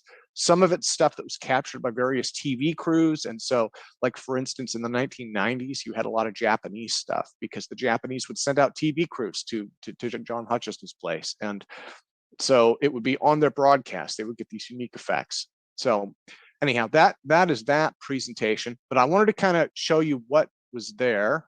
And let me see. And now mine looks slideshow. There we go. Play from start. Perfect. Okay. So again, slightly disorganized. What I wanted to do was the Hutchison Effect materials analysis. In 2005, I went up to John's house in British Columbia, New Westminster, twice. I also went later in 2006, 2007, and I believe 2008 and 9. So I've been to John's place. I've spent probably dozens of hours with him. I've been to his place 4 or 5 times. I was able to see his stuff up front. I also have a lot of acquaintances and colleagues that have gone up there. I tried to study this as closely as I could. I've never personally seen the Hutchison effect. I'll just be upfront about that. But I was able to see the materials effects. He had 50-gallon drum almost full of various samples that he's tested over the years. So we'll start with aluminum with embedded steel. All of the photos in this, by the way, these are all my photos. I can vouch for them personally. With some of these, I actually ended up with a scratch on my camera lens because I got the camera so close that it actually scratched from the metal. So this is a block of aluminum with embedded wood. So they had a piece of wood that was on top of the aluminum, and it actually sank down into it. So what you can see is they very carefully cut that aluminum piece in half, and inside of it, you can see the wood. So when John let me examine this, you can see I got that camera as close as I humanly possibly could. You can see there's the wood, and you know, the top and the right. Down on the left, I changed my filter a little bit to pick up the wood grain a little bit better. As you can see, there's an indentation in the wood. Actually, I did that with my fingernail. I wanted to make sure that it was soft, and it was. And it wasn't burnt either. You can see that the inside of that wood is embedded in the metal, and it is unburnt, right? Now, aluminum has a pretty high melting point. So to do that that's pretty insane. So this is a perfect example of the gellification. You have two substances that absolutely should not mix together, and they are, and the flammable one is not burned at all. Okay, and let me see. Sorry, I got the title on that one wrong. This is the knife. You saw John holding this one up in some of that TV footage.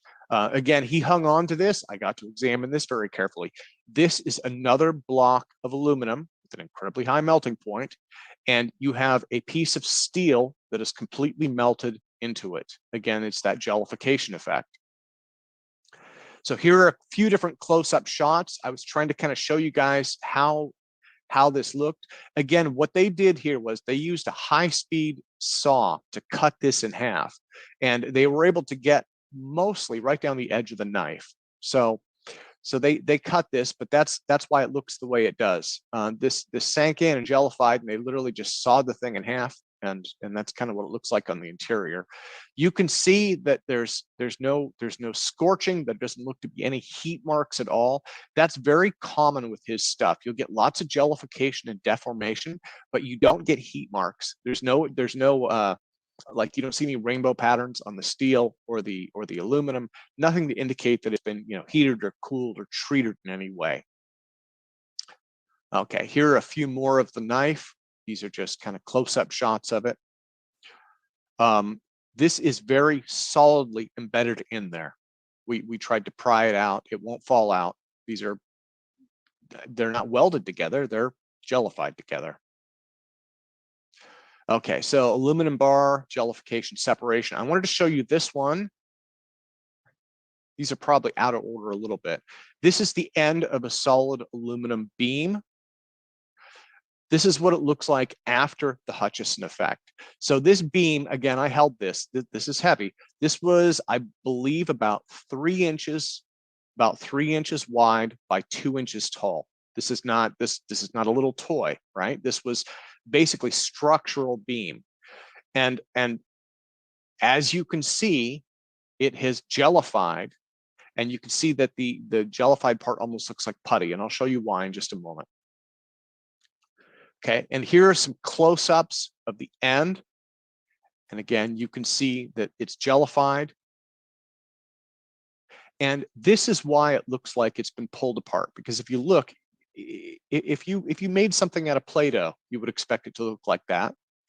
This is what it started as. This is something that the TV people never showed also. This is something that I found. So this was a single block of aluminum, single beam of aluminum, and it jellified in the middle and puttied apart. And these are the two remaining pieces. They did this on its own. Again, you can see a lot of deformation. What you don't see is a lot of heating marks. You don't see scorch marks. You also don't see tooling marks. It's just did this on its own. And if I remember right, he has video of this happening somewhere. These are some more close-ups of the end. It's pulled apart like putty. So one of the important things that I really wanted to stress for you guys is, and this is what I noticed when we examined this, metals all have crystal domains, right? And it varies, you know, the size and the orientation and all that of these domains in the metals, it varies depending on the metal. But one of the things that I noticed repeatedly with all of Hutchison's samples is the metal domains are very disrupted. They're very screwed up. And you can see in these photos, there's a granularity to it. Hopefully it transmits well enough that you can see that, but you'll be able to see in the recording. So there is a granularity to the metallic domains that doesn't normally exist. These are created process blocks of structural aluminum, right? But when they're done, the domains are all messed up. Here are some more photos. Again, these are the two pieces. You can see that they've curled a little bit more after they came apart, which is interesting. So after they finished pulling apart, the effect continued for a while. This is an extreme close-up of what I was trying to tell you. Again, I should apologize. This is kind of the limits of where my camera was at. This might have been the one where I scratched the lens. What I was trying to do was show you as closely as possible how those actual domains are messed up inside of the metals from this effect. Here are some more close-ups. Again, you can see this granularity to it. The best way to describe it is almost like sand. It almost has like a sand-like texture to it after it's done. You know, it started out polished, and at the end it almost feels like sandpaper. Okay, and so this you can get in the recording. This is something that was never on TV, actually. John let me photograph these at his house.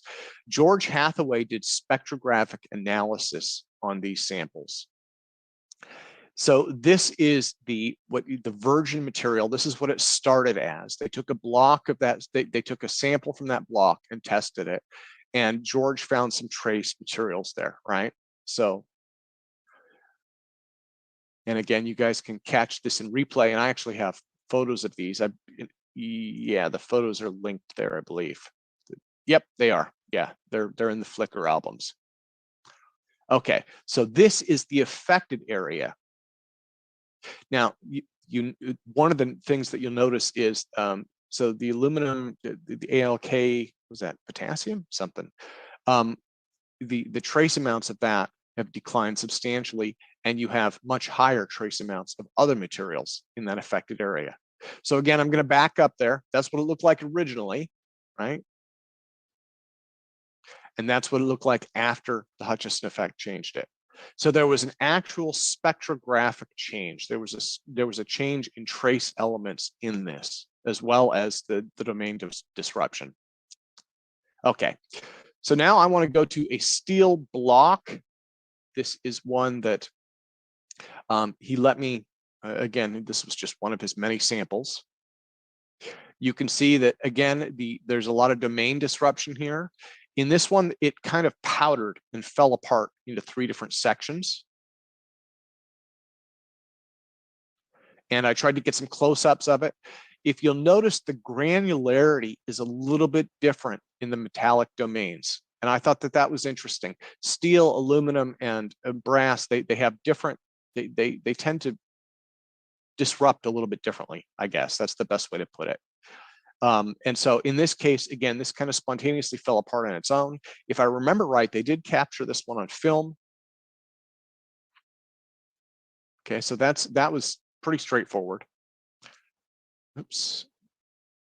And next, I want to go to a steel cylinder. This one has made several TV appearances.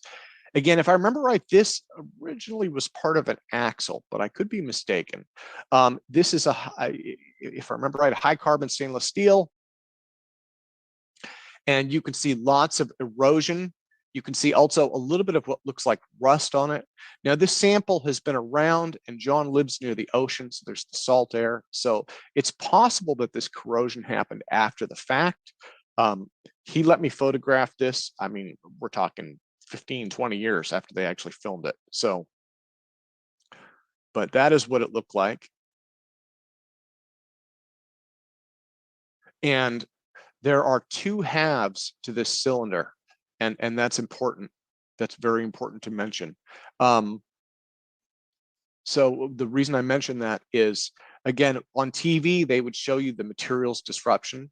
What they wouldn't show you is that these things tend to fall apart starting in the middle, which is probably related to the wavelengths he's using. It doesn't always happen that way. Sometimes it starts at the end.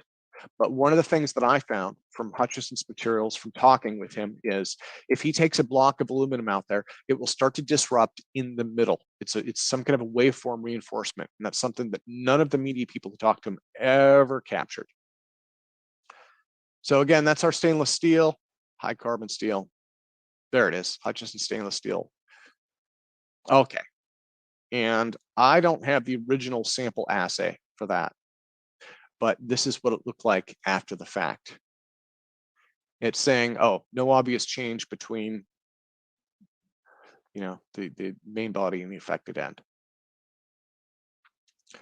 Okay, this one next is a brass bar. This one has also made many TV appearances. This one has been to Japan many times.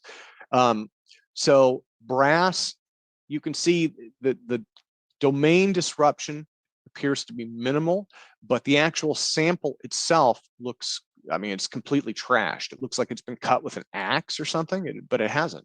That all spontaneously happened. Again, if I remember right, this happened on film.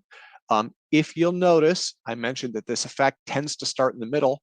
You'll notice that this bar is disrupting starting in the middle. And these are some close-ups of the metallic structure of the brass.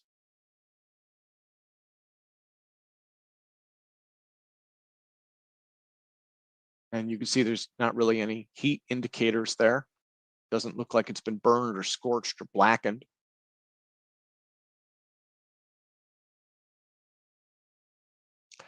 And again, these were just about as close up as I could get it with my camera. So this is the brass sample. This is the virgin material with George Hathaway spectroscopic analysis. And that is the affected area. And once again, you can see the amount of the major impurity changes and the minor impurities are more pronounced. And that was something that apparently happens quite often.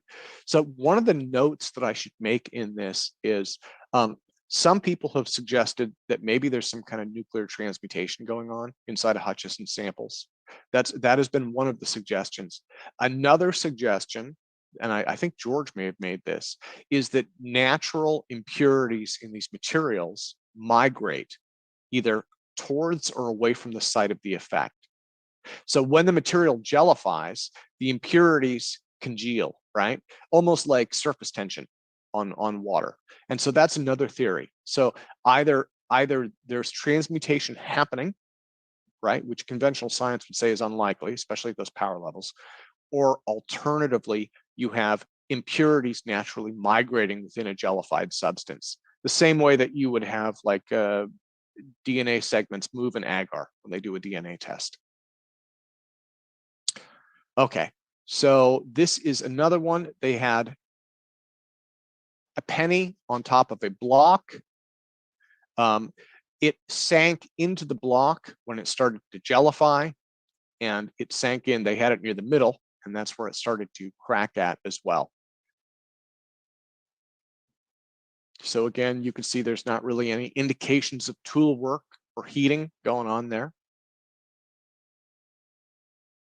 And I tried to get some close-ups. John lives in BC, so of course it's a Canadian penny. Now, at the time, and I'm not sure what year this was either made primarily of copper or primarily of zinc.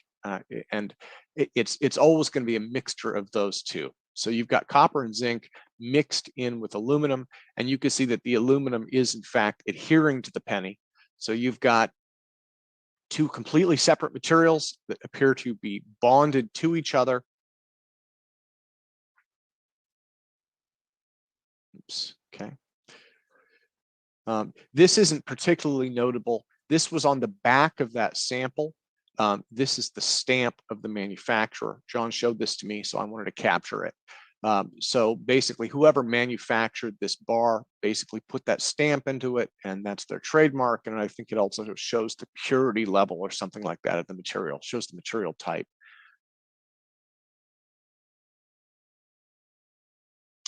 Okay, and these are some more close-ups of that sample. And again, you can see that penny has melted right into it. Doesn't look like there's any tooling or anything like that. I was able to change the filters a little bit. That particular camera, the camera I was using had some infrared capabilities. So I tried to shoot in both normal and IR to try and pick up a little bit different spectrum. And that's what I got.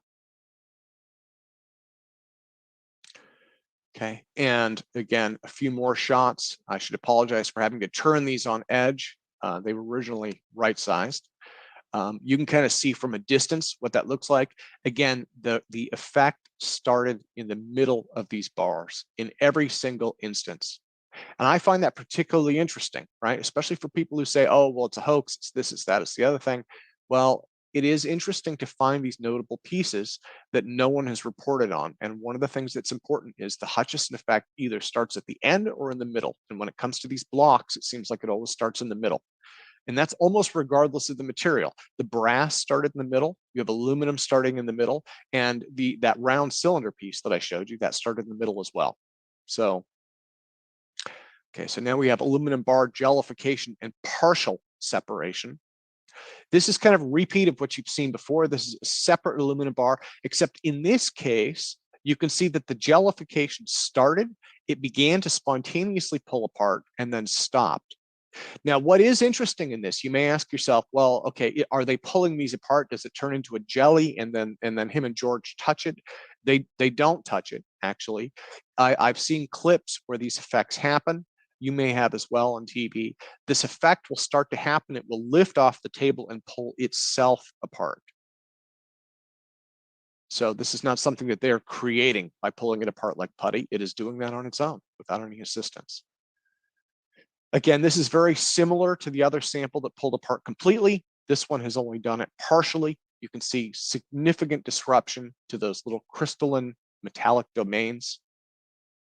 You can see what looks like a putty effect happening, and there are, again, no marks of cooling or heating. Okay, a few more shots. Again, my apologies for having to flip some of these on their side.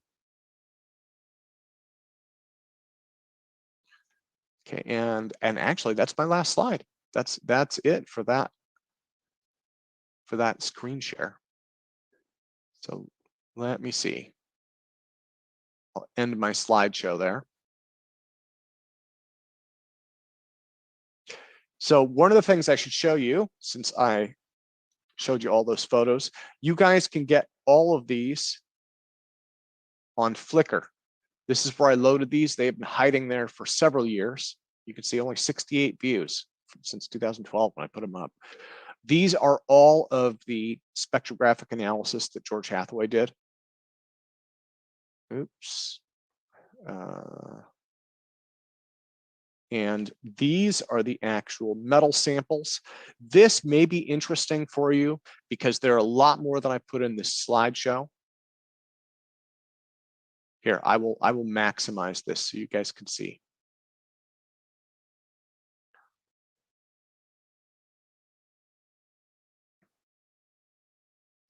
I did not show you these. If I remember right, this is a piece of tungsten. The reason I didn't show you these is these photos are older. Gary Stevenson gave these to me. These are relatively small. Yeah, you can see that on the screen. So they wouldn't have showed well in the slideshow, but basically they're pieces of tungsten that melted at room temperature. So again, this is just kind of a survey, and the link to this is in chat. Okay, and then let me see. The other thing that we have is, well, I would say go through these and take a look. We have some stuff by Harold Burnt that he shot. I also wanted to run you through the photos really quick. This came out of a much larger file, and I don't have time to run through this today, but let me magnify this up for you. I'll go through them real quick. So you've got John in his apartment. These are mostly from the 2005. I had Mike Schaefer, who comes to this conference sometimes. Mike Schaefer was there. That's Harold Burnt. Harold Burnt used to be the Canadian rep for the Disclosure Project. He passed a few years ago. I had a few other folks who went up as well. This is in 2005. So while we were up there, I also shot 2 hours of interview footage. That's just John goofing around. Again, you have to keep in mind, he's a bit of a practical joker, and he is very much a free spirit. There's Harold, Mike, and actually a colleague that I used to work in the .com industry with. That's Harold's son, Brian. These I can show you guys. Okay. So these are some views from outside of John's apartment. Now, again, if you've seen him on TV, his apartment was legendary, and probably not in a good way. He had the fire marshal over several times. You can see that there are chains. They made him install chains to secure things. And in fact, they had to check the structural integrity because he was on the second or third floor. I think he was on the second floor. And he had enough weight on this thing to probably break through the floor. But fortunately, it was a very heavy duty building. Okay, there's Harold. I'm going to skip around a little bit. Harold was taking photos too. I believe that is a naval antenna of some kind. John would go down to the harbor and they would just give him stuff. That is a machine gun, because in Canada you can buy those and store them at home. That he may have created himself. That's the outside of his lab. Let me see. I'm going to fast forward through some of these. Yeah, so he was on the second floor, I believe, of a 3-story building.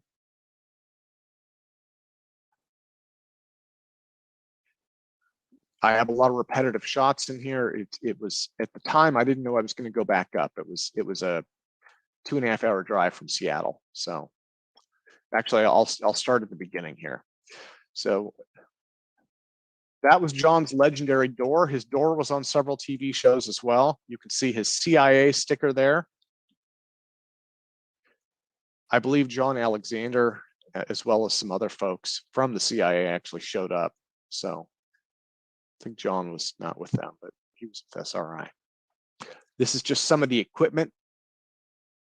So if you can imagine a 1-bedroom apartment, and these walkways, most of these are like 1 foot to 18 inches wide. Everything is full.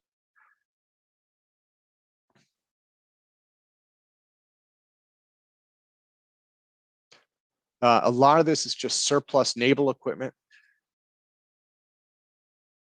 A lot of this stuff was just for show. That's one of the chains they made him install.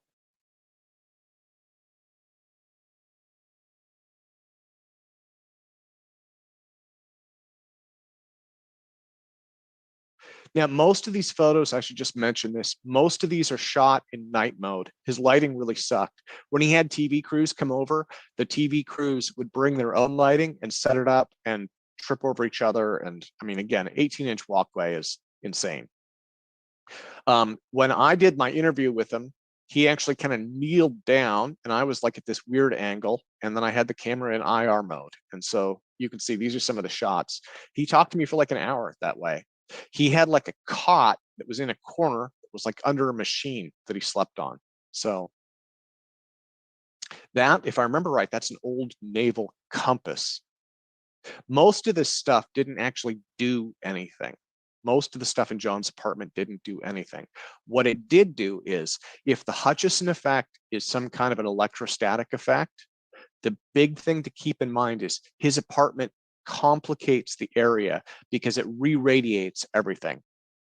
And so it may be impossible to recreate the Hutchison effect normally because it may come in part from the structural setup of that apartment. And it was really random. I mean, it was a junk shop. So this is I believe that's a Tesla coil.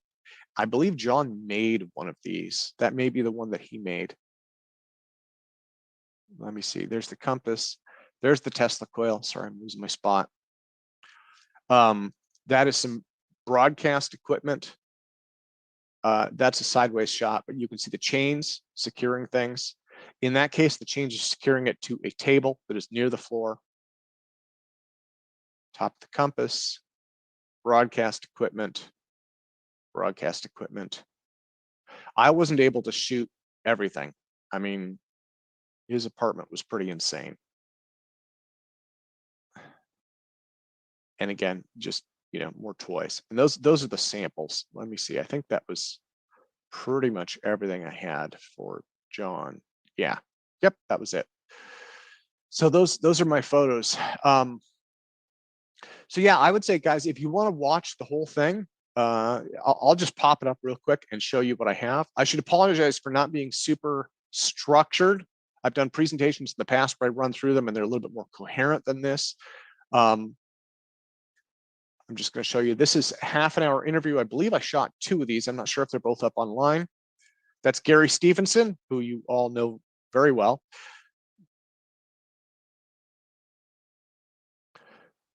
You can see John, he's kind of crouched down. He was actually hiding underneath a piece of metal that was kind of in his walkway. And I had the camera kind of positioned funny. And then we just tried to shoot some, you know, some other stuff as well. My goal going up there was everybody who goes up to John's apartment in New West, all these TV crews, as well as other folks, you had a lot of wealthy people who go up there. They would shoot hours of footage and you only see a minute or 2 online, you know? And so my goal going up there was I wanted to try and capture what is it like at his apartment, in his lab, with his samples and talking to him. You know, this 1 minute to 2 minute thing is not helpful. It doesn't help you understand what might be happening. So that was the reason that we went up there and did this. And so that's that one. Let me see. So you've already seen the remaster. There are a couple of other interesting ones also. I put these up. This is probably worth watching. So this is, again, Super 8 video. George Hathaway shot this to document here. So this in this video, George is going through and literally describing the different pieces of metal. A few of those, in fact, in front of you, right in front of him, you can see the brass bar. And so a few of those. There are a few there demonstrated that I did not see. John had more that he didn't show me. It was just too busy. That may have been the wedge that was standing on edge. I'm not sure.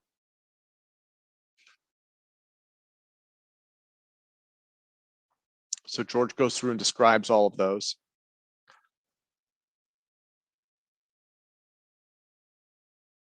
So that one is probably worth watching if you want to learn more about it.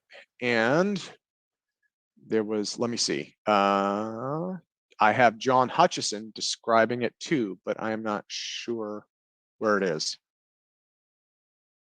In those links, this is my other interview with him, if I remember right. Nope, that's not the right one. I shot 2 interviews with him. Here's the other one. Just so you guys kind of know what's in those links that I dropped.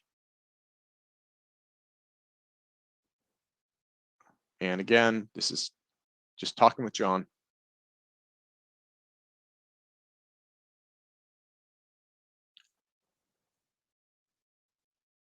So he's really good for interviews. He's a talker. John is brilliant, but the thing to keep in mind about John is he is very much a tinkerer.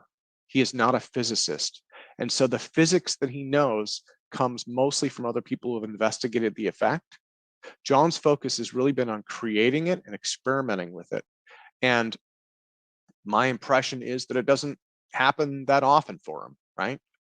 So there's that. There is one more that's probably worth showing you. I was going to come back to this, but I'll just put it up. I'm not going to fast forward through this all the way. Nope, wrong one. Harold Burnt.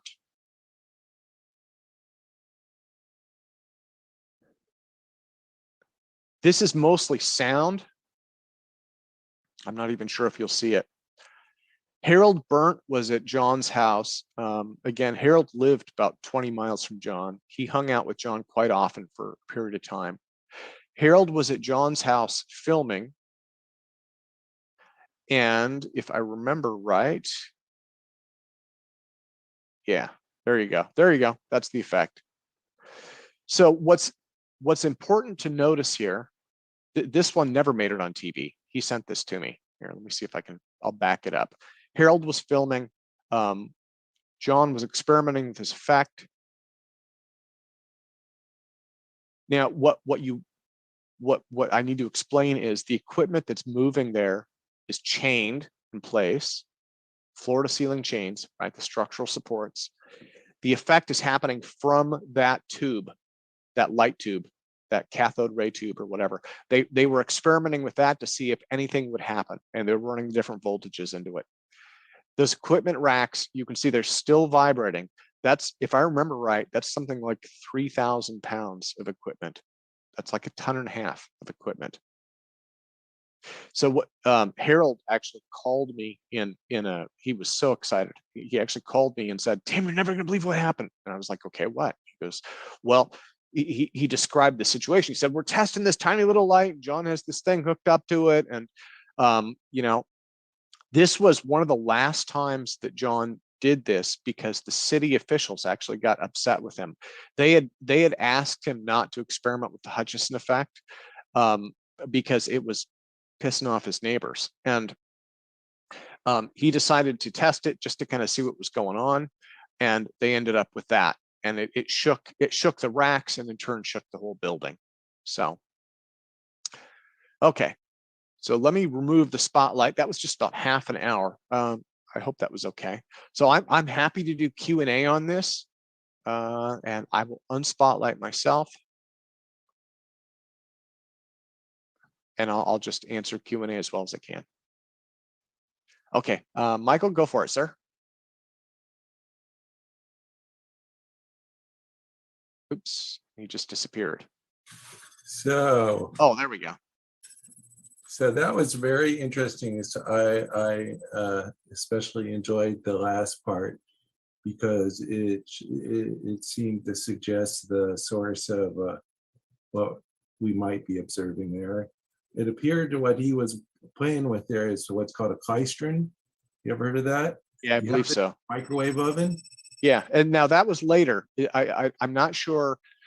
So what I can tell you about John's equipment is he has had 2 up to 3 Tesla coils going together simultaneously, not always, but sometimes. He has worked with Van de Graaff generators. He has also worked with naval broadcast equipment, right? Stuff that should never be fired up inside of a house. But so he's worked with a lot of different stuff. The klystron is an additional piece. He would have to be the one who tell you how often he used all of those together. What I can tell you is, again, the piece to remember is his stuff is primarily electrostatic. There's very little, like he's not using a lot of magnetic coils. The closest he gets to a coil is like a Tesla coil, right? So it's primarily electrostatic, and it is in a building that is packed to the rim with metal.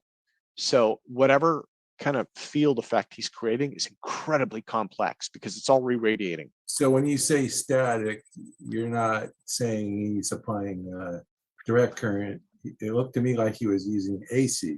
He's using both. He's using both. And if I remember right, I think the effect has happened most often when he's using like a Van de Graaff, which puts a DC bias like the entire room, right? So you use a Van de Graaff, and then you use then he would use the Tesla coils also, you know. And he also had tunable. One of the things that they talked about was he had tunable knobs on some of the radio equipment, and he would say he would start to turn the dial, and the effect would happen, you know. So one of the things that and the reason I mention that is Colonel John Alexander from SRI, and I think John was working with the CIA at that time too or something. They sent a team in the 1980s to investigate what was going on there. And they spent, if I remember right, about a week with them. And they saw the effect happen, if I remember right. That they wrote a report on it and said at the time, in fact, what did they call it? I think there was a story written about it called the poltergeist machine. They believed that it was some kind of a machine enhanced psychic power, if that makes sense. And what I had said to them was, I'd said, because I'd talked to John about this later, and I said, why did you pick that? Well, part of it was, at the time, SRI was getting paid to find psychic stuff. So everything they found became psychic, right? That was, yeah, you know, that was part of it. That was, you know, they were the remote viewing guys. So they were psychic everything. But the other part was, I felt like I've known people who were hands-on, and like when John is turning those dials, he could, you know what I mean? He could feel, yeah, you know, and that's not just him, that's any machinist, right? My ex-wife, my first wife's father was a machinist. He could turn a dial and know when to stop turning it by hand. Yeah. And that's something that no PhD physicist is going to know. I know, you got to do it. You got to actually do it. Yeah. It's a failure thing, you know. You gotta fail over and over and over and over and over again, and then finally get it right. And then you have to repeat it. And it's the repeating part that's the most difficult. It's going back and getting it to do it again. Okay. And so, but my other observation was that when you looked at a ferromagnetic material like steel or iron, or if you looked at aluminum, which is not ferromagnetic, it's, you know, you can't pick it up with a magnet. The non ferromagnetic materials look like they're the ones that showed the domain structure. Yeah.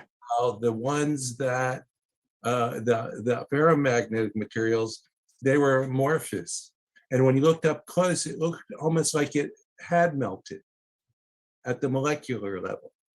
You know, well, and it's interesting that you mentioned that, because the only theory, and George Hathaway experimented with this too. He went away from this idea, and I never understood why. But so chemical bonds are all electrical, right? I mean, when you get down to it, chemical bonds are all electrical, and it's all based on valence orbitals. It's all based on that outer band electrons, right? And they share electrons, even in metals. Right.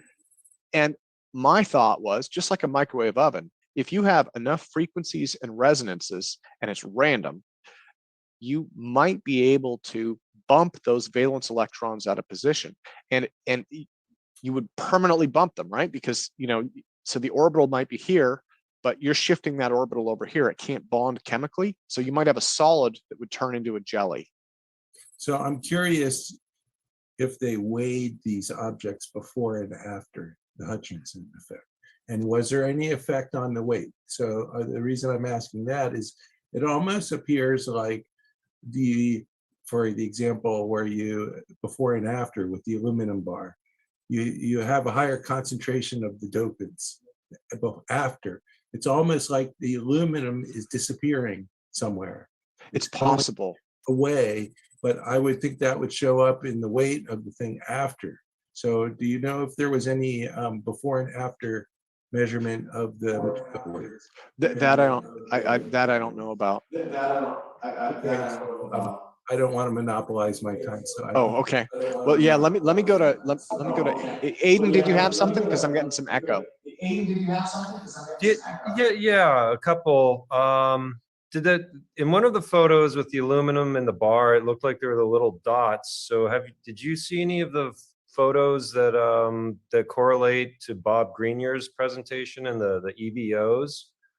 Because I mean, that is a very you know, he did get into Hutchinson stuff.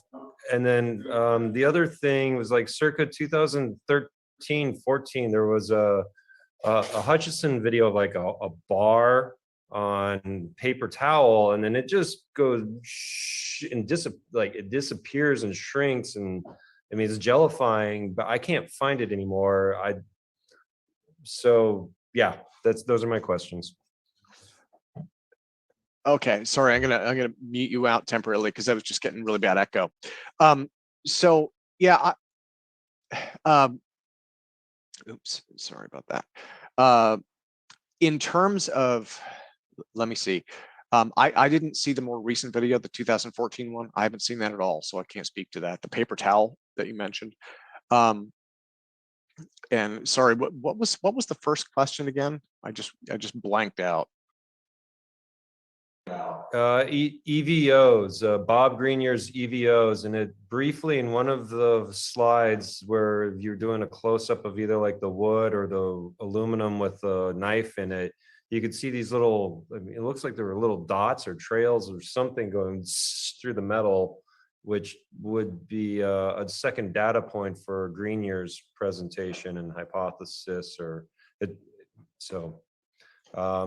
Oh, sorry. Okay. Let me, I just muted you out so I could answer. So with EVOs, that is not something that I know about, but what I can tell you is, historically speaking, because I was on all these news lists,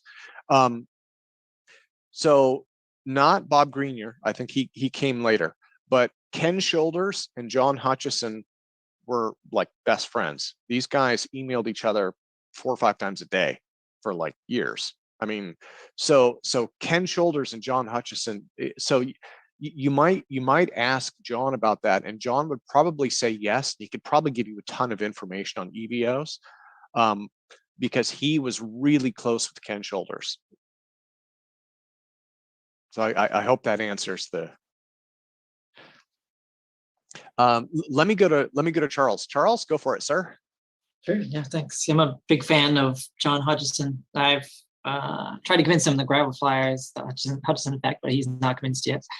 I did see on his eBay channel before it went down, he was selling some of the samples. I actually bought some for $150. I wanted to buy the wrench from him, but he sent these other samples free. And they're, like you mentioned, some of the files that are strangely magnetic. Okay, so that file, I wonder if that's one of the ones that was glowing. Possibly. I haven't been able to see it in the video, but they've also kind of cut off some of the edges that have already been where it broke. So I can't really compare it to some of the videos to see which one it is. But yeah, in the future, I plan to study it under scanning electron microscope at my university, part of my PhD in electrical engineering. But right now the university's kind of closed down, so it's hard to get into to study it. But did he ever offer to sell you any of his parts then when you saw him? You know, I think he offered to give me some. If I remember right, he offered to give me some, but I declined. To be honest, I wouldn't want to separate his collection. I know that sounds weird, but he's got, you know what I mean? This was several years ago though, and he was doing a lot more TV and radio. This was before he sold his lab, before he moved. So things are kind of in a different position now, but yeah, I think if I remember right, he offered to give me some, and I said, well, really for me, the photos were more valuable. That was the value, you know. And the thing that was exciting for me was that was the first time I was aware of that anybody really took the time to do close-up photos on the metals. So yeah, I know he's been trying to sell them on eBay, but they recently took down his eBay after about 2,000 objects sold and 100% feedback. But it was some issues with his paperwork. eBay updated their rules for what can be allowed to have an account, so he didn't qualify anymore. But he's still selling them on his Facebook. If you go to I was going to say Lab Investigations, you can reach him. Yeah, I was just trying to think like what eBay rule would that violate? It'd probably violate all of them, you know. I know national security. Strange alien parts that have been modified by Lord knows what, you know. But no, it's cool that you got some of the samples. I would bet you if you put them under an electron microscope, at the very least, you would find massive disruption. What my gut tells me is that it's electron orbitals, right? It's like sticking it in a microwave oven, more or less, except that it's at high enough frequencies. And it's not just one that you would have to affect. You would have to affect probably, you know, like in iron, you'd probably have to affect like 10 or 20, and then depending on how much of it gets affected, they can't bond, and it behaves like a jelly or a liquid, you know. And then of course the minute you turn the field off or it moves outside of its sweet spot, then those orbitals bounce back to normal and nobody can tell what happened, you know. So let me go to Mark next. Mark, You should let poor Gordon, because he's holding his hand up physically. where's he at? Oh, Gordon. Okay, let's go to Gordon then. Gordon.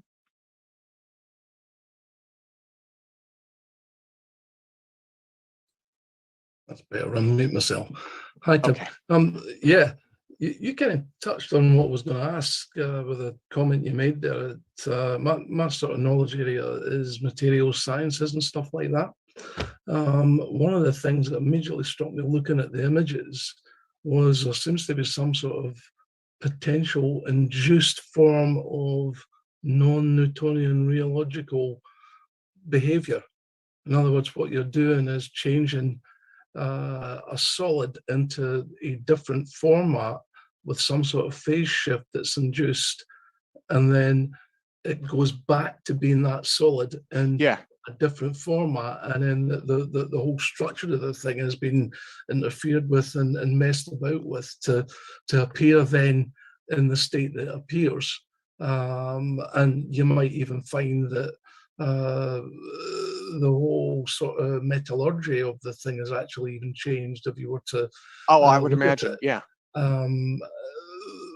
That is extremely interesting. That's probably what these CIA guys were interested in, because the potentials for a directed defense or attack weapon of some sort that could adopt that or include that would be of extreme interest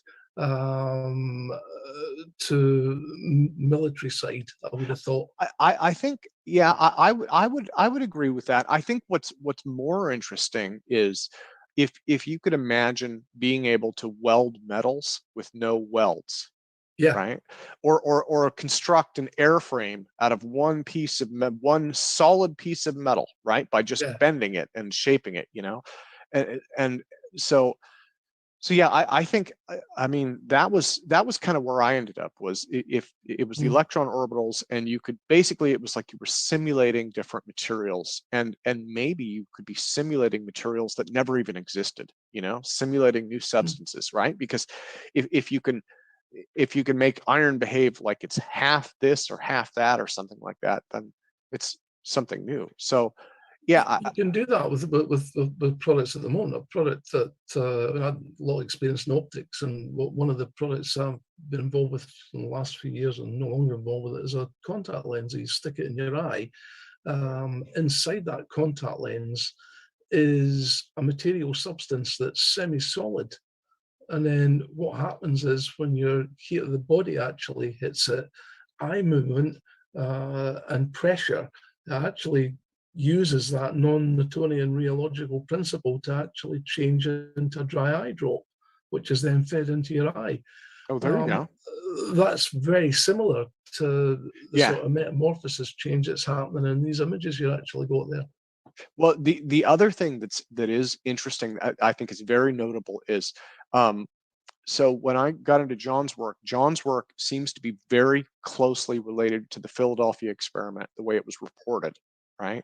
Now again, that's you know, that's our modern day Flying Dutchman tale. So it's hard to know how much is true and how much isn't. But it is interesting that the Philadelphia experiment story started in the 1950s, and the main outline for it was written in the 50s, and then in the book in the 70s it was written down by Berlitz and Moore. And so here John comes 5-10 years later, and he's actually demonstrating the same effects using similar phase equipment. change, and you've got these stories of guys that have actually come melted into the deck, melted into the ship. Yeah. You know, and it is very well documented that they tried something on the Eldridge. You know, in fact, the ship, I have photos. Maybe I'll do a presentation on that. They have photos of the Eldridge. It's still, even after the military surplused it and sold it, it ended up with the Greek shipping company. They had enormous power cables, like enormous conduits. We're talking like, I don't know, 8-inch copper cables, right? Like, and they would just been sliced off because something had been removed from the ship. This was on the outside of it. And then on the inside of the ship, I do know, I'm digressing a little bit, but people ask why the Eldridge, right? Why would the U.S. military pick that destroyer escort? It was actually one of the first electric drive ships that the Navy made, and if I remember right, they had something like 200 megawatt generators, and so what you could do is you could actually redirect those generators. I think they were turbo diesels. You could redirect those to a coil system, and they had a coil system on it. It looks like they added more, but it originally started with it had Mabel de Gaussian coils in it. So the entire body of the ship was wrapped in coils. So yeah, It's there were a Tesla lot. and Einstein that was supposed to be involved in that experiment from memory. Yeah, and there was a lot of research that went into it. And in fact, John Hutchison worked with I forgot his name. He was one of the guys from the Ghost Hunters program. One of the questions was, what was the Navy trying to do? And they said, well, they were trying to make a ship invisible to X-band radar, and they were trying to do that by impedance matching on the hull, right? And so John and this other fellow tested that with a scale model, and they tested it with a block of iron, and they were able to do that. They were able to impedance match and make it invisible to the K-band radar, if I remember right, that was in use at the time. I think today is X-band, and that wouldn't work. But for World War II radar, yeah, they were able to make it invisible. So. Okay, well, let me say thank you, and let me go to Bernie after this. Bernie, go for it, sir. Hello, thank you. Sorry about that. That was an awesome presentation, and I am very jealous that you got to go to John's work lab back in the day there. Well, thank you. I'll try and do something in the future that's more organized. I just wasn't sure how to. You're being way too hard on yourself, Tim. You were. It was an amazing presentation. I don't think anybody can argue that. I've been talking to John, Baroness Carla Knipchen Hutchinson on his latest YouTube channel, and he's agreed to come on to my podcast here, and I'll try to arrange it with Jeremy so that we can do a joint interview. And seeing how it is 2022, don't be scared off by John's cross-dressing. I have a character called Crypto Bender that is a fembot that is a half female mannequin, half Bender head. So hopefully he's comfortable with that. Whatever, who knows, right? It's like, even if you're exposing yourself to that sort of radiation, how it might affect the mind, right? That's good. That's a good point. Yeah, that is. He has definitely RF over the years. There's no doubt about that. Right. So. So. Yeah, that's good. You send us over the link, right? Send us over when you come up with your podcast. Send us over the link ahead of time. I'll let to him for sure. Everything that I talk about today is really old material. I mean, I know he's done several things in the last few years. I just haven't stayed up on it. I talk to him occasionally. I've been trying to get him, and he said sooner or later he will. But I'll talk about. I'll yeah. twist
And so it's, if you flip the room upside down, it would just fall out, but that's not what happens. Yeah, and my second question is that does anybody theorize that might be used for either for a gravity generation, let's say in a spaceship? You know how it floats up, but if you put it on the other way, that means that in the vacuum of a space, it will form, for example, gravity effect. Sorry, guys, my internet went down. For example, on the spaceship would be feeling the effect of gravity because something is pulling those up. The same thing can be done. Yeah. Yeah. I think it would be easy to use that if it was more understood. And again, I've just never heard a good, I mean, I think when you have something like the Hutchison effect, part of it is everybody likes to grab examples like that to prove their own theory, right? So you've got 20 or 30 different people who are like, that's the Hutchison effect. That's what I'm doing. That's why my thing works, and they use him as an example. But I've never seen anyone dig into it and say, this is why this levitation effect happens. What I can tell you is it affects metals, plastics, it affects liquids, solids. I mean, it seems to affect all sorts of different things. Tim, it's George Hathaway here. You might direct them to my book. Yeah, no, I would love to, George. Might be some explanation. Yeah, well, and George, if you'd be open to it, would you be open to speaking on this? This is your bailiwick. I'm a horrible reporter compared to you. No, there are other questions before me, so I'll sign out until the appropriate time. But yeah, I can answer some questions should people be interested in asking. Tim, are you asking if you'll do a presentation in the future is what you're asking? Correct? Well, yeah, George, if you would be open to it, I would love to have you on to do a presentation, or if anyone has questions for George, if you'd be, So do you want to do this since we have George with us? Does anyone? Yeah, I see Jeremy Reese is getting excited. Jeremy, would you like to ask a question for George? There are probably lots of people.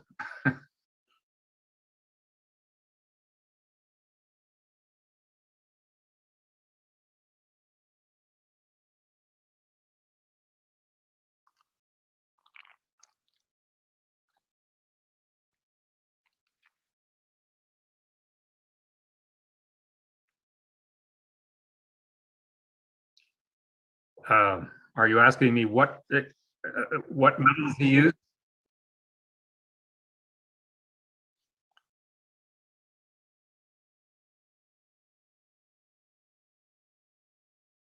That would take a long time. Well, they could probably learn from your book, right, George? Yes. Oh, there goes my audio. People can might hear be me. a better idea. Go through the book, which is called the Hutchison Files, and I think it's 1991 to 1995, something like that. I don't, unfortunately, have a copy of it with me at the moment, but you can get it from Integrity Research or Tom Vallone's website, Integrity Research, and he's selling the book at the moment on my behalf. Okay, and I'm going to write that down as well. So the Hutchison Files, 1915, through Integrity. But now, George, the majority of your work was in the 1980s, right? When you guys analyzed this. That's correct. Yeah. And then hopefully I didn't get any facts wrong. I've had to kind of piece things together, and it's been quite a while since I've covered this. Well, there are a few stretches here and there, but I should say that my involvement was at the late 80s and the early 90s, and that was the time when the most interesting effects were going on and the most material was being produced, the most unusual levitations, of which I saw some. I saw metal breaking apart, and I saw weird stuff happening with liquids and semi-solids, along with other people, and tried to document it. But then as time went on, into the late 90s, John was involved with other folk. Our involvement with John Alexander had stopped at that time. And then as the 2000s broke, John became much more involved with media and was much more interested in, thank you very much, Tim. Oh, yeah, sure. Much more involved with trying to retrieve, I should say, his innate gifts, which unfortunately, in my opinion, had dissipated to a large extent. And he was no longer able to perform, you might say, the same kinds of feats that he had been able to in the time that I was involved, which happens with others as well, of the same mindset, you might say, or the same kind of approach, a conscious approach and a conscious affinity to the machinery that he was using. And I get into that a little bit in the book too. So anyway. Has anyone continued this work, or do you know of anyone that has also replicated this work, or anyone that has worked, No one, you know, or you guys just worked, just you and John, and then that was it? No one attempted to do the kinds of analysis that I did, even though my analysis was with rather crude equipment. Tim might have, according to your intro to this and Mark's intro to this meeting, Tim was going to show some scope traces. Unfortunately, I wasn't able to get on right away. Oh, yeah, and I did, George. I did show those. Those are the ones that you gave to John, and then he let me photograph those. So yes, and they're reproduced, some of them in the book. I was surprised that no one actually took the time, first of all, to believe that there was something unusual going on, and secondly, to try to instrument it better than I could, and try to determine what, at least electromagnetically or electrostatically, was going on. Unfortunately, that didn't happen, and it has not happened since, primarily because, in my opinion, John lost the ability to affect the metal in the way that he had during the time that I was involved.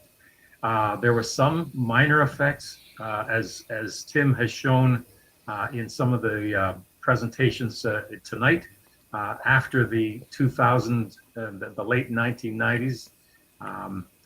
But to answer your question, Jeremy, no. I am not aware of anyone who has been able to have an effect in front of them, as I had, have some equipment, as I did, in a space that would allow some kind of coherent measurement, which was barely possible with me, as you saw with Tim's presentation of how dense that at least that lab in New West was. And I didn't do tests in that New West lab, but I saw it. I was there for sure.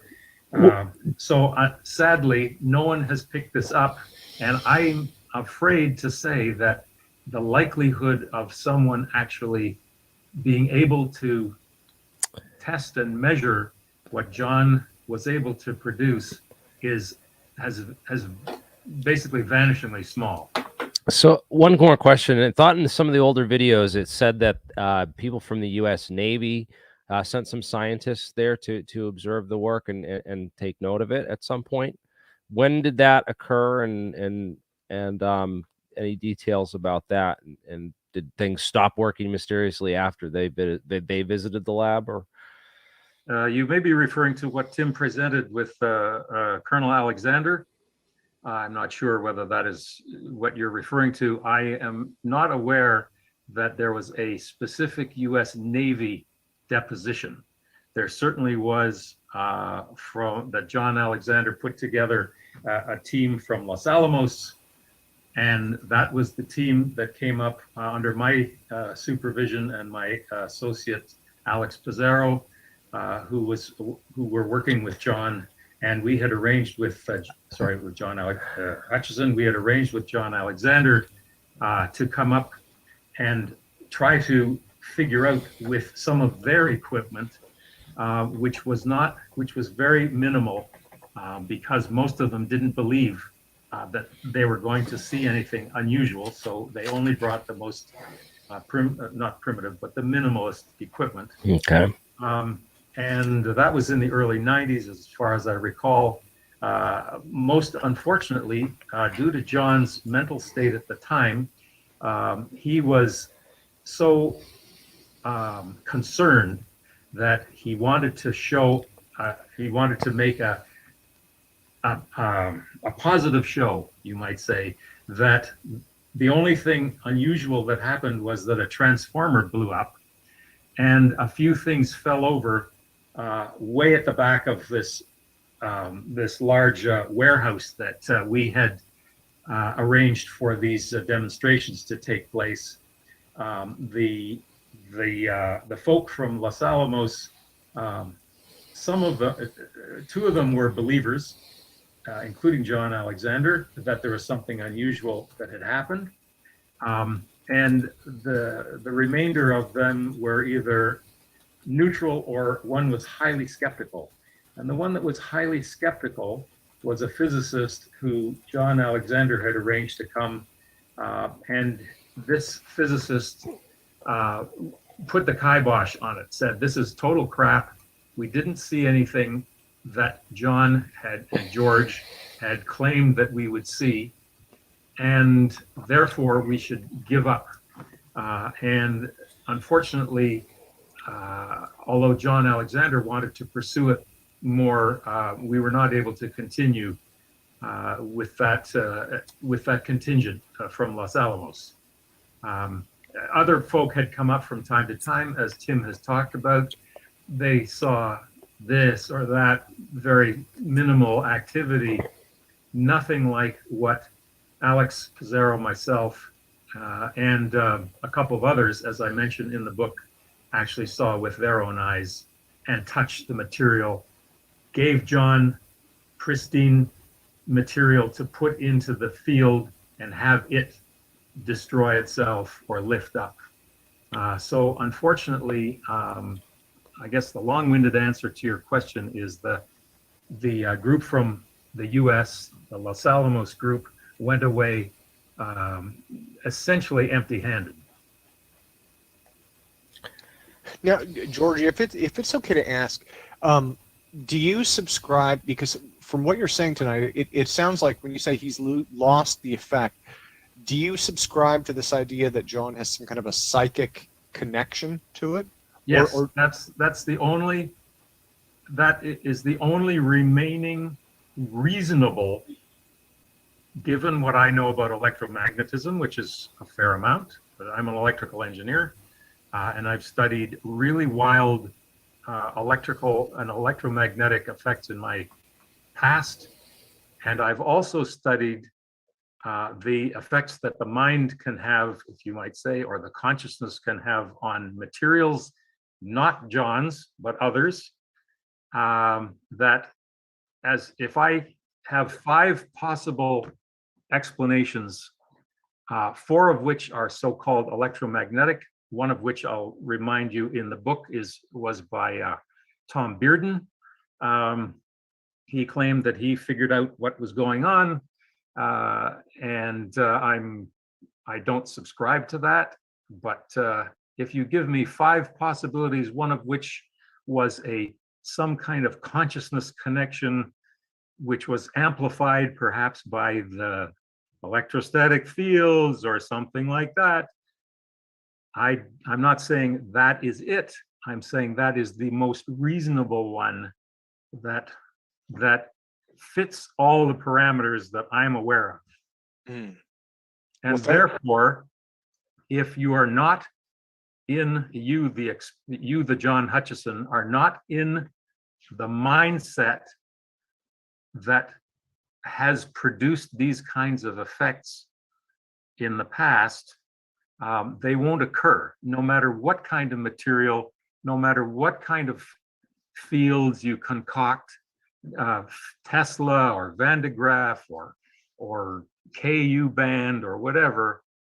And that was borne out by the fact that early on, John suffered, before I met him, and I knew him, but before I actually met him, from some somewhat serious mental health disorders, I'll put it mildly. And he had some, let's say, pharmaceutical assistance. And during that time, he was suffering. And it was during the time he was suffering that most of the effects, of the strongest effects, occurred. As he became more and more, you might say, normal by the use of some pharmaceuticals that helped him out, he lost the ability. Slowly, it pinched off. And as he became, you might say, his now John Hutchison self, playful, energetic, a bit screwy, you might say, as Bernard has talked about, the effect disappeared, or at least it became minimal. And so, and this has happened, I've followed this kind of thing in other folk as well. It's not unusual. Well, thank you. Thank you. And you know, I've never heard that piece of it before, but that does explain it a lot more, I think, you know. Well, it gives you pause to think, at least, that if the mind is in a particular state, perhaps of agitation or of over a heightened emotional state.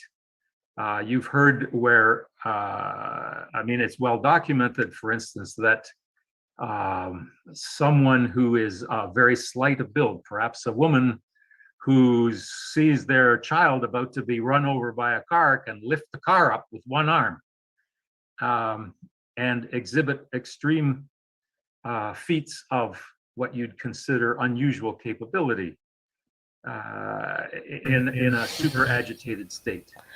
So, and this might have been associated with what John was able to produce and concentrate on. Well, I appreciate you sharing that, because it's, you know, I've heard, see that, and that was my concern about the SRI stuff, was I always looked at it like cart before the horse, because they went out hunting for psychic stuff. But the way that you're describing it now, it's a much more rational approach, I guess, to you know.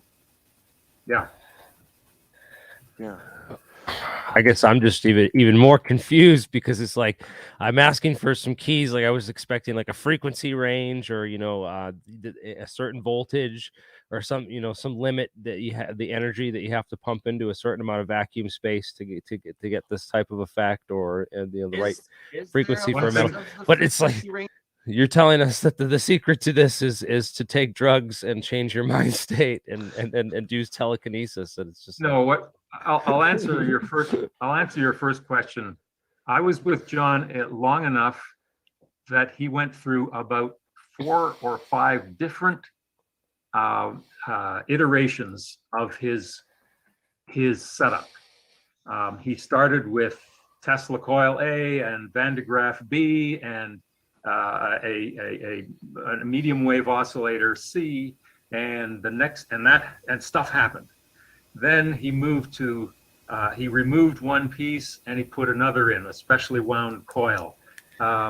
Then he, when we moved him from his Lynn Valley operation to another location prior to the one that I was talking about with regard to the U.S. folk coming up, he had a completely different, he had a different Tesla coil. He'd wound his own new, larger Tesla coil.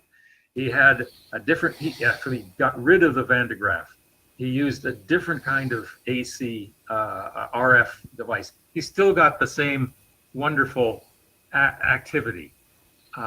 So the stuff that I documented, you might say, is just one little slice at one time of one setup that showed an amazing effects.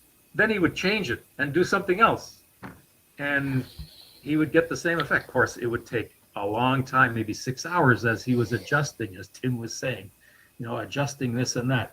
Who knows what he was doing? Was he thinking about something while he was adjusting? Was he actually considering that, you know, adjusting a frequency of some naval device made a difference? I don't know, but that is why I am concerned that people try to grasp a specific experimental setup to see whether they can reproduce the effect. More power to you if you can. Wonderful. That would be great.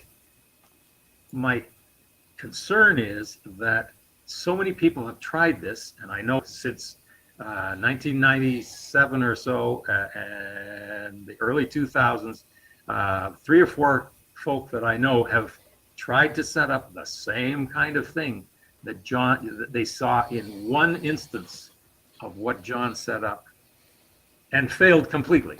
I mean, there's absolutely nothing happened as one would expect, you might say. In my opinion, they were missing a fundamental ingredient, and that was maybe something up here, or someone else is up here, or wherever you want to locate consciousness. And of course, the physicists are going to ask, you know, well, if we're emitting something from our brains, how do we measure it and how do we detect it? And there's this whole thing of biophotons. I don't know if you've heard of these, but yeah, I've gone through it all. Well, this might be something worth looking into in connection with it, but it's certainly interesting. Or the Killerian frequency, is it called? The Killerian frequency? Krillian? Yeah. Krillian. There we go. No, there's one. Yeah. Well, yeah. Sorry to interrupt. Is there a documented like wave or list of the frequencies John was working with? I'm just interested for my own electrolysis experiments on what ranges maybe to try. Just putting into trying to get some transmutation, more transmutations out of the electrolysis that I'm currently doing. Sorry, are you asking me, or are you asking? Oh, yeah, George, or the community in general, just either or. Yeah, I mean, George is a million times better to answer any of these questions than I am. I didn't know he would be here, but I'm incredibly appreciative, sir. George, are you saying that John Hutchison had telekinetic power back then?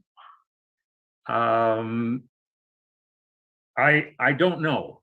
All I can say is that the best guess that I can come up with is that he did not have telekinetic power, but that he used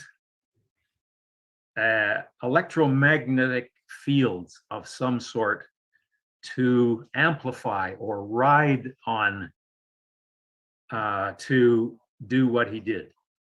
So it was a combination of the kinds of equipment, the spark gaps producing all sorts of noise, therefore no specific frequency, Bernard, and other and all sorts of other weird and wonderful devices, along with his concentration, whatever it was. One thing I don't know, and I was not there at the time, is whether any of his subsequent experiments after the time I was with him, which was finished off basically in the mid to late 90s, could be ascribed to his own, you might say, telekinesis. In other words, could he move anything without a spark gap going off, without a Tesla coil in the background, without a Van de Graaff machine? I don't know. That I don't know. If that was the case, then you might say, given that someone had made sure this wasn't a hoax and that John wasn't fooling somebody, then you might ascribe it to some kind of telekinesis. But I don't know. George, Mark Sokol here from Falcon Space. Have you had any success with Alciphon working with Daniel? I know you guys worked on it a couple of years ago.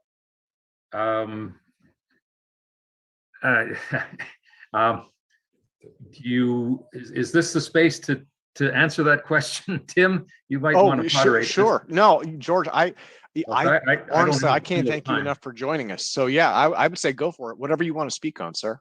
Well, I was assuming that I would be answering some questions about Hutchison too, but I'll answer Mark's quickly.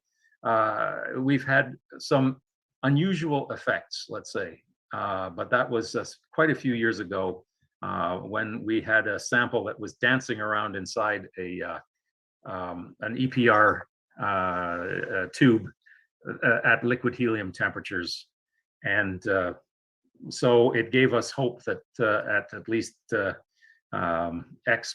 X band there was something unusual, and we are attempting to gather together some funds to continue the experiments at S band, which is around 3 gigahertz. Okay, that was with the Ruby sample, right? Yes, that's correct. Okay, and was the dancing the interesting component? Yes, it it was the interesting component. Okay. Okay. Well, thank you. Yeah, and so yeah, I guess anyone else with Hutchison questions for George, you know. And again, George, I can't thank you enough. It's truly an honor to have you on APEC. Okay, appreciate it. George, if I may, one question. Since you are describing what you just said, a statement that equipment plus his mind may have displayed some kinesis, don't you think that if equipment and the human mind can do that, then wouldn't it be like an assembling the equipment that Hutchison had and the human mind that people can learn to use to have personal telekinetic power? And that's it. I mean, would that be that formula by assembling those equipment and train something like that? Would that summarize basically what you're saying? I would love to have said that. However, I cannot say that for sure, for several reasons. First of all, there is no single setup that John used that you could put your finger on and say, that is the one that you should use. This is more or less to answer Jeremy's question. That is the kind of equipment that you should use, and then you should try to concentrate or, you know, go into a meditative state or do something like that. I can't say that that is the way. I personally, I doubt that's going to happen. First of all, in my opinion, you have to have the consciousness part, you might say, has to be somewhat unusual.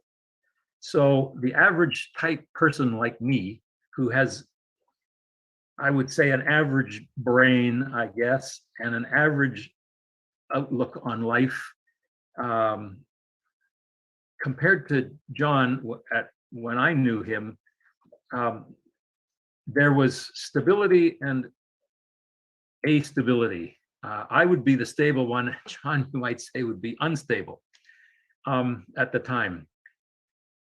So how do you judge, how do you measure that degree of difference in consciousnesses?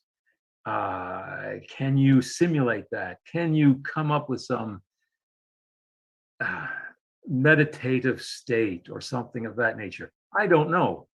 Can you, and that's only one half of it, given that my hypothesis not my belief, but my hypothesis. Remember those 5? That the one that has consciousness and electromagnetism might be the best one. I'm not saying it is, but assuming that there's some validity to that one, you got 2 components. You got the mind and you've got materials or fields. Well, how do you set up the fields? When you look at the stuff that the scope traces that Tim probably put up, you can't make heads or tails of them. I mean, there may be one frequency at 300 megahertz or 30 megahertz or something like that, but the next time we tested it, it was all over the map. It was somewhere else. If you got spark gaps and things like that flashing around, you have no idea what at least in John's case, what the fundamental frequencies are that you're dealing with. So unfortunately, it's still all over the map. The only thing for sure is that somehow John needed to be in a space with his materials that he made himself primarily, or he fixed himself, or he had some, you might say, visceral connection with, to have the effect as strongly as he did. And I'll give you another time type example. After I had to leave the situation, he hitched up with, or another group, a couple of guys who wanted to fund him, thinking they would make billions on John's technology for spaceships and anti-gravity machines and things like that. They set him up in the lab, and he was able to do a few things with his equipment in their lab. This was in the late 90s. And they said, it's great. Okay, John, you go away and we'll try to operate it ourselves. So they tried to operate exactly the way John did. They documented how he twisted dials on various machines and where he put the various devices, the Van de Graaff and the Tesla coils and things like that. When he had them in that case, they couldn't do it. They could maybe get a little bit of electrostatic movement, but anyone can do that with a Van de Graaff or a Tesla coil, as everyone probably on this list probably knows quite well. But no way were they able to get any kind of motion or breaking of bars apart or liquids flying around until John came back, spent about 3 hours. They said, okay, come on back, get in here. It was the next day.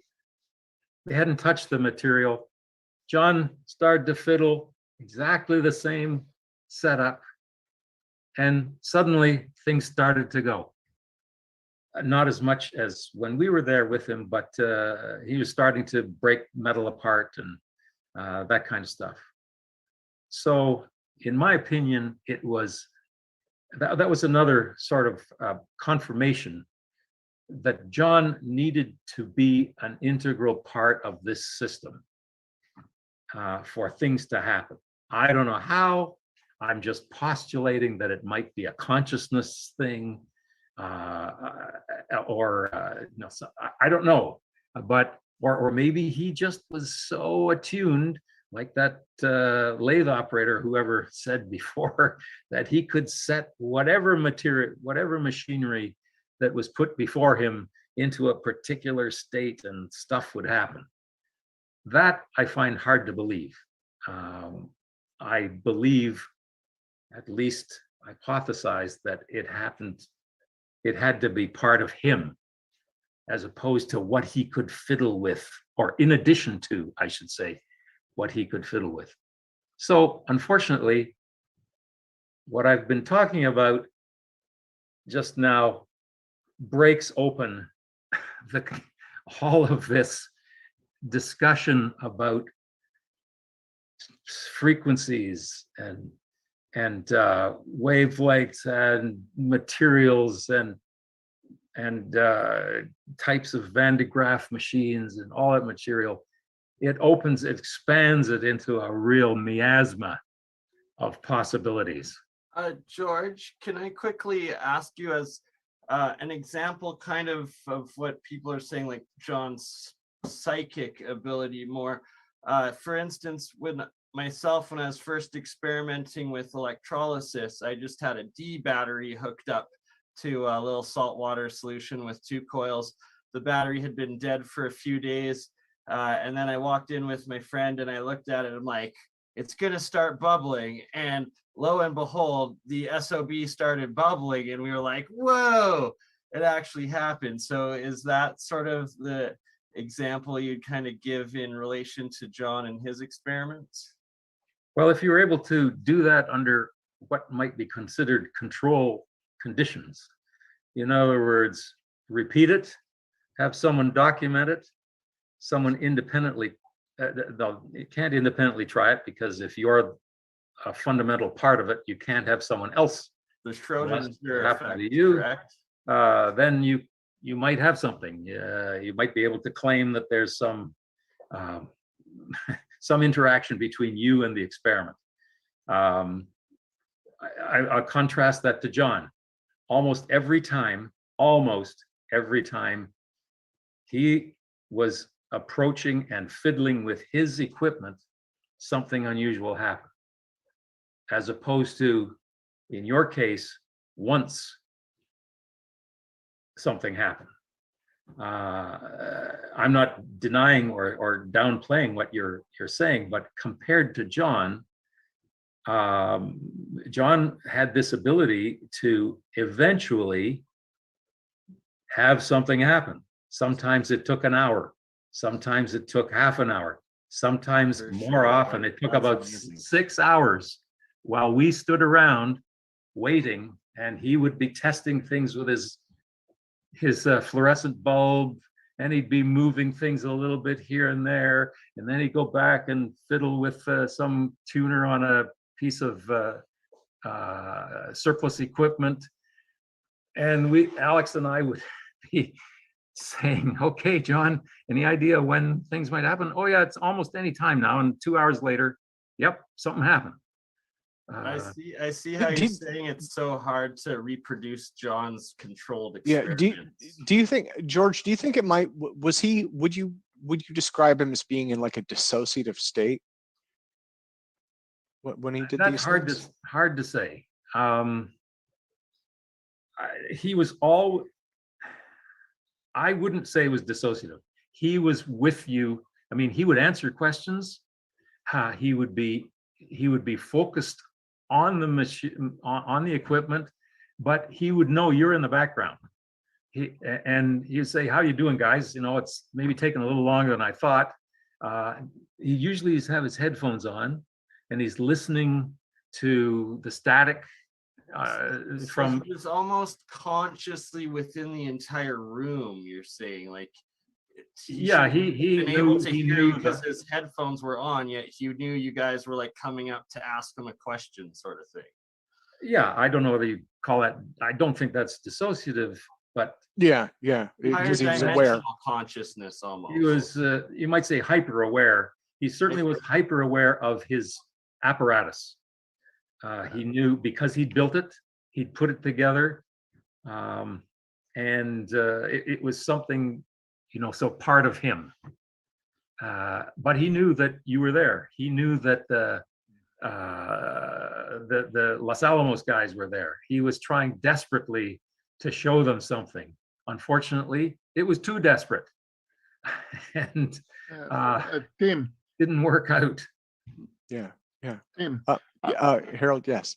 You heard up, you know, I mean, we heard all the presentation that Jack Sarfati did about how the CIA was interested in consciousness and how studying the action of consciousness on the material world, and what George is saying right now. What is your take on that? So this, and again, George could speak to this probably better than I could, but this This goes back to the Stanford research, the SRI stuff. This goes back to remote viewing. John Alexander was involved with the remote viewing, and they were at SRI, they were investigating all sorts of stuff. And if I understand correctly, that is where their involvement with Hutchison came from, because they said, okay, here's another anomaly we can look at, right? So yeah, that was basically it. They were looking for remote viewers. They were looking for clairvoyance. They were looking for anything that would help them counteract the apparent Russian threat of the same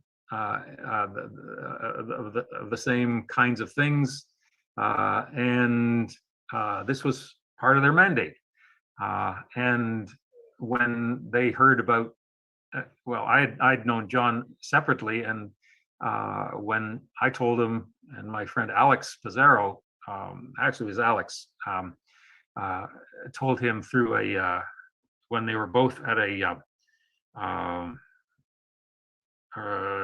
not a parapsychological, it was American something parapsychological association meeting. John was there, and my associate Alex Pizarro was there. Alex said, you might be interested in this guy, John Hutchison. He's able to do this and that. And as close as we can reckon, he's probably doing it. He might have some consciousness associated with it. That's when John Alexander perked up his ears and said, gee, that sort of fits in with what we're trying to look for. And so he put together the team, John Alexander, to come up and see whether there was something to it, and that they could help the Army in its quest for understanding the role of consciousness in intelligence gathering, in possibly weapons development, I guess, although he didn't say that exactly. But that was how that was the approach that the Los Alamos team under Alexander came up to see John. George, what do you think is the state of development in that area today?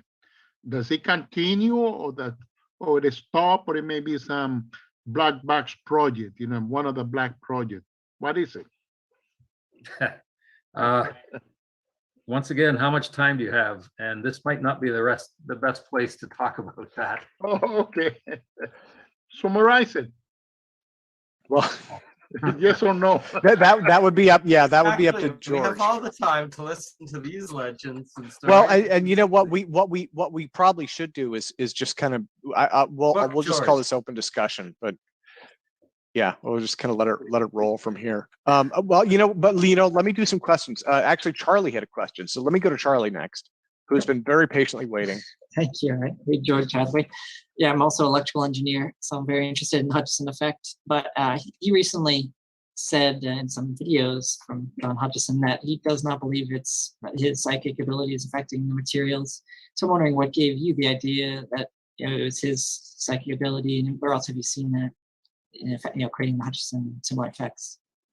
The reason I hypothesize that is, as I brought up before, the system only worked when he was there. And it didn't matter what kind of machinery was put in place, what kind of fields, you might say electromagnetic fields were, as far as we could measure, were in place. It had to be him there. Whether he was fiddling with it, sometimes it would work, by the way, when he wasn't fiddling with it. He just would sit there and suddenly something would happen. So that gave me the idea that this was more than just somebody putting together a unique set of fields by some coil arrangements and spark gaps and stuff like that.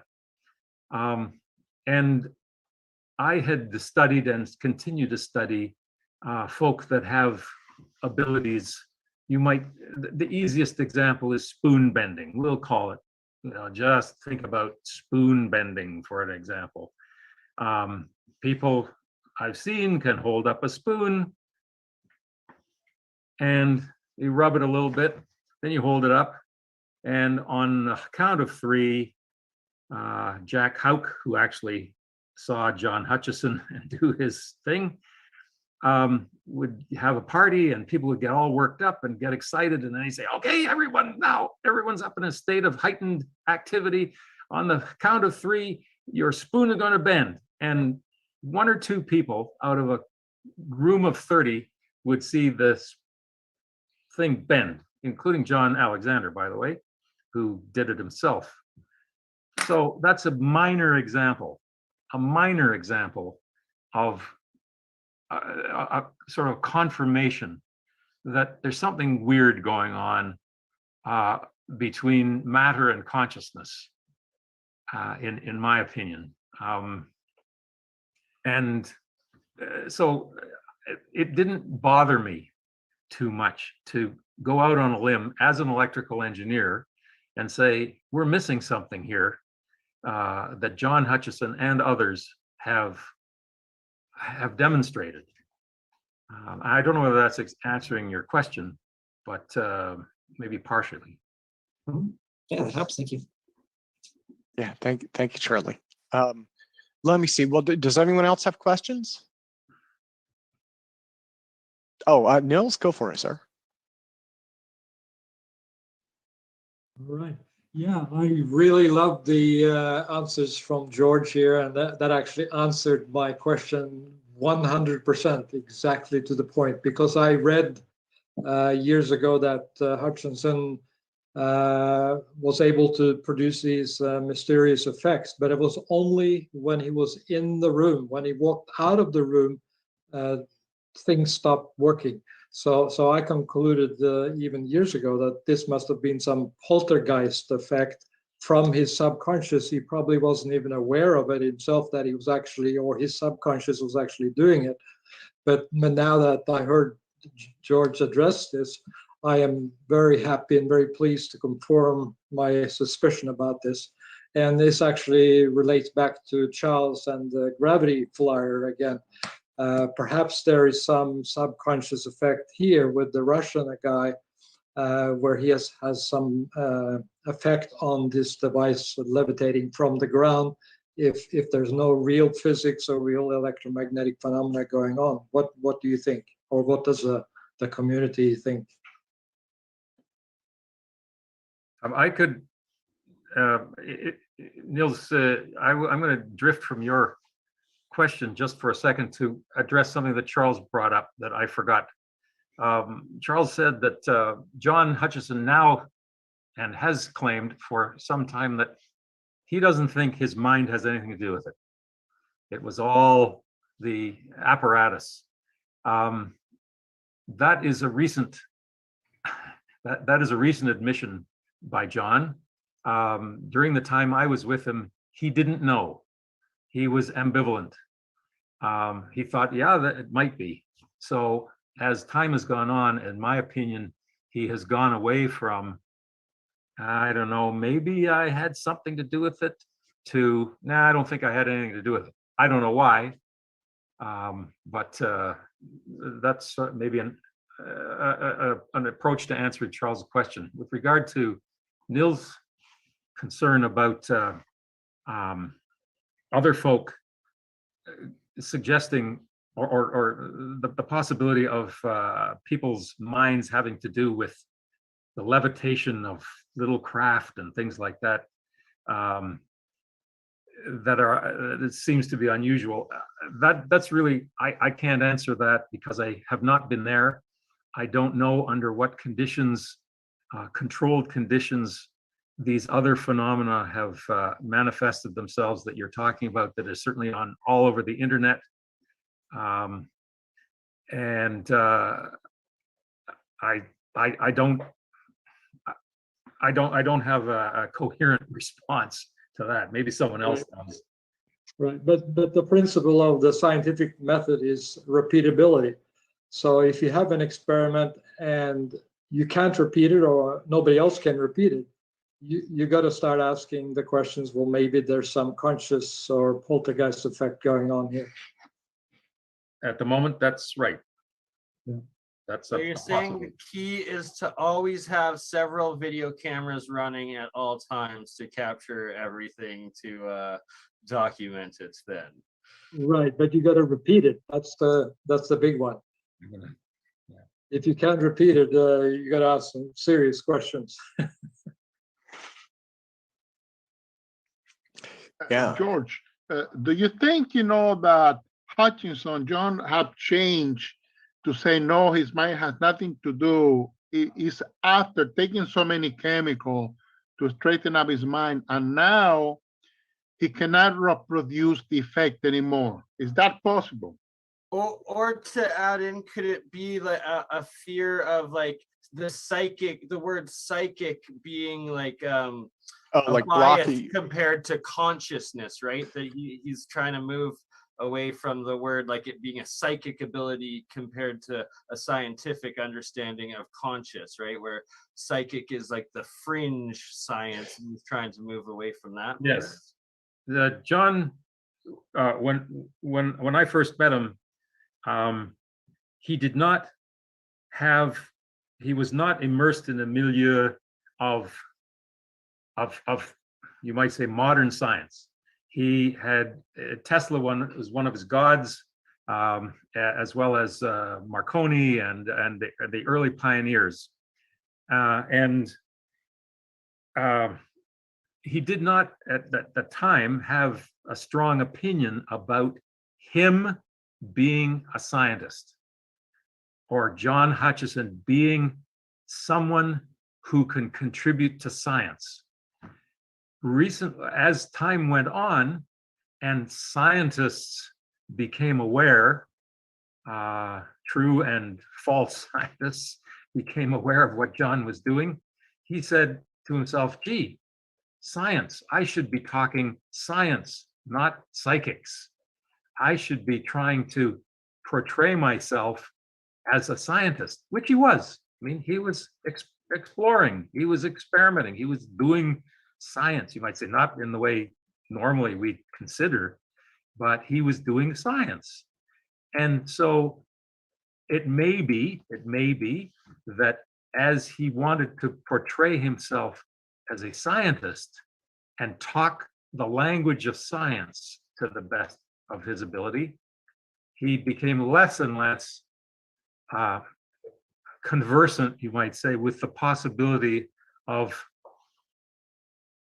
psi or psychic abilities, which I would say is sort of reasonable for someone to, if you're trying to attract, and he always was trying to attract a scientific explanation for what was going on. And to this day, he says, as far as I have talked to him quite a while ago, but I want science to understand. I want to find out what's going on science-wise. And unfortunately, science gets back to him and says, well, get rid of this psychic nonsense mumbo jumbo. Talk about fields and talk about wavelengths and talk about rise times and that kind of stuff. So John says, okay, I'll try to do that. And so he does to the best of his abilities, and sort of drifts away from that weird psychic mumbo jumbo. Anyway, I don't know if that also answers your question. No, George, this has been amazing. It is amazing. I mean, I would say talk as long as you want, or if you know. I only have about 10 more minutes. Yeah, I'm George, super. can we book you to come back though and do a full-on presentation in the future, please? Well, we have a full 2022, so anytime in the next year, you are welcome back to do so. Yeah, George, I second that. You should come back. I'll You talk have a to lot Tim to about say. that. Yeah, I'll ask him what his scheduling is, and yeah. Yeah. But yeah, George, I can't thank you enough for coming today. I mean, and I can kind of muddle my way through it, but like really, I'm just kind of coming in after the fact and looking Yeah. at like, you Oh, know. yeah, And, I appreciate that. And you've come in later on. I Yeah. had the luxury or the bad luck, depending on how people look at me, of being there at the beginning, and seeing for myself. I mean, I don't think anyone on this list or anywhere else, well, no, a couple of guys might still be alive who actually saw it with their own eyes. The majority of the major stuff that happened. But I appreciate your trying to pull together some kind of coherent story, Tim. And if I can help fill in some of the gaps, I'm honored to do so. Oh, sure. Well, yeah, absolutely. I mean, really what I came away with was when I visited John, and again, I went up several times, but I noticed that in terms of the samples, like it wasn't you, because you did really good documentation, but like, these media channels and, Coast to Coast AM and all that, they would describe this stuff. And it's like they missed a lot of bits and pieces that were important. And like this effect starting in the middle of the aluminum bars, I saw that with 2 or 3 of these samples and some other samples, and I was like, wait a minute, this matters, and nobody's reported this, so yeah. Well, I can talk about that a little bit too sometime. I mean, do you think, I don't know, I just assumed it was some kind of a wavelength antenna idea, but I wish it was, but there's no relationship, unfortunately, between the dimensions of the kinds of pieces that John has disrupted, you might say, and the any kind of recognizable wavelength in any of his apparatus or the fields. Certainly that I measured, there was no relationship. There was a general geometric relationship, as you're saying. Things would happen usually in the middle, or in the case of one of the files, it would divide into 4 pieces of more or less equal lengths. Trouble is, they would divide in ways that the magnetism you wouldn't expect if the bar was magnetized the file was magnetized the normal way. So it's really hard to make any generalizations about the relationship between the samples and what his so-called fields were. It'd be nice to, wonderful. Oh, there's a data point we can hang our hats on and say, if I see something that in my lab that has sort of a dark area in the middle, that means maybe I'm reproducing the Hutchison effect. That may be, but it's there's not really in my opinion, a hard and fast relationship. Sorry, I know there's no relationship between the kinds of fields that he was producing, at least when I was on board, and the geometry of the weird metallic activity or even non-metallic activity. Yeah. Well, and he'd had other things too. He mentioned, what was it? He said there was a glow once. I'm not sure if you were with him with that. If I remember right, he said he put his hand into it or something like that. Yeah, I got 5 minutes, by the way. I'm sorry. Well, I don't want to keep you any longer. Why don't we cut it short now, and I'll contact you if you're open to speaking more. But yeah, well, there's a whole lot about the Hutchison effect. A lot of it's in the book that I hope folk can take a look at, or at least call Tom Vallone, who's been on this program before, as far as I understand, and order the book through Tom. Yeah. Can we do a day with George, Tom Vallone, and Michael? Well, let me talk to George, because I know his schedule is busy and he has his own projects and stuff. But yeah, well, so I think for right now, why don't we let George go? But George, let me say very sincerely, thank you. It has been an absolute honor, guys. Let me do this. I want to put it on gallery view, and everyone, please give Mr. George Hathaway a giant applause. All right. For answering questions that I would never in a million light years be able to answer on John's work. And so hopefully I was able to set a little bit of the stage, but thank you so much. Thank you so much. Yes, indeed. And, people can email me with questions if they wish. And Please put your email in the private chat if you don't mind before you leave, George. Thank you so much for everything. Yeah, I can tell you it's pretty easy. It's George at hathawayresearch.com. George at hathawayresearch.com. Okay. Yeah, all one word. Wonderful. Well, so let's do this then, George. Thank you yet again. So what I'm going to do is put the hands down, and I want to go to Mark Sokol now, and Mark can give us some lab updates. Mark? Hey, see ya. Thanks again.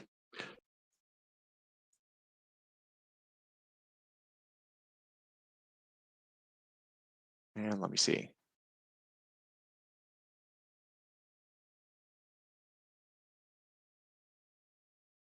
Mark's being a little slow. Maybe he stepped away. What we could do instead, we'll give him a couple more. Okay. There we go. Are we ready? Yes. Updates, sir. Please. One Please, second. please, One please. second. I can't hear anything. Can you guys hear me? Yes, we can. Yeah. How? Hooray, it's Mark. Okay, perfect. I can hear you now. Okay. Okay. Yes, that was quite a presentation from Tim and then George Hathaway showing up. So we have some new updates here from the lab. One of them happened during APEC today. We just received in some new amplifiers from Sandia Labs. There's 2 of them on the pallet over here. These are 200-watt units, and they cover like literally the entire RF spectrum from 400 megahertz to 12 gigahertz. I was most interested in the 7.6 to 12 gigahertz unit over here, and as luck would have it, it was broken, and we're trying to figure out why it wouldn't be turning on. And just about 2 hours ago, we found some of the transformers on the low voltage section had come loose off of their board, so they weren't given the proper voltage. So we had to solder those back into position. The switches on the front panel were mostly all broken, so those need to be replaced as well. But right now we are getting that red lamp over there, and then eventually the standby lamp will turn on as well. And so it does seem to be working, and there's only 250 hours on the traveling wave tube amplifier, so we should be good to go with this unit. And this is going to be running Alzafon hopefully sometime next week or this coming week. Here's another unit that I had open just for comparison, because all the low voltage and high voltage boards and everything are pretty much identical between these units. That helped find the problems. Aiden Schaefer over here helped out and punched a hole inside the Faraday cage over there. You see that large hole down there?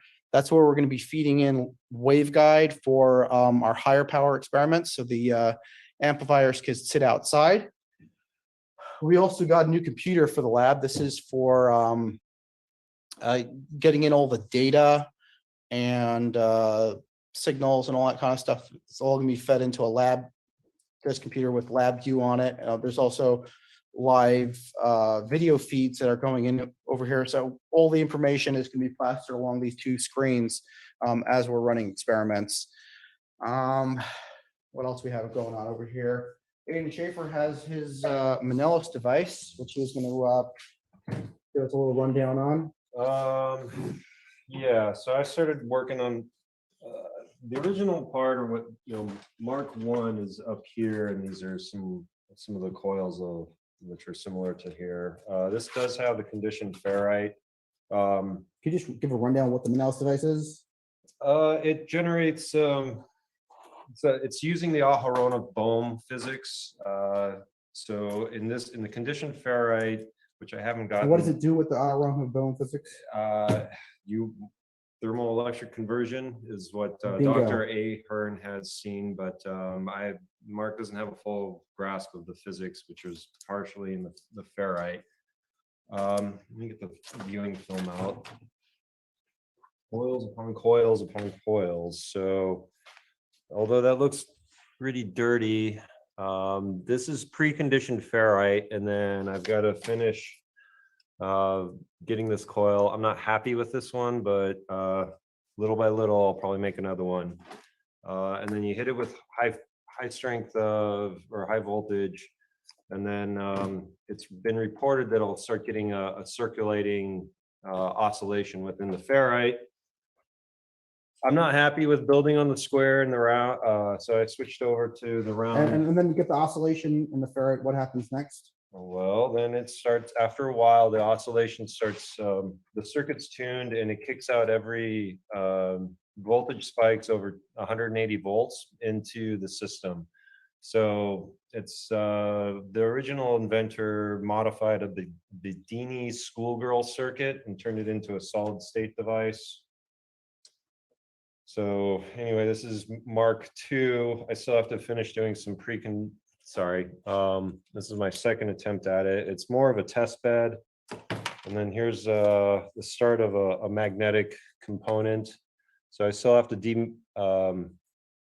degauss this via thermal methods and then create a coil, or maybe this coil actually does work on there too.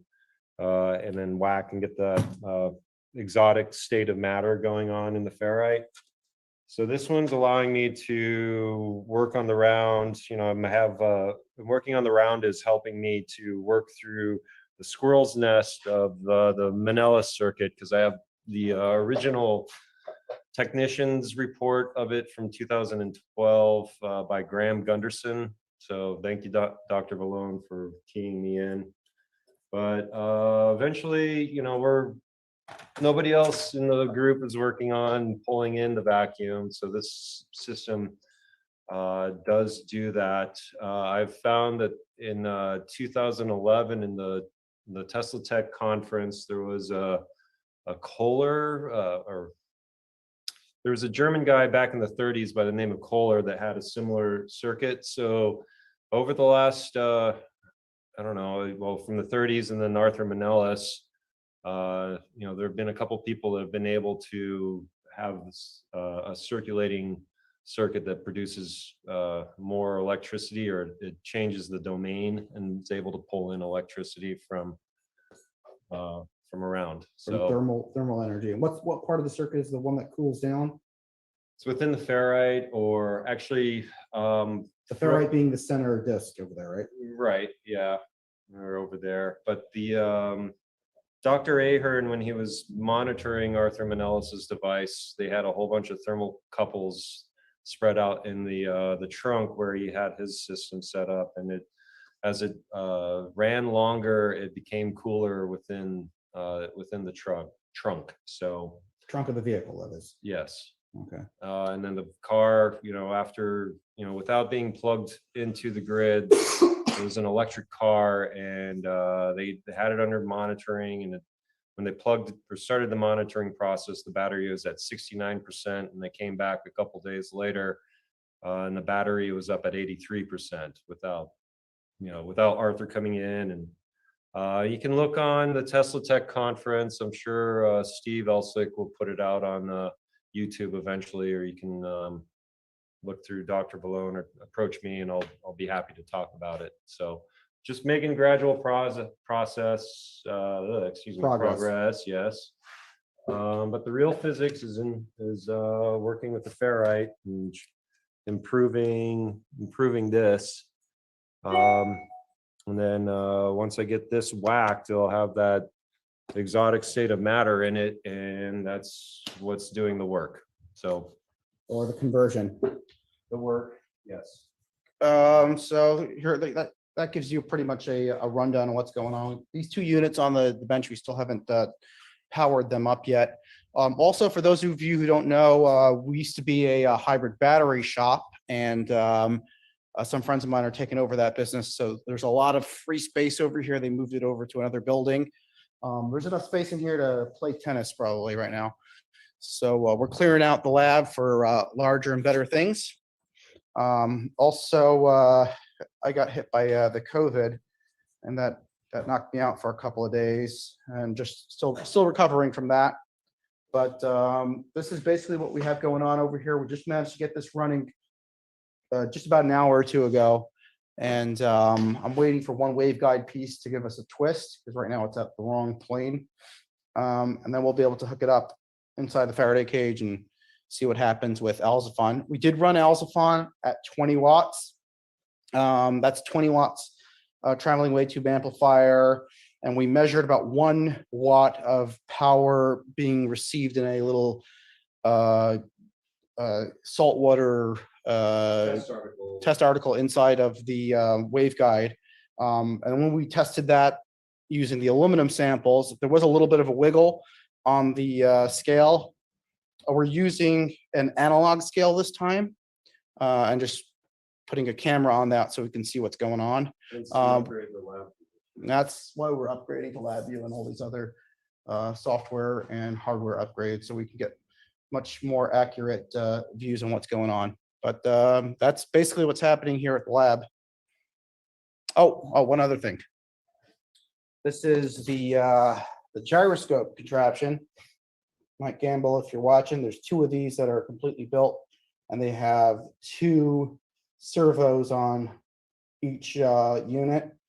There's also the 4-inch gyros that are just about complete over here. We got the motors for these coming in soon. Here's a here's one with more material removed, so you get more weight on the edges. Now, these are the 4-inch gyros, the 3-inch gyro systems already set up. So that's something else that we're working on. We're just looking for somebody to do the software programming for this project to finish it up. Awesome.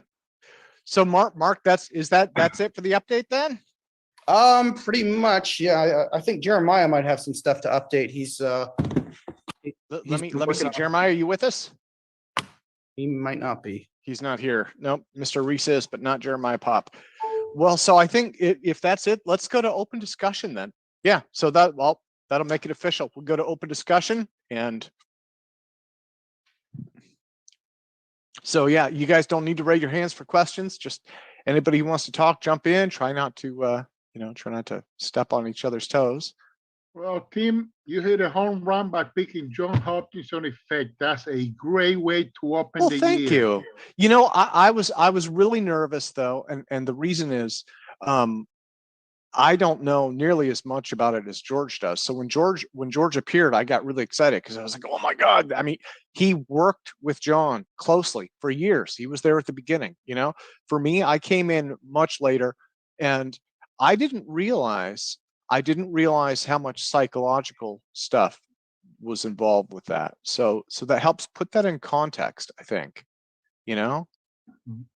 Well, in a way, that also brings, what Sarfati was talking about, how CIA was interested in consciousness and the effect of consciousness controlling matter in the universe, something the military wanted. And so here is a wonderful connection. I didn't know about it myself. Now I know a lot more. So yeah, that would be a great if you bring that guy back, and Sarfati maybe comment, expand on that. I mean, are they both connected? Do they collaborate with each other, Sarfati and him and George? No, they don't. I mean, they all know each other. But to my knowledge, they don't really collaborate. John is very much a tinkerer, and Jack is very much a physicist. So they're just on different ends of the spectrum. It's probably, it's difficult for them to communicate. I mean, George would probably be the best median, and I know he speaks to Jack. I know that they know each other, but with John, I know that they've spoken, but they speak different languages. I think that's the challenge. Okay, well, that's good, but you hit a home run, and that's good. I hope the rest of the year is going to be this good. Yeah, well, we're working on it. We're working on it, and I know Mark and his group are working really heavily on stuff too. So we have a lot going on. I hope this year Mark has a lot of good stuff, because with all those toys that he's been assembling, very soon he's going to start making experiments and producing results. So we'll all be looking forward to that. Yeah. No, it'll be exciting. Yeah. Tim, did you already have the episode with Bob Grenier on, or is that yet to come? No, that's up. Actually, if you go to the altpropulsion.com website, I think it's two conference sessions back. I missed it while I was out moving my grandma in DC. Yeah, but, no, it's up. And so I've also changed the way I do the videos a little bit. Which is kind of good and bad. I used to have that playlist feature, right, where you could select which one you wanted from the playlist. And what I'm doing now is I create those playlists. They're still up on the old AAG website. But the big difference is I'm rendering our APEC videos in 4K. The actual Zoom file saves at around 3K. So it's in between, right? It's in between HD and 4K. I'm up rendering to 4K, and then I'm putting in chapter markers. The only downside is when I put those on YouTube, it takes about 5 days for it to render them. So I still use the playlist for the first couple days and then swap them out. Would you be interested as well, as I get going with my 24-hour streams and whatnot that I'm going to be doing APEC on me helping you upload your stream to APEC itself, so you can go live with this, and then as well later how you edit it and then re-upload it on? Would you be interested in doing that? Potentially. I would say just email me and I'll figure out what we're doing there. So yeah, I got this thing I found on the Hutchison Effect on a skeptics. Someone who's skeptical about it, and it's here. I'm going to read this thing. Hutchinson has been profiled on Discovery Channel, the Learning Channel, National Geographic Channel, Is It Real, and Nippon Television. Nippon, He's also featured and discussed in various fringe science newsletters and websites. There is even a website devoted to his various hoaxes. Of course, some people take Hutchinson seriously. For example, Mel Winfield, who I don't know who that is. Yeah, Mel Winfield did the nucleonic research. So Mel Winfield had kind of an alternative explanation. Mel knew John. I'm going to read. He claims that he came up with the Hutchinson effect first. Its proper name is nucleonic energy. According to Wikipedia, nucleonic energy is a technology concept developed by Canadian autodidact and inventor. Autodidact, yeah. It's an energy obtained from the momentum of nucleons, protons, and neutrons within an atomic nucleus.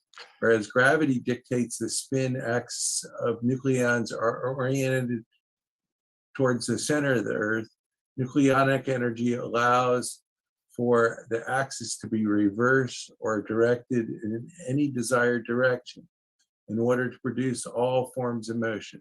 I'm not even sure if Mel Winfield, let me look him up. I'm not even sure if he is still alive.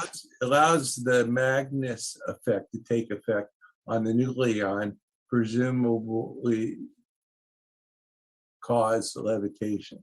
So, the Magnus effect is, hold on. Yeah, it wouldn't be the Magnus effect. That's the spinning ball that creates the low pressure over it. Yeah, exactly. It has to do with the motion of a spinning object in a fluid. Yeah. So with Mel, there maybe possibly that. To be honest, though, when it comes to Hutchison, I would say the absolute best qualified person to speak on it is George, hands down.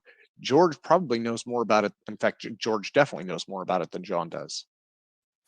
Well, I just think it's cool that we look at all perspectives when it comes to something like this, and there might be a grain of truth there, like you say, Tim. I can tell you, I don't have any answers. In terms of those material samples, what I've always felt was that it's valence electrons, and it's just bumping them out of their orbitals, right? And it's resonant frequencies bumping them out of their orbitals. That part of it, I feel like, okay, that explanation kind of seems like it holds water. But the rest of it, especially the levitation and the other effects that he's had, I couldn't even begin to speculate. What I think is going on, what I'm kind of concerned about is, and I actually have most people don't realize that non-ionizing radiation is dangerous too. I mean, when we think of radioactive substances and neutrons and protons and alpha, gamma, and beta radiation, non-ionizing radiation is harmful too. In fact, that's what your microwave uses, is a non-ionizing radiation to heat your food. But there's a lot of research that has shown that low levels of non-ionizing radiation can be harmful to living things. And basically, I have some close friend who died of blood cancer, and he was a ham radio operator, and he spent his many years sitting in front of his radio transmitter. And, Yeah. you know, there's long-term effects of exposure to this stuff that people don't take into consideration. And I, you know, as I was in my work, I was always scared the shit out of me. I would do whatever, even if the first thing you learn in precautionary principle or risk assessment is called avoidance. You'll avoid the risk. And so a lot of my friends, though, they were more laissez-faire about it, and it caught up with them later. And so I think there's a lot of problems with when you're working in this kind of field with exposing yourself to stuff that can be harmful. And I think it's good for us to reflect on that when we're discussing this. It's kind of like when Ron Keto was talking about his experiments and using benzene rings, you know, that kind of stuff scares the hell out of me. That's just how. Well, Michael, have you ever looked up what you were talking about with the ham radio operator? Have you ever looked up cell phone exposures? Yeah, actually I have. And I actually, I have this group called, that I'm a nonprofit, it's called Californians for Renewable Energy, Inc. My purpose of our group is to sue the government over energy projects. And I've sued the EPA one, and I've sued a bunch of different government agencies. That's my hobby, suing the government. And so, but what I learned, we sponsored this group called StopSmartMeters.inc, which is StopSmartMeters.org. And basically what brought it to my attention was when they started forcing people to get these wireless smart meters installed in their house. And I noticed, I looked at the one, I live in PG&E territory, and PG&E was making this meter, and I noticed it didn't have a UL mark on it. So being a compliance guy in the industry, that kind of shocked me. And then I learned that this thing was hitting, it depended on where you had it, it was like over a watt of this RF. And so the thing is, that's what brought it to my attention. Then there were all these people were getting sick. They put them in, and they actually had this physiological effect called electrosensitivity, where people that get exposed, they can't be in a radiation area. So they'll go to where they have the radio telescopes. That's where they'll move, because the radio telescopes are in zero Wi-Fi regions. You know what I mean? So I mean, there's a lot of we don't know, and that's the part that scares me the most, is what we don't know. We can see these wonderful things, new discoveries, but what's the risks involved? Yeah, no, it's a good point. It's a good point. And with the cell phones, I've seen pros and cons, right? And that's the problem. You've got people who are like, nah, it's not a problem, but there were other issues too, if I remember right. One of them was, like, I forget what they call the tumor, but you get I have a friend, her son spent when he was young, in his teens, he would spend his hours and hours on his cell phone. And actually, some of those cell phones, those 900 megahertz cell phones, were less safe than the 2.5 gigahertz ones are for some reason. And so he developed a brain tumor. Well, but then the other issue is, even if you're not on the phone, and this is one of the reports I'd read, even if you're not using the phone, it wakes up and connects to the network periodically. And when the modem wakes up, it connects at full power before it drops back down. So you're getting pulsed repeatedly. Who is it? Snowden Snowden talked about it and said, basically you need to turn your phone off because you're getting monitored. Whenever your phone's on, you're being monitored. You're saying I should sleep with my cell phone under my pillow, yes? Huh? Yeah. Well, no, Bernie, I would put, actually that was the problem. The problem was it was people who physically kept their phone on them, and they didn't realize that even if they're not using it, they're still getting pulsed because it's waking up, right? It's got to do what, periodically it wakes up, connects to the network, it checks for new messages. And what they were saying was, I don't remember what brand it was, I don't remember the details, but what they said was when the phone wakes up, it comes on at full power, it does a network connect, and then it drops back down. So they said, if you've got this on you all day, you're getting these pulses over and over and over again. If it's under your pillow at night, every 12 seconds or something like that, whenever it does this. Yeah, that's why I stopped carrying my cell phone in my pocket. A centimeter away. You're not supposed to get close. It's not supposed to be touching you. If you read the instructions, the safety thing on it, it's not direct. You don't put it to your ear. You're supposed to hold it about a foot away for it to be safe.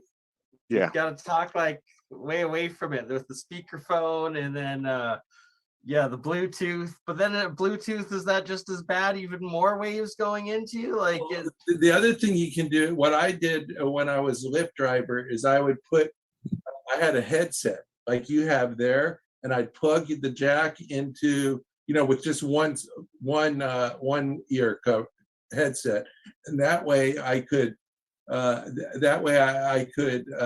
shield myself. And then there was still some of the RFs gets transmitted down the wire, so you have to put a little put a little choke. It's called. It's a graphite. It's a graphite circle that goes around it, and that chokes off the RF. That I had to go through all that just so I wasn't getting exposed all the time to that RFR. But they don't tell you about any of that. Yeah. Michael, you don't recommend using one of these brain enhancers that put magnetic fields in your brain? No, actually, that's a different effect, sir, because that's using alpha. There's a different beta. Yes, 7.8 hertz. Yeah. Frequency. Yeah. Of the RF, the radio frequency is high frequency. While what you're using there is a low frequency device, it's actually therapeutic. Oh, okay. It's very helpful. My son has went through a treatment program doing just what you're showing me, and it helped him immensely. So great. Don't get me wrong. I'm not talking about that. I'm talking about what the cell phone company is trying to sell you. Yeah. Well, guys, I'm going to step away for a few minutes. I'm going to leave it running so it's up on the machine. I got to go. My wife's already lost patience with me. Is it open forum? Can I ask any questions? No, I would say, it's open discussion. I'm going to step away. I got to actually start making dinner. I have a question for you before you go. Okay. Thank you. The Finnish researcher, Podlikov, or whatever his name is, has he had any of his new inventions or new devices replicated anywhere? I'm very interested in that guy. Claude Power in France, I believe, is the closest, and he has his own theory about why it works. And so, everybody kind of changes it to suit themselves, right? I see Jeremy smiling in the camera there.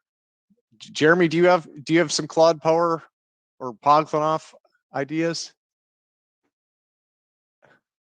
Wait, that was a big smile. He had a big guilty smile, and now he's being shy.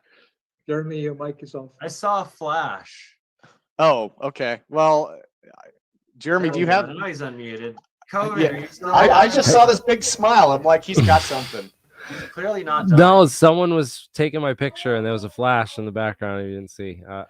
Okay. I saw the flash. I did notice. Sorry. Yeah. And then it took me a while to okay. all my mics, unmute all the mics. So. Well, yeah. So for me, I would say Podlikov. I haven't spoken with him in close to a year at this point. Oh, yeah, they are taking your photo because you're a celebrity, man. That's why. Oh, and you have a guitar too. Yeah. So you're a celebrity and you know it. That's the worst part. Documenting his survival. But it's an acoustic guitar. That's a that's like the soft look for the holidays, right? So. Okay. Jeremy, you gotta So the serenade us first guy now. is I'm online. gonna. I'll be back Come in a back bit, with the guys. guitar. Tim, the He's first a guy. very good singer. I want to hear it. Karaoke, like really, is really he karaoke Prove is you good. can still sing during COVID. Why are we on lockdown? He's fine. Oh, no guitar this time. Jeremy, you gotta unmute yourself, brother. I wish I had like an amp or something I could plug into and just turn it on, but I don't. That's why I have the acoustic out here.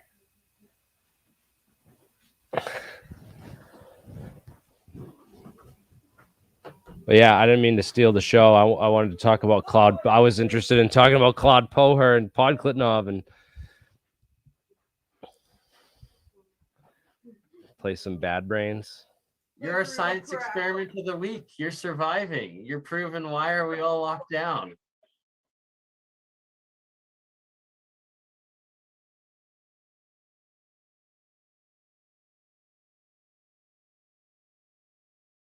Not dead yet. So 6.5 hours in, guys. So I don't know. What's on the agenda now? You want me to start just jamming up on the guitar? You gotta sing us a New Year's song. Oh.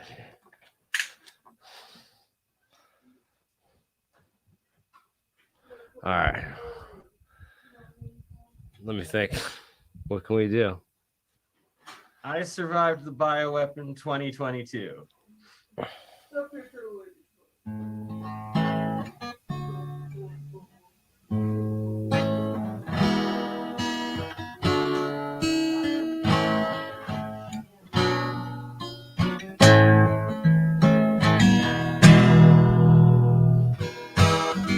I used to dream impossible dreams till I woke up one day and I realized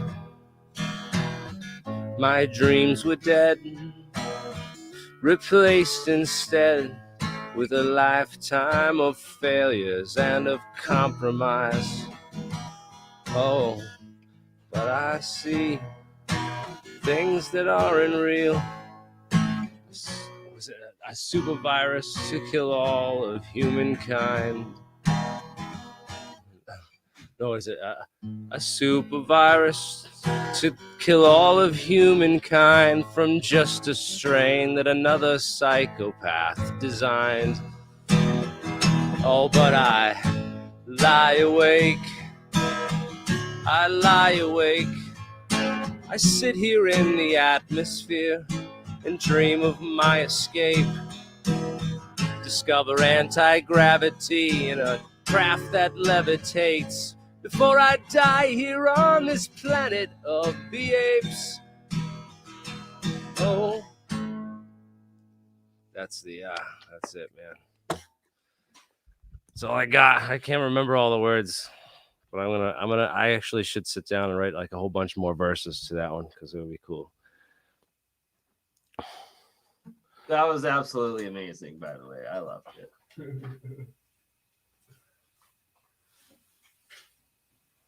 Round of applause. Where's Jeremiah? He was live chat. Does he have no purple? Yeah, man. Let's have some hope for this new year. We're gonna try a lot of different models and try a lot of different ideas.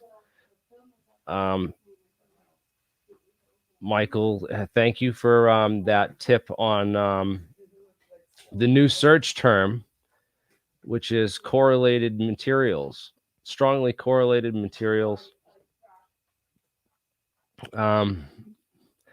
and correlated electrons, correlated electron systems. Ton of papers that I am going to be up all night reading about after the conference, now that I have a new search term to look up. This is corrugated electron matter, electrodynamics of corrugated electron matter. I'm going to be diving into this literature. So is For that like sure. metamaterials, like another term for metamaterials? No, this is like well, a superconductor would be an example, or perovskites and stuff. It was saying, but this is like how you can energize, artificially energize different materials like metals and stuff, like Hutchison effect type effects. Of possibly, right? Am I not? Everything you find. Am I not completely off in this? So doped transitions and metal oxides, charge and spin ordered states and solids. I'm gonna have to read up on all this stuff and hopefully understand it a little better. Oh yeah, and so you're sharing on your stream, but not in the Zoom, just for everyone in the Zoom. Yeah.